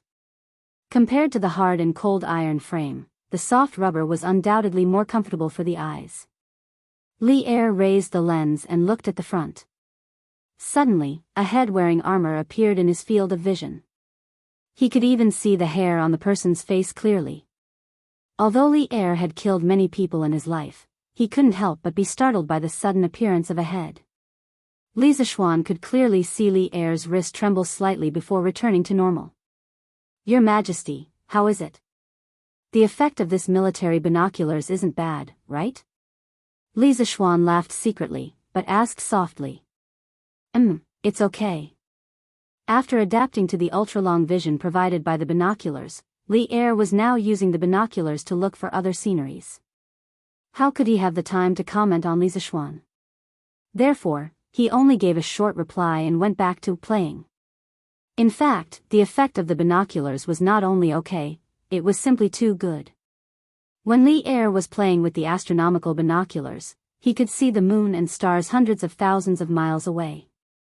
Those stars were originally far away, so he didn't have much of an intuitive feeling about the magnification effect of the binoculars. But now, it was different. Standing here, he could even see the appearance and clothing of the people on Vermilion Bird Avenue outside the Imperial City. It was exactly the same as the scene he couldn't see when he stood next to those people. This kind of intuitive visual impact shocked Li Er. For a moment, he was addicted to playing with it. "Ahem. Your Majesty, it's getting cold, you." After a full quarter of an hour, Li Zishuan estimated that Li Er should have seen everything that could be seen from this angle. At this moment, a gust of cold wind blew from the west. Zhao Song could not help but let out 2 dry coughs. Li Er reluctantly put down the binoculars and said, "Let's go back to the Ganlu Palace."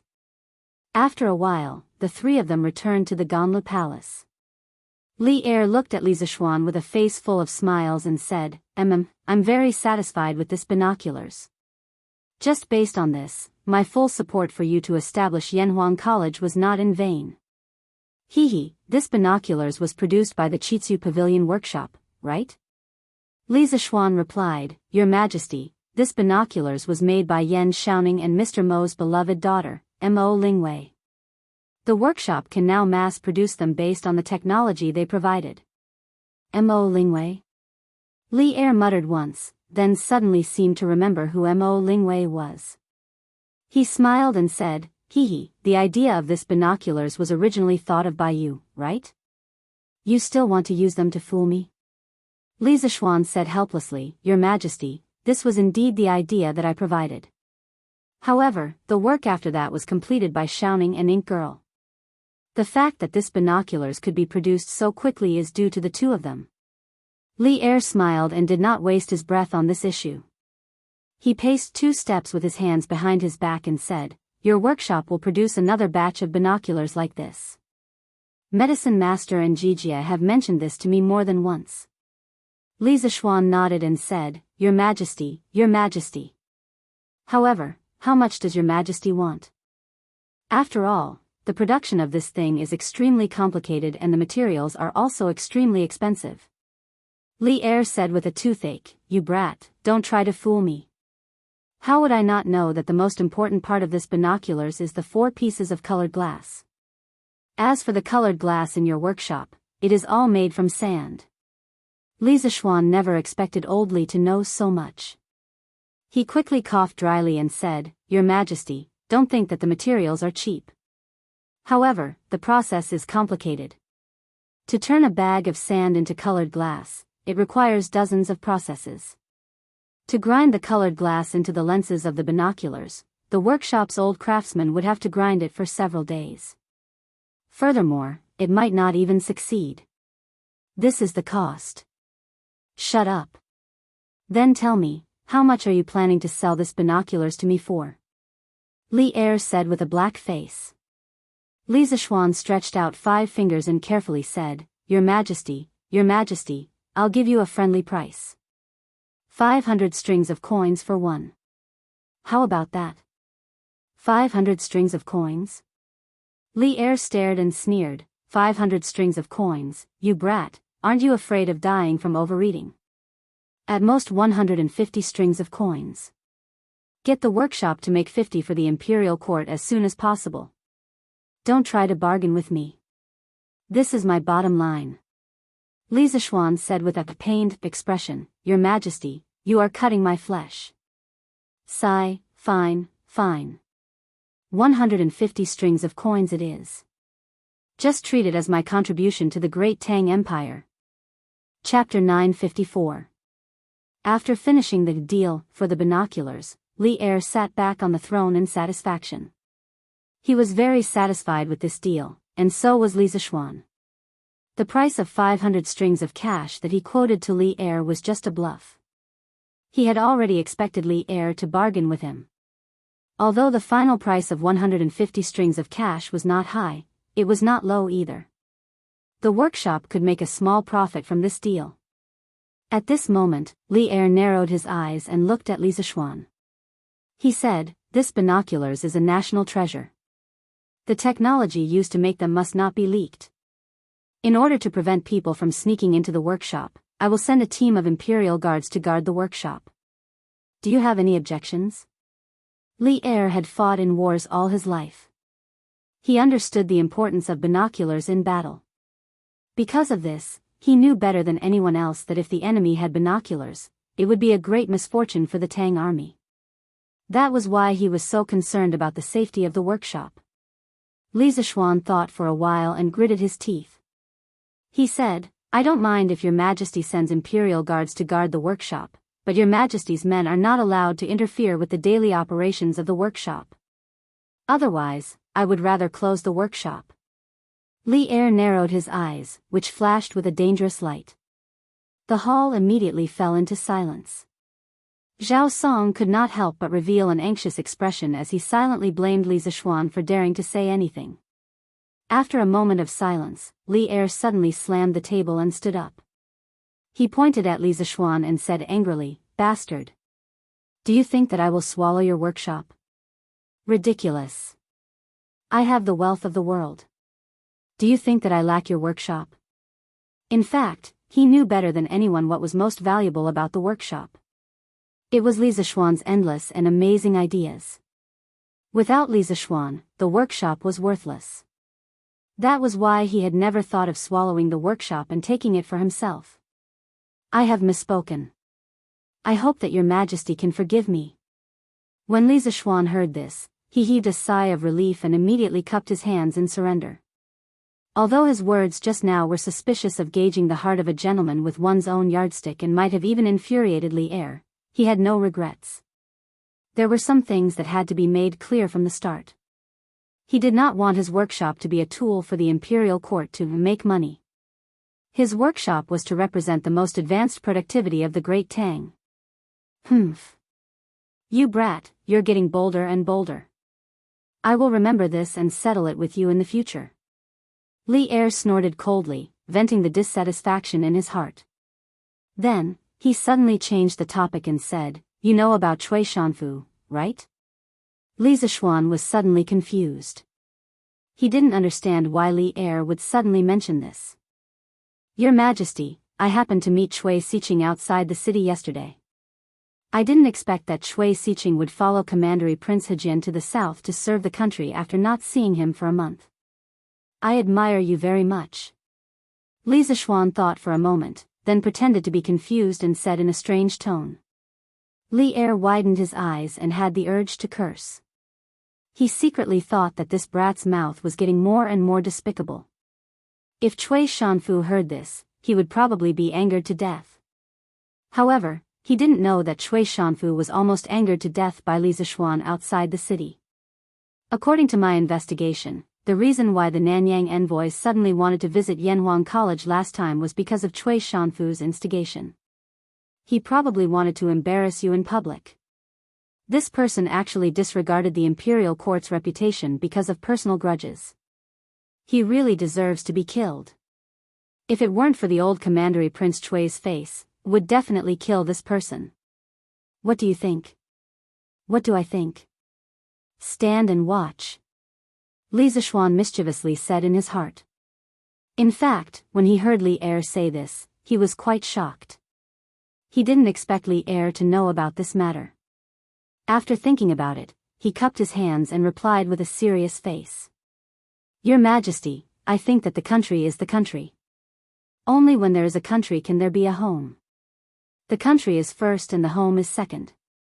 At any time, the country's interests are above everything else. Although I don't know how I offended Chui Siqing shouldn't have disregarded the Tang Empire's reputation to seek revenge on me. His intentions are truly deserving of death. Li Er looked at Li Zishuan with a faint smile and nodded. Yes, so I sent him to Lingnan. I hope that he can properly reflect on himself.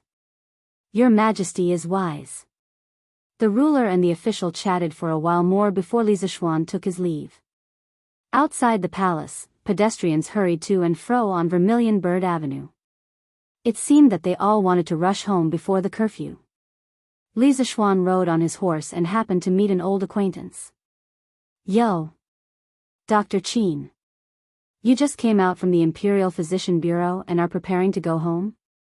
That's right, it was the doctor from the Imperial Physician Bureau, Dr. Qin, who had attacked Snake Spirit Mountain with Li Zishuan and tested the poison with his own body. Hey! So it's Marquis. I've seen Marquis before. Marquis, how have you been recently? This old man has just been dismissed from the Imperial Physician Bureau and is about to go home. Dr. Qin hurriedly greeted with a smile. Li Zishuan dismounted and stood beside Dr. Qin. The two walked side by side. Li Zishuan said as he walked, Haha. Dr. Qin, we are people who have been on the battlefield together. There's no need for you to be so polite. I wouldn't dare. Dr. Qin shook his head and laughed. Li Zishuan rolled his eyes and suddenly said, Oh right, Dr. Qin, this Marquis intends to establish a medical school. In the next few years, I will establish public medical centers in all the states of the Tang Empire. The Academy's medical school will cultivate medical talents for these medical centers. Dr. Qin's medical skills are superb and your medical ethics are noble. I wonder if you can recommend some similar talents to this Marquis? To fill up the Academy's medical faculty. Well, this was a rather old-fashioned way of recruiting people. He just had to wait for the willing to take the bait. Public medical centers? Marquis is indeed bold. I admire you. But I've been in the Imperial Physician Bureau for most of my life. I'm afraid that those friends of mine are no longer practicing medicine, right? Dr. Qin praised and then said regretfully. Li Zishuan smiled and said, Since there's no one else to recommend, Dr. Qin, why don't you come to Yanhuang College yourself? Don't you want to pass down your lifelong medical skills? Now that priest's son has a disciple, you. Dr. Qin said in surprise, Is priest's son also in Yanhuang College now? Li Zishuan smiled and said, Yes. And not only that, when the medical students officially enroll, priest's son will occasionally substitute for them. At this time, Sun Simiao was the idol of many medical students. Dr. Qin's eyes lit up when he heard this. He stroked his beard and said with a smile, "Good, good, good. Since priest's son has already entered Yanhuang College, what's there for me to hesitate? Just as well, I'm getting old and I'm planning to resign from the Ministry of Personnel in a few days. When the time comes, don't look down on my old bones." Li Zishuan smiled and said, why would I? The Academy's doors will always be open to Dr. Qin. Chapter 955. Oh, I'm a little tired of eating fish and meat every day. I'll get the kitchen to buy more vegetables and fruits for a change of taste. On this day, Li Zishuan was eating lunch and subconsciously complained when he faced the table full of fish and meat. Although Han Yushi and the kitchen maid at home were very good at cooking, no matter how delicious they were, they couldn't rely on eating meat every day. Moreover, a healthy life required vegetables. These days of eating fish and meat every day had been going on for more than a month. Li Zishuan couldn't bear it anymore. "Child, have you been too busy recently? It's already winter. Where do you want the servants to go to buy vegetables for you? You don't want to eat pickles. It's already good enough to have meat to eat." Mrs. Li knocked on the bowl. Her eyes were full of love and helplessness. Han Yushi also said, "Yes. Husband. In this season, other than the warm soup bureau, there are vegetables and cold melons in other places. Husband, why don't you make do for a while?" The so-called warm soup bureau was a department set up by the Tang Dynasty Palace to cultivate off-season fruits and vegetables. Don't be surprised. Off-season fruits and vegetables were not the patent of modern people. Off-season fruits and vegetables had already appeared as early as the Qin and Han dynasties. Back then, Qin Shi Huang planned the burying of Confucianism incident because of this. According to the historical records, Qin Shi Huang secretly planted melons in the warm place of Li Mountain's Mausoleum Valley. The melons were ripe and he ordered the scholars to say it. People said different things, so the order was different. In the end, these Confucian scholars didn't know the reason. After seeing that the melons were rare in winter, they were all killed. In the Han Dynasty, the royal vegetable base, Taiguan Garden, began to use the method of storing fire to grow off-season vegetables on a large scale. At that time, there was an official named Xiao Xinchen. He said that off-season vegetables were illegal food and couldn't be eaten. It would hurt people if they ate it. However, these words were obviously to fool people. His real purpose was to persuade the royal family not to be too extravagant. However, the Taiguan Garden, which produced and supplied off-season vegetables for the royal family, was not abolished during the Han Dynasty. In the Tang Dynasty, the Warm Soup Bureau replaced the Taiguan Garden and began to provide off-season vegetables for the royal family. However, the cultivation method of vegetables at this time was obviously more environmentally friendly. They provided heat to the vegetables through hot springs instead of storing fire. Warden of Warm Soup. After hearing what his mother and wife said, Li Zishuan finally remembered the era he was in. But when he heard about the Warm Soup Bureau, he subconsciously understood. After all, this guy had read a lot of Tang Dynasty novels in his previous life, so he knew what the Warm Soup Bureau was. Then I'll go back and ask Qin for some vegetables. I'm sure he has some at home. Everyone was speechless. How could a teacher snatch food from a student? Li Zishuan's skin was really thick to the extreme. Cough, cough. Actually, this fellow also wanted to get his own greenhouse vegetables, but distant water could not quench his immediate thirst. He would first get some vegetables from Li Tai to quench his thirst. As for the greenhouse vegetables, he would also get them. Put it here, put it here. You guys, go to the front yard and help me move those brackets in. Li Zishuan was never careless when it came to his diet. In the afternoon, he asked someone to buy a batch of materials and planned to build a greenhouse in his yard. Young master, why do you need so many oilcloth and wood? Xiao He looked at the open space in the yard, which was full of coarse cloth and wooden sticks, and couldn't help but wonder. Li Zishuan smiled, I'm going to build a house. Build a house? Young master, why do you want to build a house?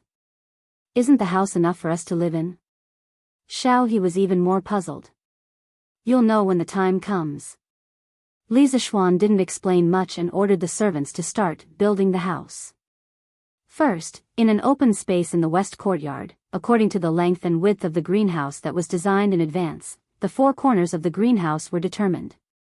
After making the 4 corners at right angles with the law of the Pythagorean string, positioning piles were placed, and positioning lines were drawn between the piles. Then, the foundation of the bamboo frame was leveled and compacted along the lines.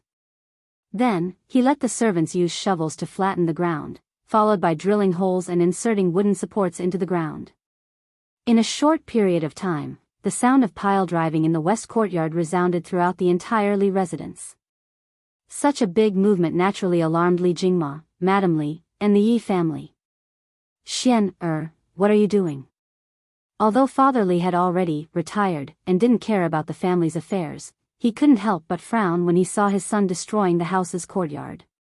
Li Zishuan saw that the main members of the family were basically all present, and understood that his movement was too big. He suddenly felt a little embarrassed. Father, I'm planning to build a house specially used to grow vegetables in the winter. When the time comes, if our family wants to eat vegetables, we don't have to beg others. Build a house? Grow vegetables? Li Jingma's eyes widened, and then he scolded with a straight face, nonsense. I've lived for so long, and I've never heard of growing vegetables in a house. You've been following your master since you were young, and you've never been involved in farming. Now you're actually doing such a ridiculous thing. It's simply wishful thinking. If this gets out, it'll be a joke. Li Zishuan wasn't convinced. Father, you haven't tried it. How do you know this method won't work? Besides, it's not like no one has ever tried growing vegetables in the winter. Can't you just do it in the hot spring department? Li Jingma said angrily, there's a hot spring in the hot spring department to keep it warm all year round. How can it be the same? Stop fooling around and get them to remove these things as soon as possible. In fact, if it were any other time, Li Zishuan could do whatever he wanted at home, but now Yi Guizhong and the others were still living in the Li family. When Li Jingma saw his son fooling around like this, he felt a little embarrassed. If he didn't do it well, he would be reprimanded by his father-in-law again. Li Zishuan didn't have as many twists and turns as his father.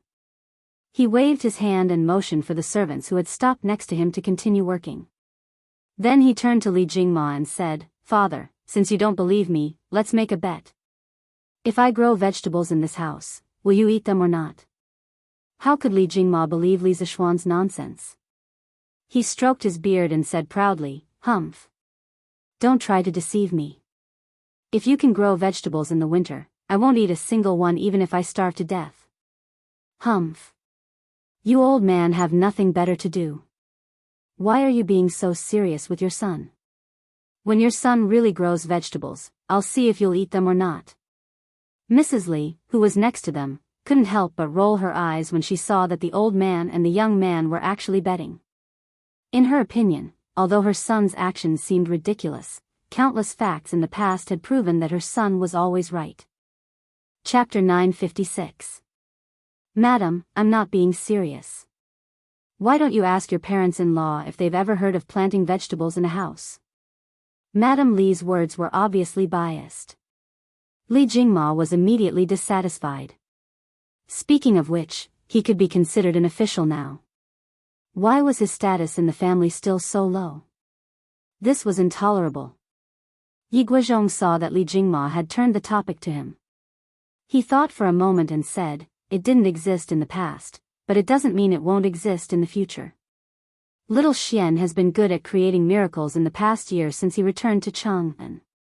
Jingma, as his father, how can you not believe in your own son? It was rare for Yi Guizhong to actually speak up for Li Zishuan. Old Madame Yi smiled and said, Old master is right. Little Xian doesn't look like someone who would boast casually. Jingma, if you speak so confidently now, you'll have to starve in the future. Old Madame Ye's words immediately made everyone laugh. Lan clapped and said, hee hee. Daddy is going to starve. But Daddy, don't worry. Lan will send you food when the time comes. Send food? Your father, I am not going to jail. Do I need a little girl like you to send me food? Li Jingma's old face darkened. Everyone laughed again. While they were talking, 2 rows of wooden sticks of the same height were inserted into the ground in the courtyard. The top of the 2 sticks was supported by a curved bamboo strip.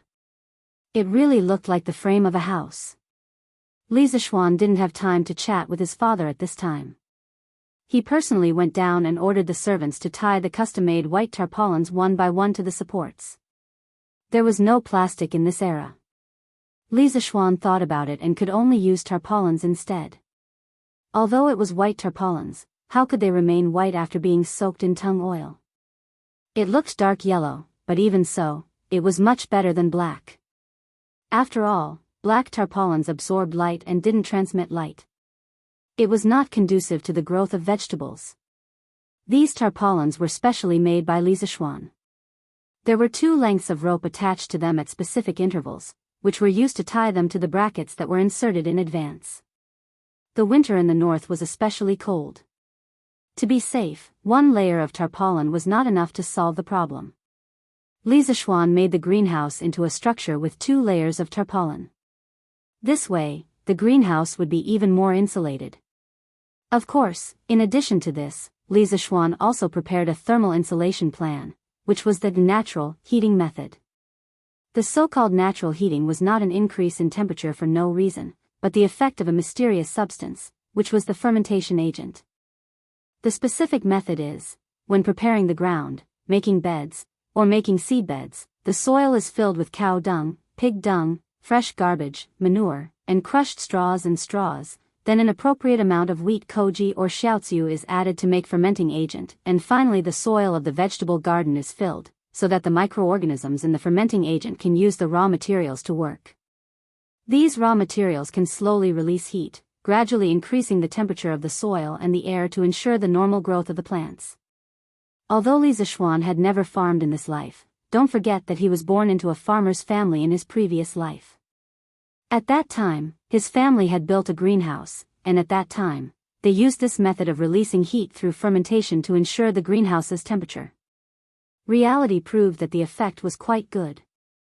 However, the fermenting agent they used at that time was also an industrial fermenting agent, so the effect might be slightly better than wheat koji or xiaoziu. More than 20 servants used more than 2 hours to build the greenhouse that was less than half a mu in size. It was the first time Lan saw such a long house, and she was extremely excited. The little girl shuttled back and forth in the greenhouse, not knowing the meaning of tiredness. She could not be dragged out, as if she wanted to make this her new home. However, when Sanbao came in with a load of dung, the little girl ran out at her fastest speed without needing anyone to say anything. Stinky Sanbao! Why did you bring 2 buckets of dung over for no reason? Ah, it stinks, you're so disgusting. Lan covered her nose and scolded as she ran. Miss, I. Young master asked me to. Sanbao looked wronged. Actually, he did not want to pick such smelly things. Wasn't it Li Zishuan's request? Alright, Sanbao, quickly get someone to evenly fill the fields with horse and cow dung, then sprinkle wheat koji over it.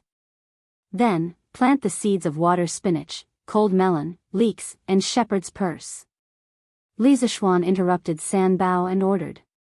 Speaking of which, the excrement was not ordinary excrement, but fresh horse and cow excrement. It was not easy to obtain such excrement. Dozens of servants and Pang Feiji's personal guards went out together and took away almost all the cow and horse excrement in the mansions of every household in Chang'an. The reason why they used cow and horse dung instead of human dung was mainly because cows and horses were herbivores. Their dung contained undigested residues, which were easier to ferment.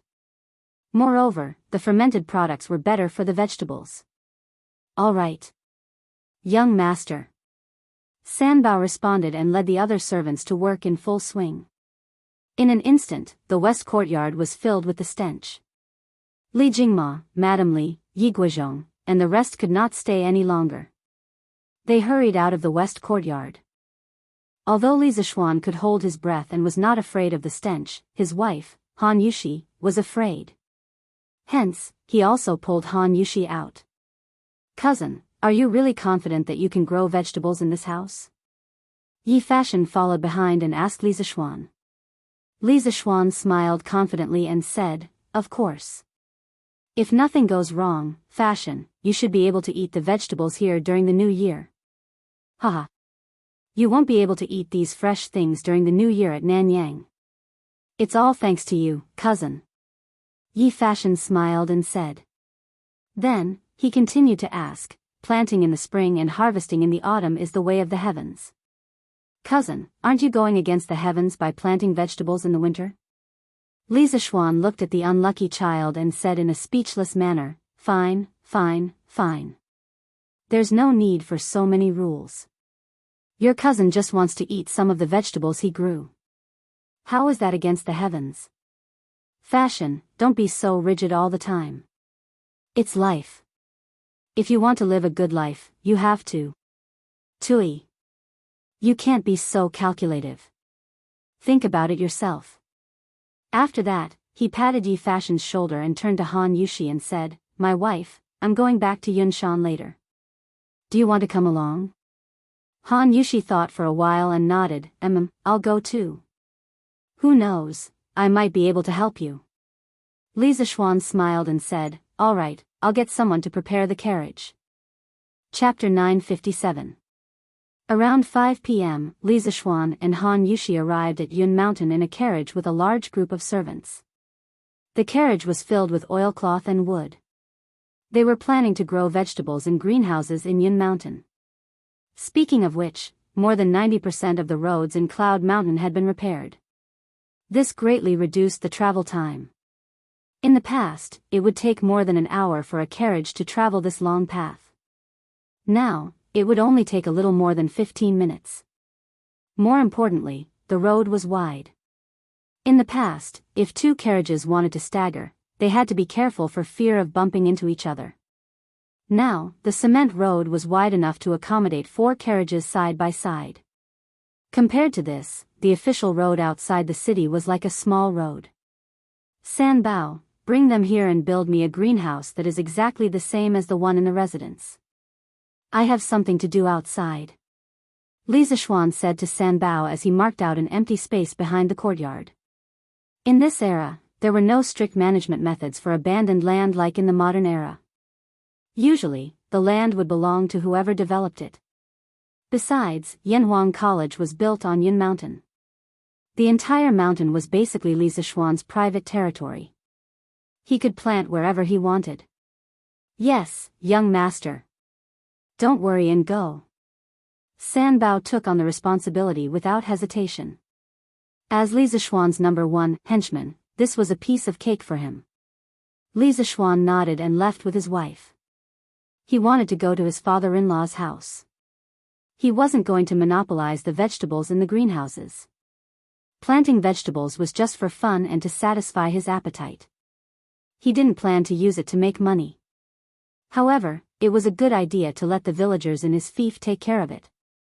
As for Han Tianhu, due to his relationship with Li Zixuan, he was now the head of one of the 8 villages in Li Zixuan's fief. The Han family manor's position among the 8 villages was skyrocketing. Only Plum Village, which was close to Yun Mountain, could compete with them. The other 6 villages were envious of these 2 villages. However, their villages were now part of Li Zixuan's fief. As long as they followed Li Zixuan's footsteps, their good days wouldn't be far away. Previously, when Li Zixuan mobilized the villagers to gather herbs in the mountains, the villagers were unusually enthusiastic. If there wasn't a quota, they would have brought their entire families into the mountains. "It's Marquis." "Hello, Marquis." "Greetings, Marquis." Since Cloud Mountain wasn't far from Plum Village, Li Zixuan didn't choose to take a carriage. The couple hadn't gone far when they saw a group of villagers carrying bamboo baskets on their backs heading towards the 3rd courtyard in an endless stream. When the villagers saw Li Zixuan, they stopped in their tracks and bowed. Their faces were filled with excitement. "Yes, you're going to look for Dr. Sun?" Some of them were familiar to Li Zixuan, while others were unfamiliar. However, when he saw the herbs in their bamboo baskets, Li Zishuan guessed that they were here to sell herbs. Yes. Marquis. We're all going to Dr. Sun to sell herbs. Why don't you go to the pharmacy in Cheng and City to sell? Li Zishuan asked with a smile. When he decided to set up a school hospital in the academy, he put a sum of money in Sun Simiao's place for him to purchase herbs. The purchase price of herbs here wasn't much better than the big pharmacies in Cheng and City. Some herbs were even cheaper than the ones in Cheng and City. The main reason was that Sun Simiao didn't think it was worth the money. This old man had always been frugal. Otherwise, he wouldn't have collected herbs himself to treat patients. When the man heard this, his face suddenly changed. He straightened his neck and said, "Marquis is kind-hearted. He pointed out a way for us to make money. Why would we do such a treacherous thing? Wouldn't that be like being criticized behind our backs?" An old man next to him also said, "Xuanzi is right. Marquis, you're kind-hearted. Besides, Dr. Sun doesn't charge for treating the poor. The herbs we collect don't cost anything. It's just a little effort. Even if Dr. Sun doesn't pay us, we have no reason to give these herbs away. Yes. Who knows, these herbs might even be used by divine Dr. Sun on us in the end. Yes, although we're poor, we can't let others criticize us behind our backs." The old man's words immediately gained the approval of many people. Li Zishuan's kindness to the people of his fief and Sun Simiao's kindness to the poor had been widely spread in the area near Cheng and City. People's hearts were made of flesh. In the face of good people like Li Zishuan and Sun Simiao, how could they only recognize money and not care about feelings? It had to be said that the feelings of kindness in this era were quite strong. If this situation was in modern times, it would be hard to say. Han Yushi looked at Li Zishuan, her heart full of love. She was happy that her husband had won the hearts of the people. Li Zishuan patted the man's arm and said, "Haha, good. Good. Good. I appreciate your kindness. Since you are now the people of my fief, I will definitely take you to live a good life. Marquis is righteous. Marquis is mighty." The people had been looking forward to this promise in their hearts. Now that they finally heard Li Zishuan say it personally, they were suddenly very excited and shouted. Li Zishuan smiled and chatted with the people around him. Then, he took Han Yushi down the mountain. The villagers didn't go into the mountains to pick herbs every day. Now, the unified arrangement of the villages was to organize a group to go into the mountains every other day. Therefore, when Li Zishuan and his wife arrived at the Han village, Han Lijing didn't go out. Instead, he was playing chess with old Hu in the courtyard. It was the slack period now. If Li Zishuan hadn't arranged a job to go into the mountains to pick herbs, Han Lijing would probably be even more free now. At this moment, the two bad chess players were happily playing chess on the stone table in the courtyard. "Father. Father-in-law." Han Yushi and Li Zishuan entered the courtyard. The two of them called out one after the other. "Yo! Yushi, Xiaoxian, you're back." Han Lijing heard and quickly stood up. His face was full of warmth. Old Hu also put down the chess piece in his hand and stood up with a smile. "Hey, Han girl, young master, you're here." He didn't call Marquis, nor did he call Marquis madam. However, this kind of address made Li Zishuan and Han Yushi feel very close. "Yes, Uncle Hu, you're playing chess."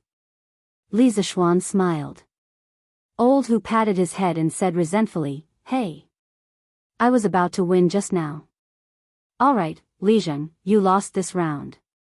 Chapter 958. Father-in-law, Uncle Hu, how was the west side of Yunshan? Did you encounter any danger yesterday?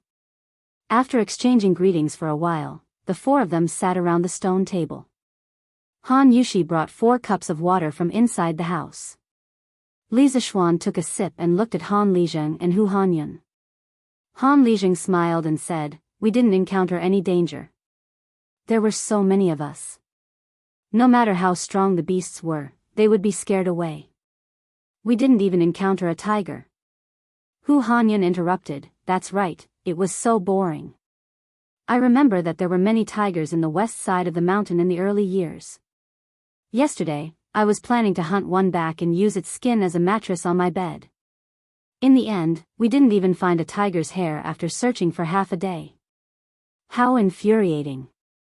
In the modern era, using tiger skin as mattresses was usually done by the rich. That was because tigers were protected by the country and were rare, so tiger skin was naturally even rarer. But in this era, even a farmer like Old Who had a tiger skin, let alone a real rich family. Li Zishuan looked at Hu Hanyun and couldn't help but say, Uncle Hu, it's a good thing that there are no beasts. At least there won't be any casualties, but we can't let our guard down. Father-in-law, even if we don't encounter any beasts in the future, we must have a group of young men accompanying us every time. Otherwise, we can't let farmers go into the mountains to pick herbs without permission.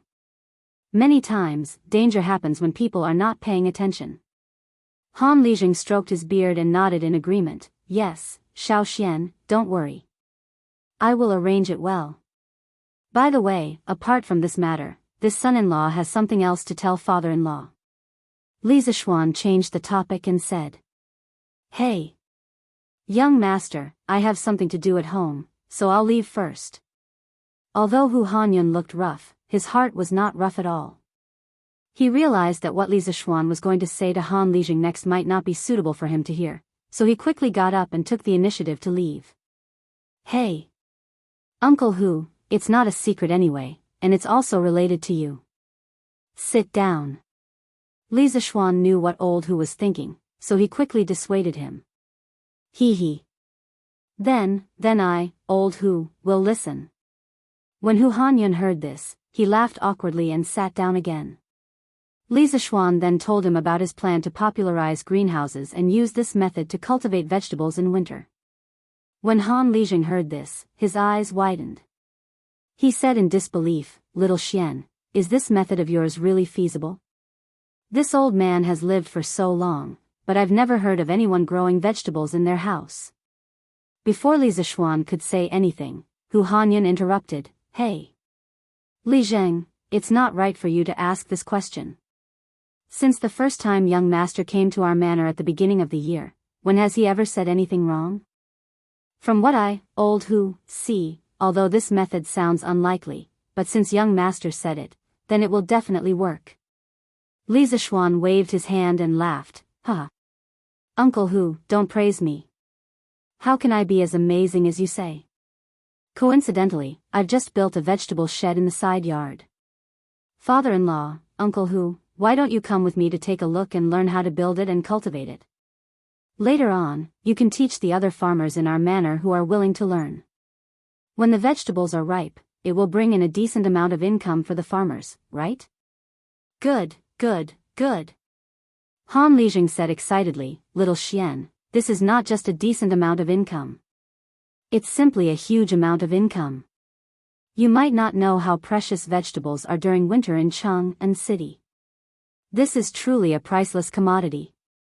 If this method of yours really works, then the few manors around our Han Manor will really make a killing this time. That's right. Young master, you really have a lot of ideas. The farmers in our manor must have cultivated good karma in their previous lives to be able to look forward to your arrival. Old Hu laughed heartily. Han Lijing didn't even lock the door and followed Li Zishuan up Cloud Mountain with Hu Hanyun. Although the security wasn't so good that Tubu couldn't pick up his belongings, with the villagers around to look after them, Han Lijing wasn't worried at all that his belongings would be stolen. The four of them hurried along and arrived at Cloud Mountain's first courtyard in a little more than 15 minutes. At this time, a dark yellow tarpaulin shed about 10 feet long and 10 feet wide was revealed in front of them. San Bao and the servants were in the midst of finishing up the work. Young master, you're back. This place will be ready soon. Please wait a moment. San Bao saw that Li Zishuan had returned so quickly and quickly came over to inform him. Li Zishuan waved his hand and laughed, no rush. San Bao, you did well. San Bao immediately grinned, hee. It's all because you taught me well. Li Zishuan smiled and turned to Han Lijing and Hu Hanyun. father-in-law, Uncle Hu, this is the shed I told you about just now. It's specially used to grow vegetables in winter. This shed is covered with 2 layers of tarpaulin. I'll add some fertilizer inside. When the time comes, when the door is closed, no matter how cold it is outside, it'll still be warm inside. Why would the soup bureau provide vegetables to the royal family in winter? Isn't it because it's warm there? If we use this, we'll most likely be able to achieve the same effect. Han Lijing's eyes lit up and he nodded. Xiao Xian, after hearing what you said, this method is quite promising. Perhaps we can really try it out. After saying that, he immediately frowned and hesitated, but with so many tarpaulins added together, I'm afraid it won't be cheap. I just don't know if the farmers will dare to take this risk. What Han Lijing said was true. After all, Li Zishuan's method of growing vegetables out of season had never been tried before. The capital invested in the early stage was not a small amount for the farmers. It would depend on whether the farmers believed in Li Zishuan or not. Hu Hanyun waved his hand carelessly and said, "Hey. Those who aren't willing don't have the life to earn this money. Lijing, no matter how much you force them, it's useless. Anyway, I, old Hu, believe in young master. I'll go to Chang'an tomorrow to buy tarpaulins. My family will build 10 of these big sheds. Anyway, there's a lot of land that's uncultivated now." It wasn't an exaggeration to say that old Hu had been reborn. His son and daughter both had their own achievements. Now, not only were they no longer the burden of the family, but they had also become the pride of the family and even the entire Han family manor.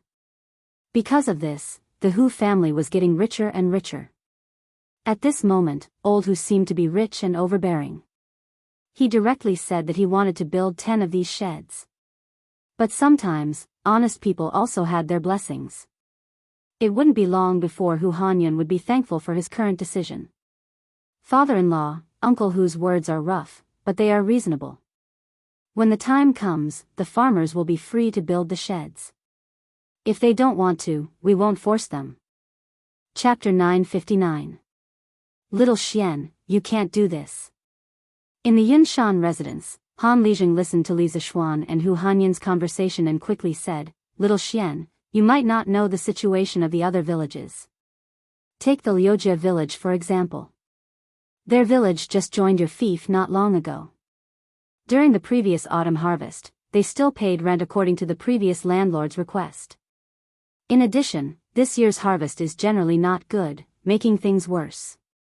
Their place is not rich to begin with. It's already not bad that they have enough food to eat. If you ask them to get so many oilcloths, even if they sell all the food in their house, it won't be enough. Little Xian, since you thought of this method to help the villagers increase their income, then you must also want all the villagers to receive this favor, right? Therefore, father-in-law still hopes that you can consider this matter carefully." After Li Zishuan heard this, he was silent for a while. He secretly thought that he had taken things for granted. The price of cloth in the beginning of the Tang dynasty was very cheap. The price of a spool of fine silk was the price of a bucket of rice. That is, 3 to 4 copper coins could buy a spool of silk cloth. As for the coarse oilcloths used to build the greenhouses, it was even cheaper. The cost of a greenhouse was actually only 200 to 300 copper coins. Li Zishuan's family had a ready-made clothing store, so he naturally knew the current price of cloth in Chang'an. It was because he knew that he subconsciously thought that the commoners could grit their teeth and bear the cost of a greenhouse. 200 to 300 copper coins was equivalent to a few $1,000s in the modern era. If a family squeezed together, they should be able to gather together. But he neglected a problem. The extent of exploitation of the farmers by the landlords of this era was far from comparable to the modern era. In this era, people who could not afford to eat enough and wear clothes were everywhere. Was 200 to 300 copper coins really a small amount? For some families, 200 to 300 copper coins could be enough for their family to eat for a year. Father-in-law is right. This son-in-law has indeed not thought it through. Li Zishuan thought for a moment and took the initiative to admit his mistake. He continued, "How about this? This son-in-law will take out 1,000 strings of money and leave it with father-in-law. If the villagers are willing to build greenhouses and have difficulties at home, they can come to you to borrow a sum of money. Each family can borrow at most 500 copper coins. They don't need to pay interest, as long as they can repay the principal within a year. Father-in-law, what do you think about this? Capital loans were not unique to modern times. In ancient times, this was not a new thing at all. The reason why Meng Changjun, one of the 4 young masters of the Warring States period, was able to raise 3,000 retainers and recruit talents from all walks of life, was because of the business of lending money and collecting interest. According to historical records, there was a year when Shuedi failed to pay interest. Meng Changjun sent people to collect interest, but they still received an interest of 100,000. It could be seen that the scale of lending money was very large. Compared to that, Li Zishuan was not lending money at all. He was doing a good deed. After all, he did not charge any interest. Han Lijing said with a smile, "That's great. In this way, little Xian, you are truly working for the well-being of the common people." "Hey! Young master, you are so kind. The banks in Chang and city lend money to people, and they ask for 10% interest every month." Old Hu said with a grin. To be honest, he was a little tempted by this preferential offer. Regarding private lending, the Qin and Han dynasties was the first time in China's history that usury was at its peak. After the Tang dynasty, private lending developed even more rapidly. Various banks and pawnshops were set up in Shi City. Hence, it became the earliest financial street in China. Of course, in order to suppress usury, the imperial court also imposed many restrictions on private lending. There were clear records that the legal interest rate during this time was 10% per month, and 120% per year. Compared to the interest rate during the Qin and Han dynasties, this interest rate was more friendly. However, to the common people, this interest rate was still relatively high. Hence, when Old Hu heard that Li Zishuan wanted to lend money to the villagers without paying interest, he could not help but be tempted. After all, if he borrowed money from the banks, he would have to pay back 600 in interest a year later. In this way, borrowing money was profiting. Li Zishuan smiled and changed the topic. "Uncle Hu, father-in-law, take a closer look at this greenhouse. If there is anything you don't understand, you can ask me. In the next few days, this greenhouse will be promoted to all the villagers. When the time comes, I will have to trouble you." Han Lijing nodded and said, "Okay. Old Hu and I will take a closer look." Although he and Hu Hanyun had an unruly time when they were young, later on, they obediently stayed at home and farmed. They could be considered as genuine farmers. Imitating others to grow vegetables was a piece of cake for them. The next day, Old Hu went out early in the morning. Today, he did not follow the village's young men into the mountains as a guard. He had more important things to do, and that was to buy cloth. There was no ready-made oilcloth, so he bought coarse cloth, and then some tung oil, and went home to make it himself. When he went there, it was an empty ox cart. When he came back, it was full of coarse cloth, and there were 2 barrels of tung oil hanging on the side of the cart. "Yo! Isn't this Old Hu? Why did you buy so much cloth? Are you making clothes for your son? That's not right. Why didn't you buy silk cloth, but so much coarse cloth?" On the way, it was inevitable that he would meet some acquaintances. Old Hu usually laughed and said carelessly, "Haha. Recently, the family is short of firewood, so I bought some coarse cloth to burn at home." If it wasn't someone from the village, Old Hu was determined not to reveal the secret of growing vegetables in the greenhouse. It was just that his response was a little too shocking. Buying coarse cloth to burn as firewood? Hearing Old Hu's response, people all suspected that Old Hu's brain was fried. Although the situation of Old Hu's family was much better this year, it was not to the point of being extravagant enough to burn coarse cloth as firewood, right? "My son's mother. I'm back. Come out and help me carry the things." The road from the Chang, an official road to the Han village, was now flat and wide. After a while, Old Hu returned home. As soon as he entered the courtyard, he shouted at the top of his voice, "Hey, master, you're back so soon. When Lu Yue heard the noise, she hurriedly ran out of the house. When she saw the mountain of coarse cloth on the ox cart, she was stunned.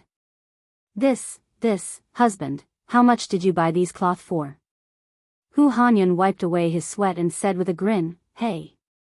It's only 3 strings of coins worth of cloth. The shopkeeper said that if I bought more, he would give me more, so I bought more. It's not a loss, not a loss. It's not a loss? What did you say when you left? You only bought 2 strings of coins worth of cloth. Now that you've bought such a big cart, what are you going to do with the extra cloth? Lu Yue said angrily. Do what? Burn.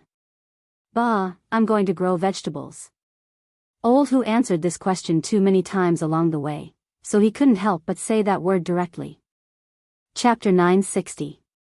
Hearing Hu Hanyun say burn, Lu Yue was so angry that smoke almost came out of her head. Husband, we've built so many greenhouses.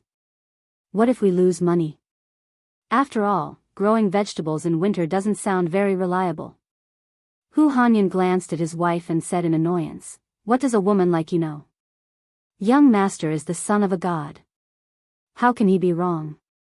If it weren't for young master, we would still be living in this rundown house. We would still be cooped up at home with them. You don't have to believe other people, but you have to believe everything young master says. Although Lu Yue liked to take advantage of others, she wasn't someone who didn't know what was good for her.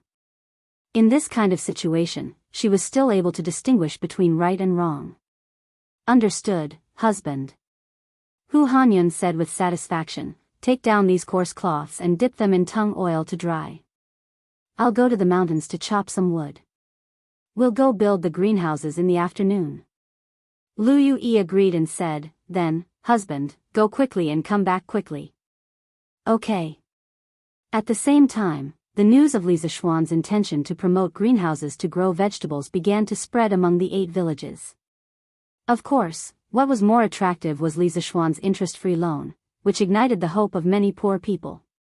Wife, tie up the old hen at home. I'll bring it to the Han village later and borrow 500 copper coins from Han Lijeng. Our family also wants to follow Marquis and build greenhouses. In a dilapidated courtyard in the Liujia village, a middle-aged man with dark skin and a thin figure suddenly seemed to have made up his mind. He stood up abruptly and said to the house. Husband, you're going to borrow so much? What if we can't pay it back when the time comes? A woman in coarse clothes walked out of the house and said anxiously. The man gritted his teeth and said, we have to pay it back. When the time comes, we'll definitely be able to pay it back. Wife, think about it.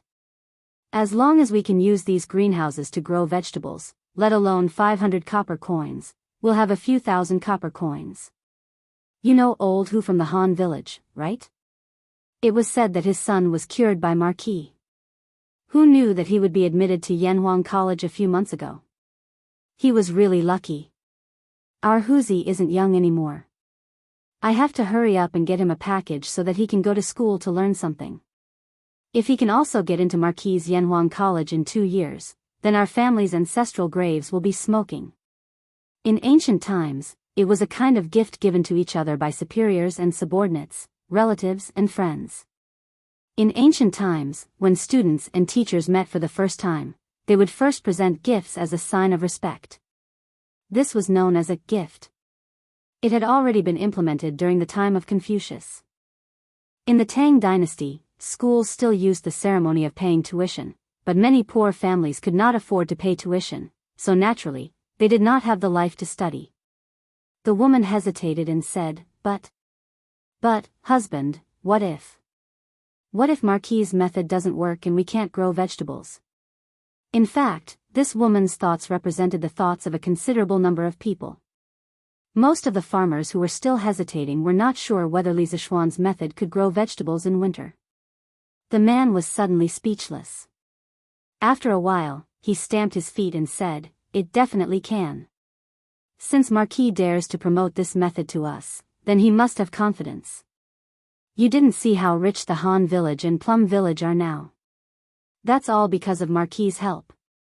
Besides, If we really can't grow vegetables and can't pay back the money, then I'll sell my life to Marquis to repay the debt." After saying that, he resolutely turned around and walked out of the courtyard. His steps were so firm, and his back was so bleak. However, "Hey, husband, you forgot to take the chicken. Do you still want the old hen at home?" Chang'an City, Yongla Lane, Li Mansion. After Li Zishuan finished his business in Yunshan yesterday, he came back directly. His father-in-law was in charge of the farm, and Li Gang and Yen Silu were in charge of the academy. He was very comfortable as a hands-off boss. "Xiao Xian, I heard that you want to let the people in your fief grow vegetables with you?" When it was almost noon, Yi Guizhong found Li Zishuan and asked. Li Zishuan nodded and said, "Yes, grandfather." Yi Guizhong frowned and said, "Are you 100% sure that this method will work? You have to know that the people are not rich. If they can't grow vegetables, you'll be doing bad things with good intentions." In the end, this old man was still worried that Li Zishuan's good reputation, which he had painstakingly built, would be ruined because of a greenhouse. At the same time, the people who followed Li Zishuan to grow vegetables in the greenhouse would also be ruined. "Grandfather, don't worry. I tested this method of growing vegetables with my master when I was at Mount Longhu. As long as it's done properly, we'll definitely be able to grow vegetables." Li Zishuan didn't want to keep talking nonsense, so he directly brought out his omnipotent master. When Yi Guizhong heard this, he was suddenly speechless. As a cultivation family, Yi family was certainly clear about spiritual master Lingshu's magical power and his status in Taoism. Since these greenhouse vegetables had been verified by spiritual master Lingshu, what else could he say? A kind-hearted person will be rewarded with good fortune. A family that accumulates kindness will have more to celebrate. Xiao Xian, you have to always remember this.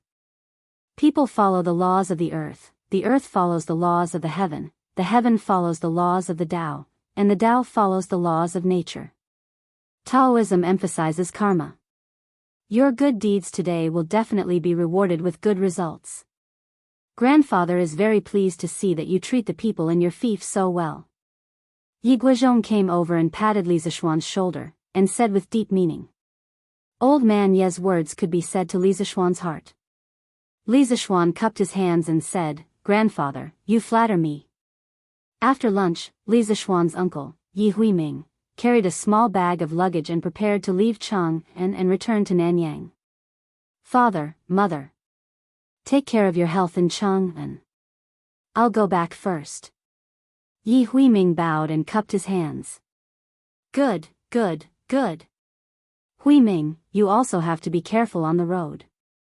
Take the official road, don't take the small roads, so as to avoid encountering bad people." The old madam of the Yi family nagged. "I know." Yi Huiming responded and looked at Yi Fashion. He really didn't know what to say to this son of his who had been like a sinner since he was young. After thinking for a while, he decided not to say anything.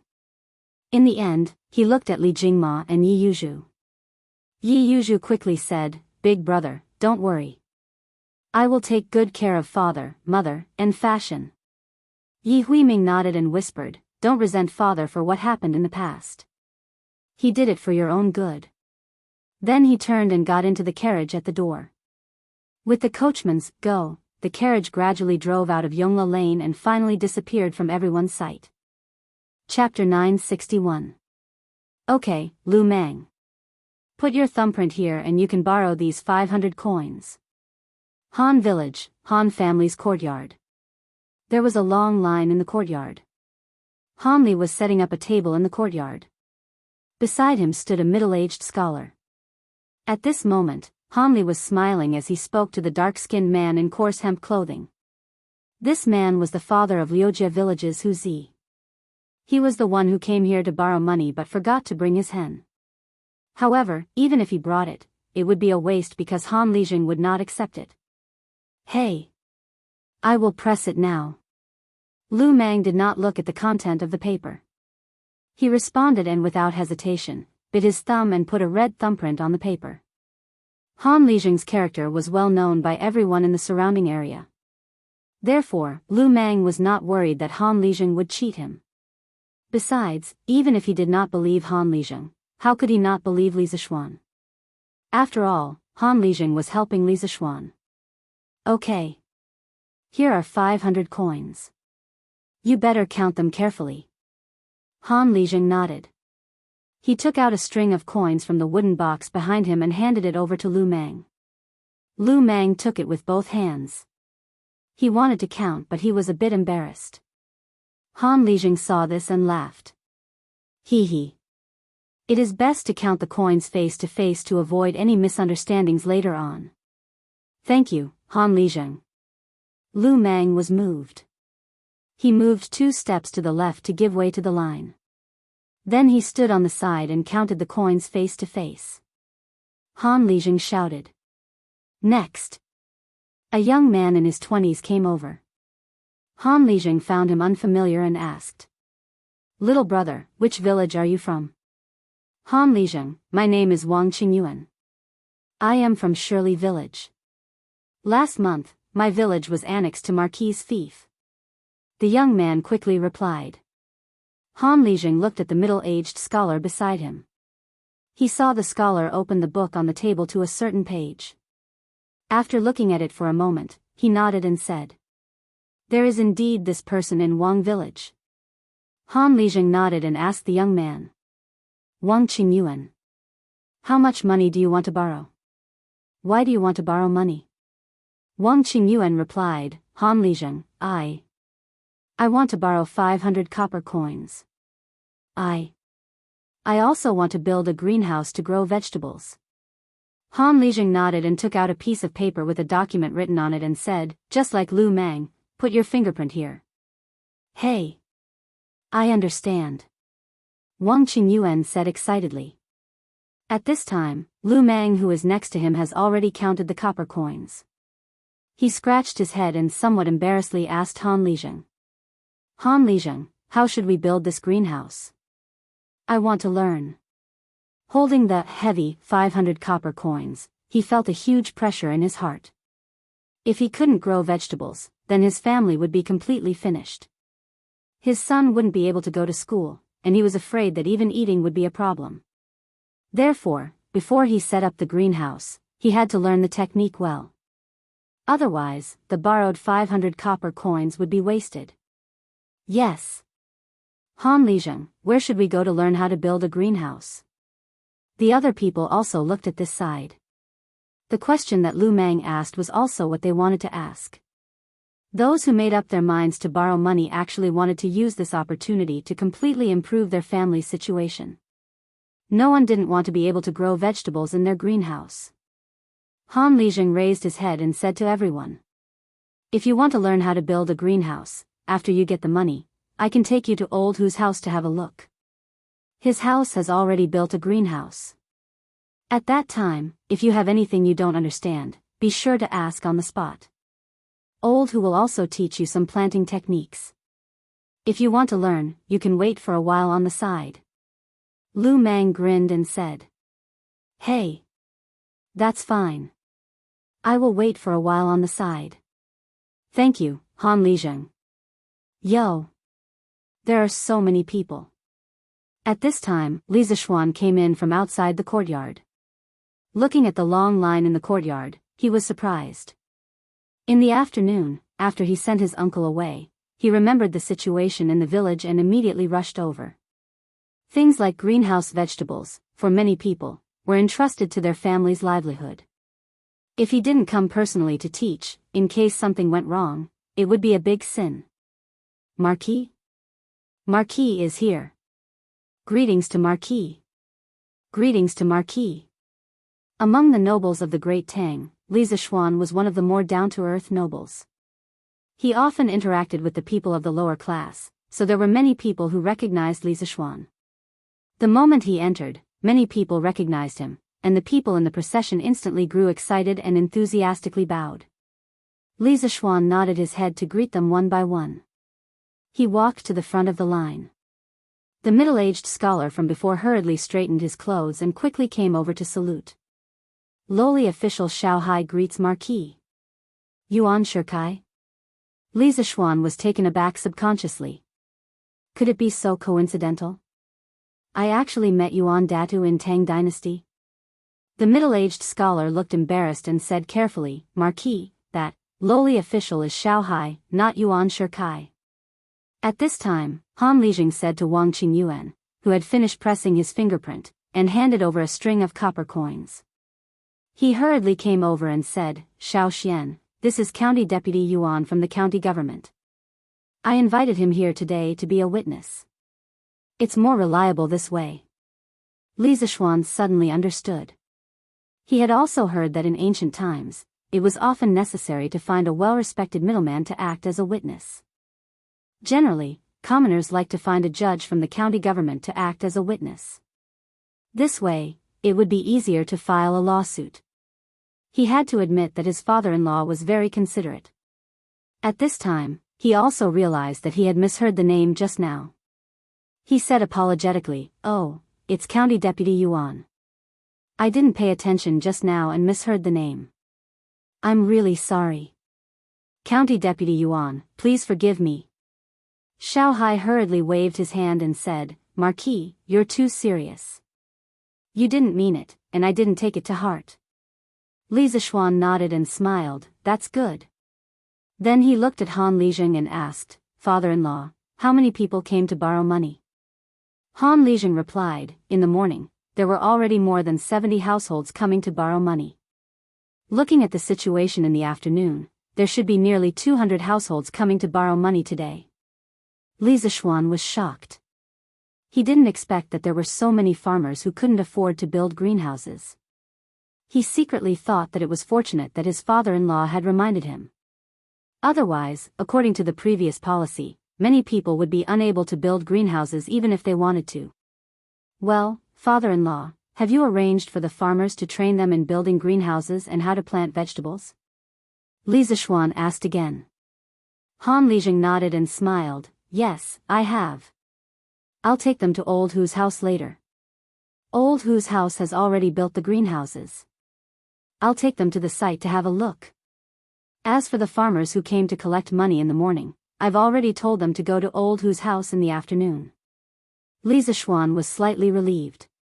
He looked at the wooden table in the courtyard and the big box containing the copper coins. He turned around and said to Pang Feiji, Feiji, go to Yanhuang College now and ask Li Tai, Meng Wenhao, Iron Egg, and Kusher Qin to come over and wait here. Yes, Marquis. Pang Feiji cupped his fists and accepted the order. He immediately turned around and left. Han Lijing didn't understand and asked, Xiao Xian, you, Li Zishuan said, Father-in-law, there are so many farmers. You can't handle it alone. Iron Egg and the others will come over later to help you count and distribute the money. Now, bring the farmers and follow me to Uncle Hu's house to have a look. If Uncle Hu makes any mistakes, I can point them out from the side. Han Lijing heard and felt that it was reasonable. He replied, That's good. We'll go and have a look first. As he finished speaking, he called out to the villagers, intending to follow Li Zishuan to Old Hu's residence. Beside him, Ma Yinghai suddenly didn't know what to do. Should he follow along? Li Zishuan hadn't invited him. If he didn't go, what would he do if he stayed here alone?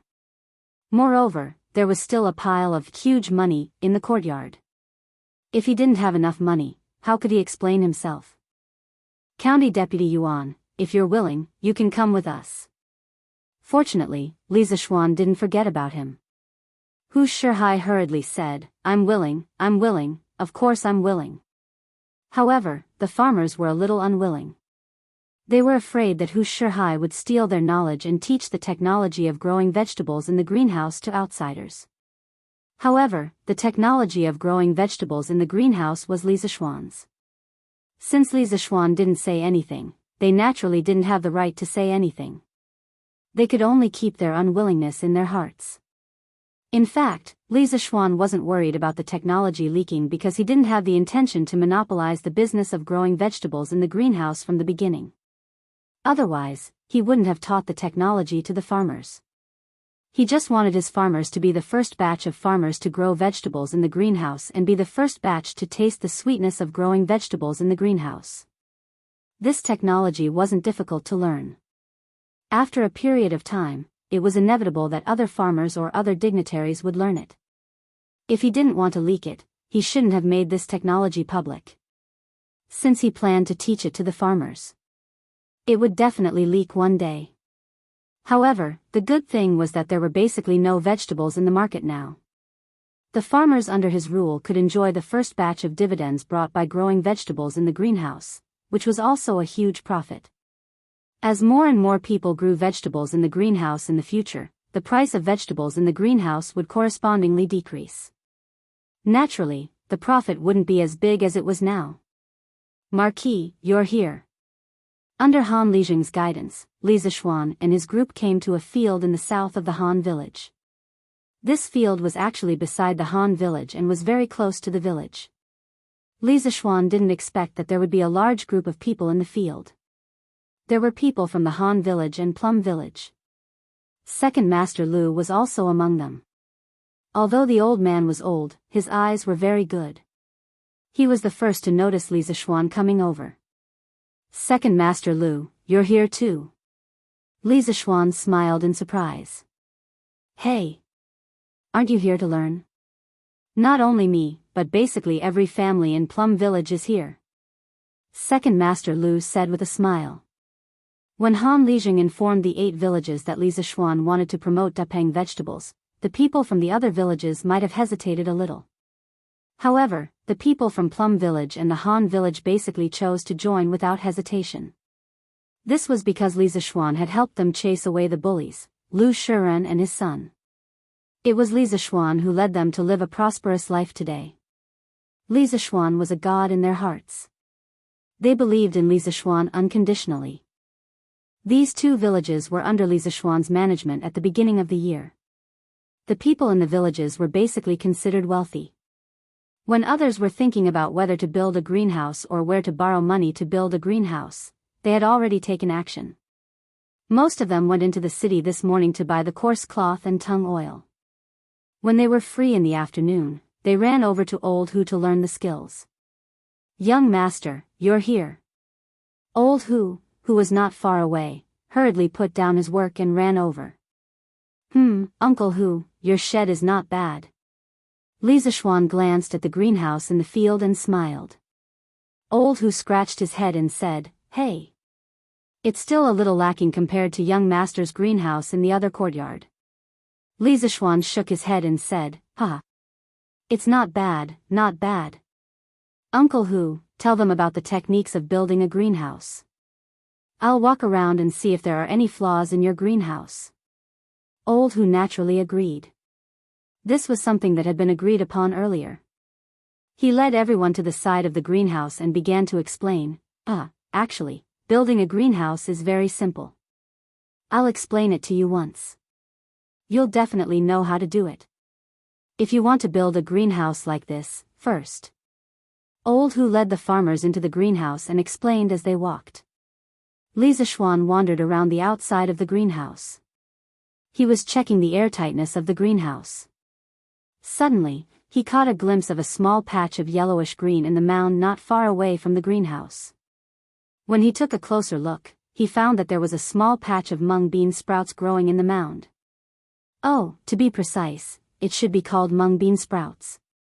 Those that sprouted in water were called bean sprouts. Those that grew in the ground were called bean sprouts. Damn! Why didn't I think of making bean sprouts?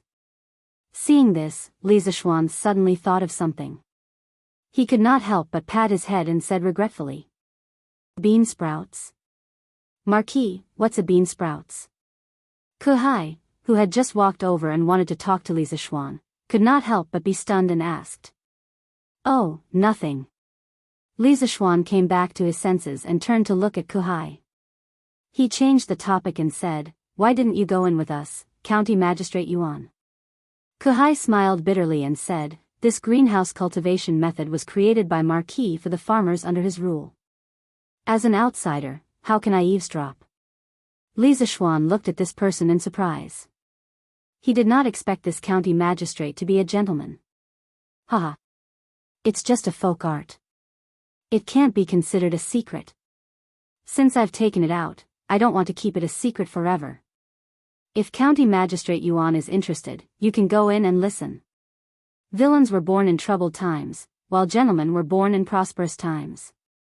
It had to be said that ever since Li Zishuan transmigrated to this world, he had met more good people than villains. He had a good impression of people like Ma Yinghai.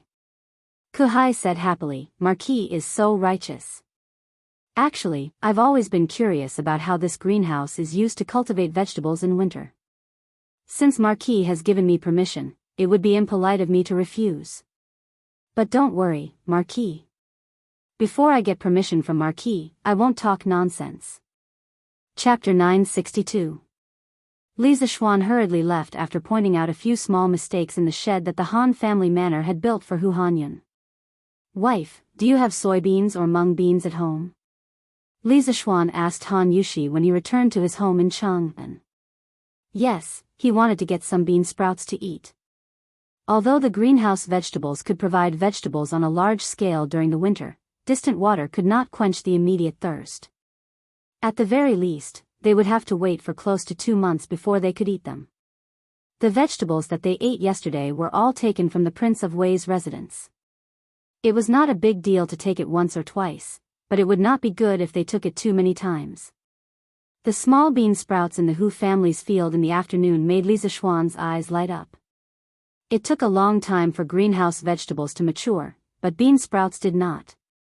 In this season of shortage of vegetables, crisp and refreshing bean sprouts tasted much better than fish and meat. Hubby, there should be lioli, same pronunciation as green, beans at home, but what is yellow bean? When Han Yushi heard this, she thought for a moment and asked curiously. Mung beans and soybeans had a history of thousands of years of cultivation in China. They existed before the Western Zhou dynasty. The ancients called mung beans. Although they had different characters, they had the same sound. Therefore, when Li Zishuan said mung beans, Han Yushi could understand what he meant. But soybeans were different. At this time, there was no such thing as soybeans. Later generations generally believed that the word soybeans first appeared in the Tang dynasties, Kaiyuan Zhangjing. The book was written between 718 and 726, and Yuyang Zizu. Before that, they all used the word soybeans. There was also an interesting story about soybeans. During the reign of Emperor Wenzong of the Tang dynasty, a strange thing happened in the capital Chang'an. The price of soybeans, which were originally an agricultural product, soared overnight. 1 stone of soybeans was sold for 10 taels of gold. It was said that Emperor Wenzong loved women with big breasts. There was a palace maid surnamed Wang who became a phoenix just because one of her breasts was unusually prominent. She was promoted to Jiaoyi and became the favorite of Emperor Wenzong. With this successful precedent, the imperial concubines in the harem began to buy and store soybeans in large quantities. They would eat them every meal. According to the theory of traditional Chinese medicine, soybeans had a certain breast enlargement effect. With the help of the imperial concubines, the price of beans in Chang'an rose faster than the price of houses in modern times.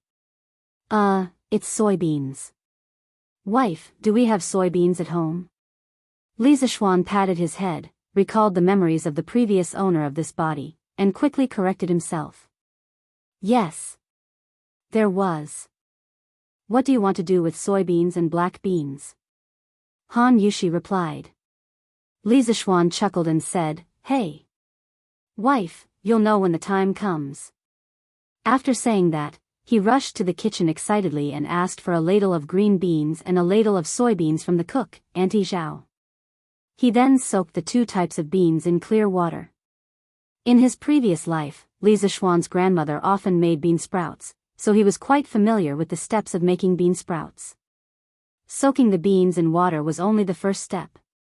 According to his grandmother's experience, the beans had to be soaked for at least 8 hours before the next step could be done. Husband, why are you soaking the beans? Could it be that you want to grind tofu? Han Yushi followed in and couldn't help but ask after seeing what Li Zishuan was doing. Li Zishuan heard and turned around. He looked at Han Yushi's chest and said with a naughty smile, Husband, I only know how to take advantage of tofu. I don't know how to make tofu. Husband, what are you talking about? Auntie Zhao is still here. Han Yushi's cheeks blushed and she said angrily. Although she didn't understand what taking advantage of tofu meant, she guessed the general meaning when she saw the naughty smile on Li Zishuan's face. She secretly thought that her husband sometimes looked like a gentleman, but sometimes he was perverted and naughty. He was really special. Auntie Zhao, who was outside the door, quickly coughed and walked away. Li Zishuan saw Han Yushi's shy face and couldn't bear to tease her anymore.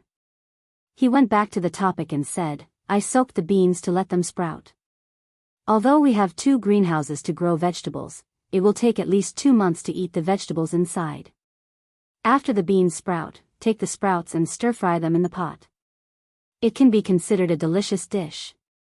Before the vegetables in the greenhouses come out, this dish is a very good substitute. Han Yushi was obviously not the kind of young lady who didn't eat food and didn't know about farming. She frowned and said, Husband, these beans have been soaked in water. I'm afraid they won't sprout. Instead, they will become smelly. Li Zishuan said with a smile, Of course, I won't let them soak in water all the time. There are still many steps later. When tomorrow morning comes, I will take out the beans and put them in a bamboo sieve covered with wet gauze. The bamboo sieve will then be placed in a basin filled with water. The basin shouldn't be too big. It will be enough for the beans to breathe. Another wet gauze needs to be covered on top of the bamboo sieve.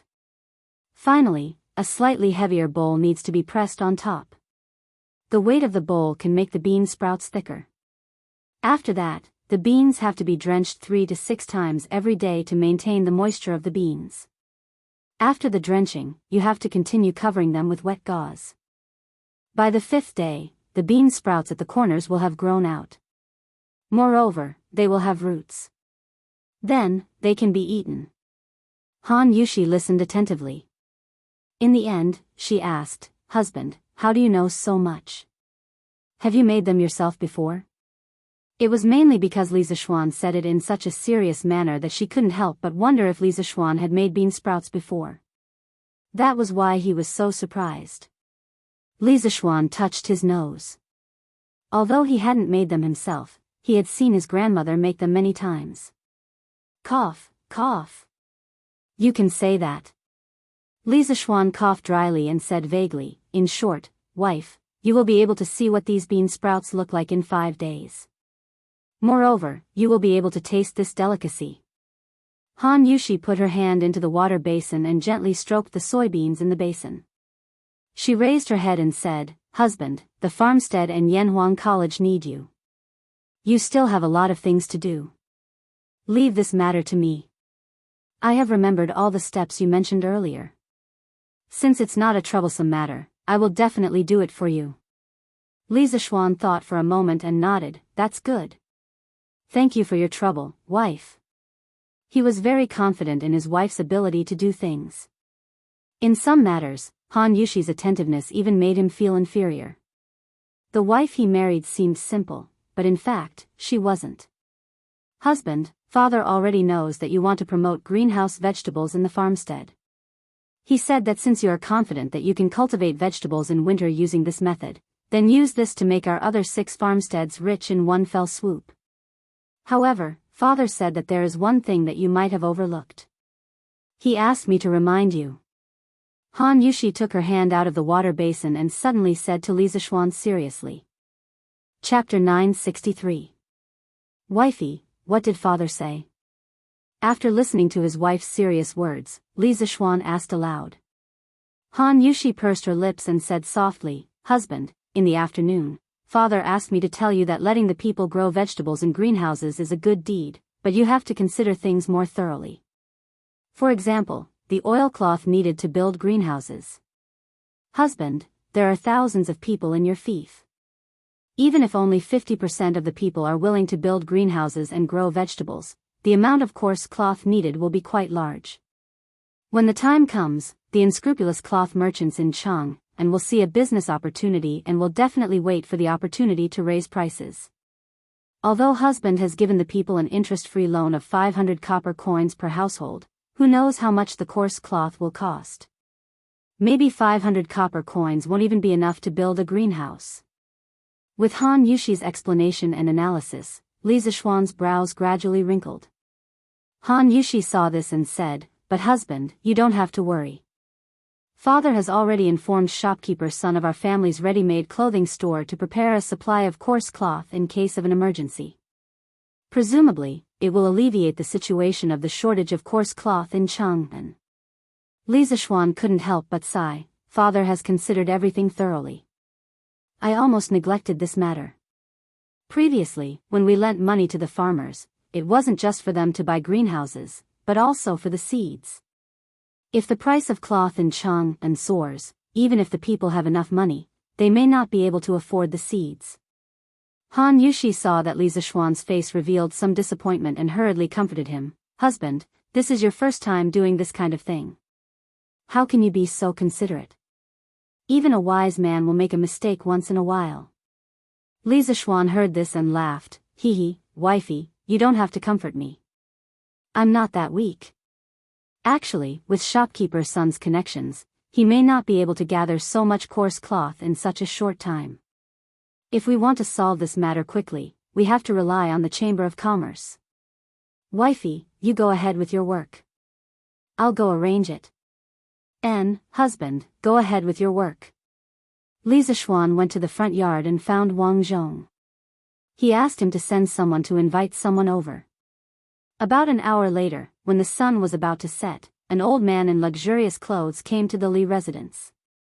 San Bao, who had been waiting at the entrance, quickly went up to welcome him. "Boss Chow, my family's marquis is waiting for you in the front hall."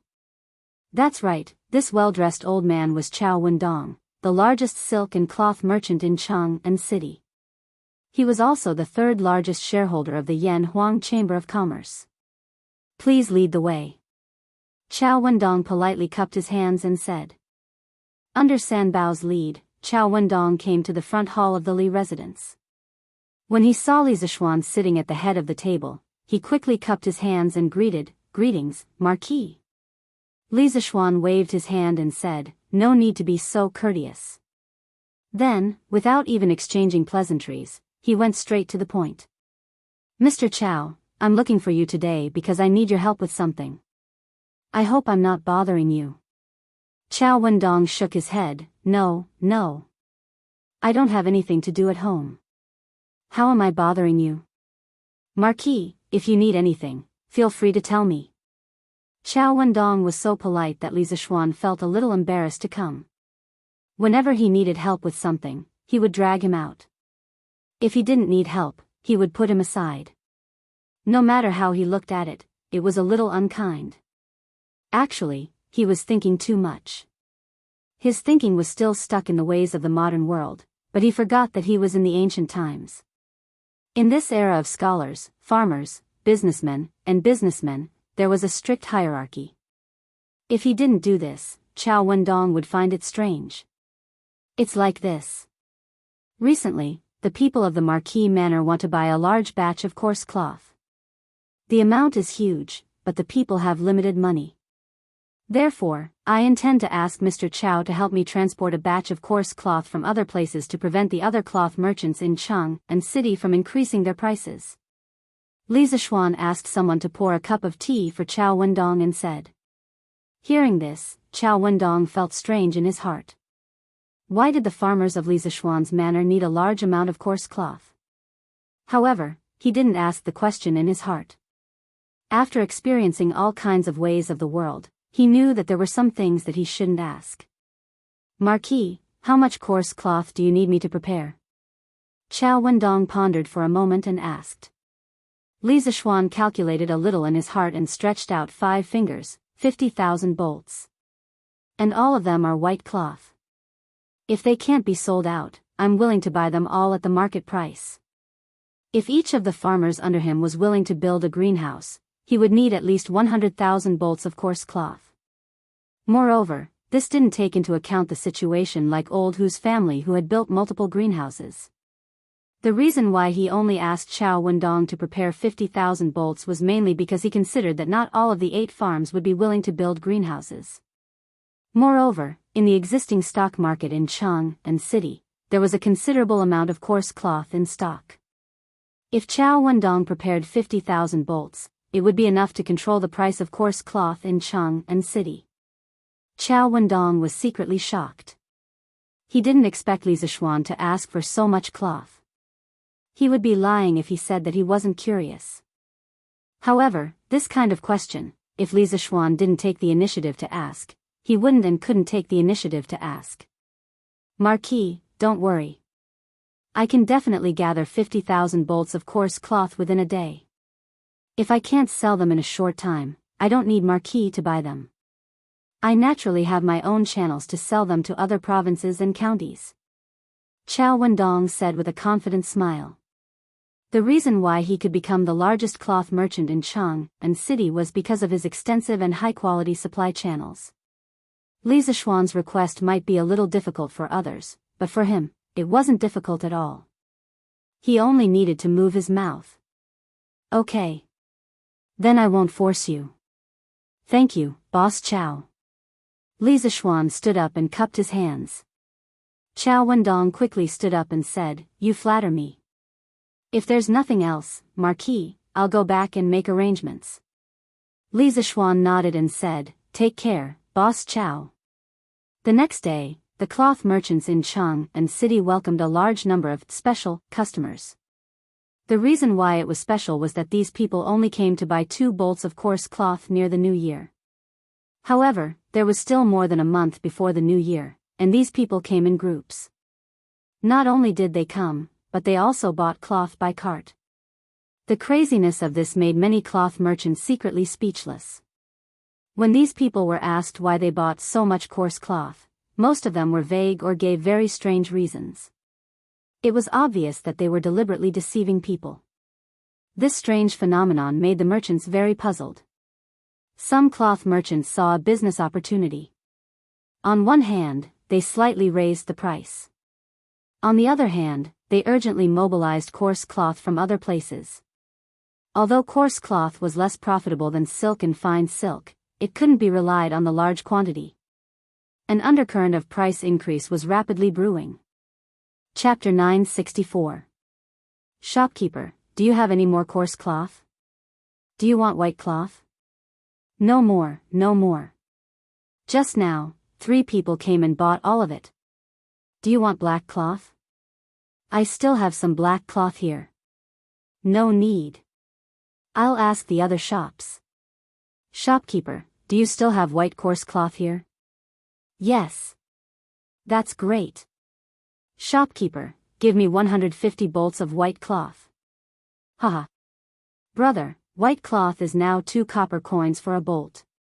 Do you really want 150 bolts? Wasn't it 3 copper coins for 2 bolts before? Haha. Brother, you said that was before. Now, the price of cloth in Chang and changes every day.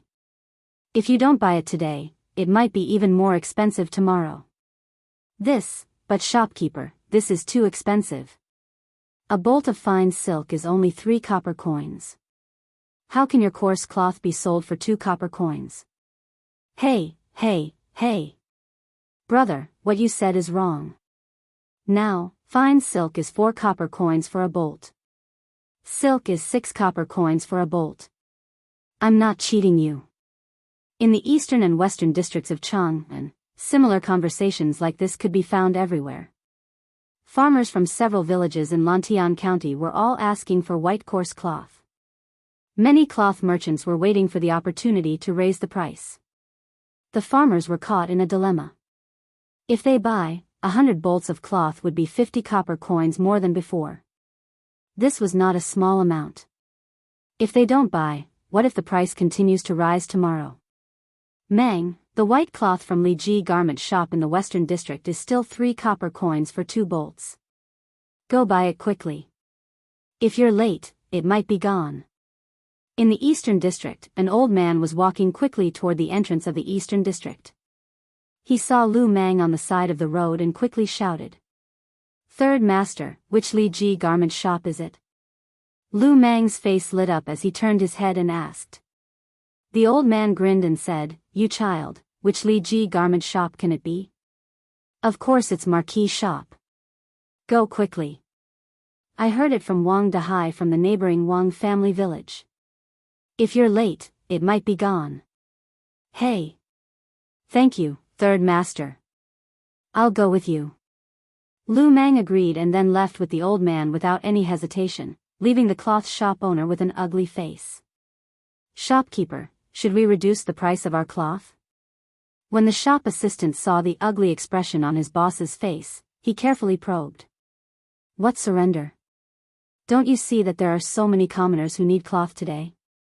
Even if Li Ji clothing shop is backed by the Marquis of Yong, and this old man doesn't believe that they can supply so much cloth.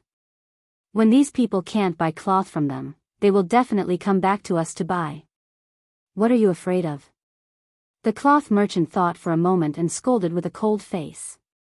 The shop assistant shrank back and hurriedly flattered, "Yes, yes, yes. Shopkeeper has great foresight. You are truly wise." The cloth merchant frowned and ordered, "Go and find out why these farmers suddenly need so much cloth. This old man will have someone transport a batch of coarse cloth from Fuzhou." "Yes, shopkeeper. Young master, the price of cloth in Chang'an is rising. Right now, only our shop and Chow family's shop have not increased their prices. After the commoners heard the news, they will flock here. I reckon that our stock won't last until today." Yonglu Lane, Li Mansion. Housekeeper Wang Zhong walked in from outside and reported to Li Zishuan.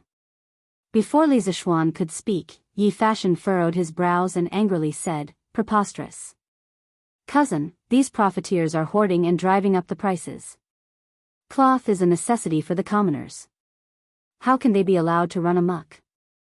These people are guilty and should be punished."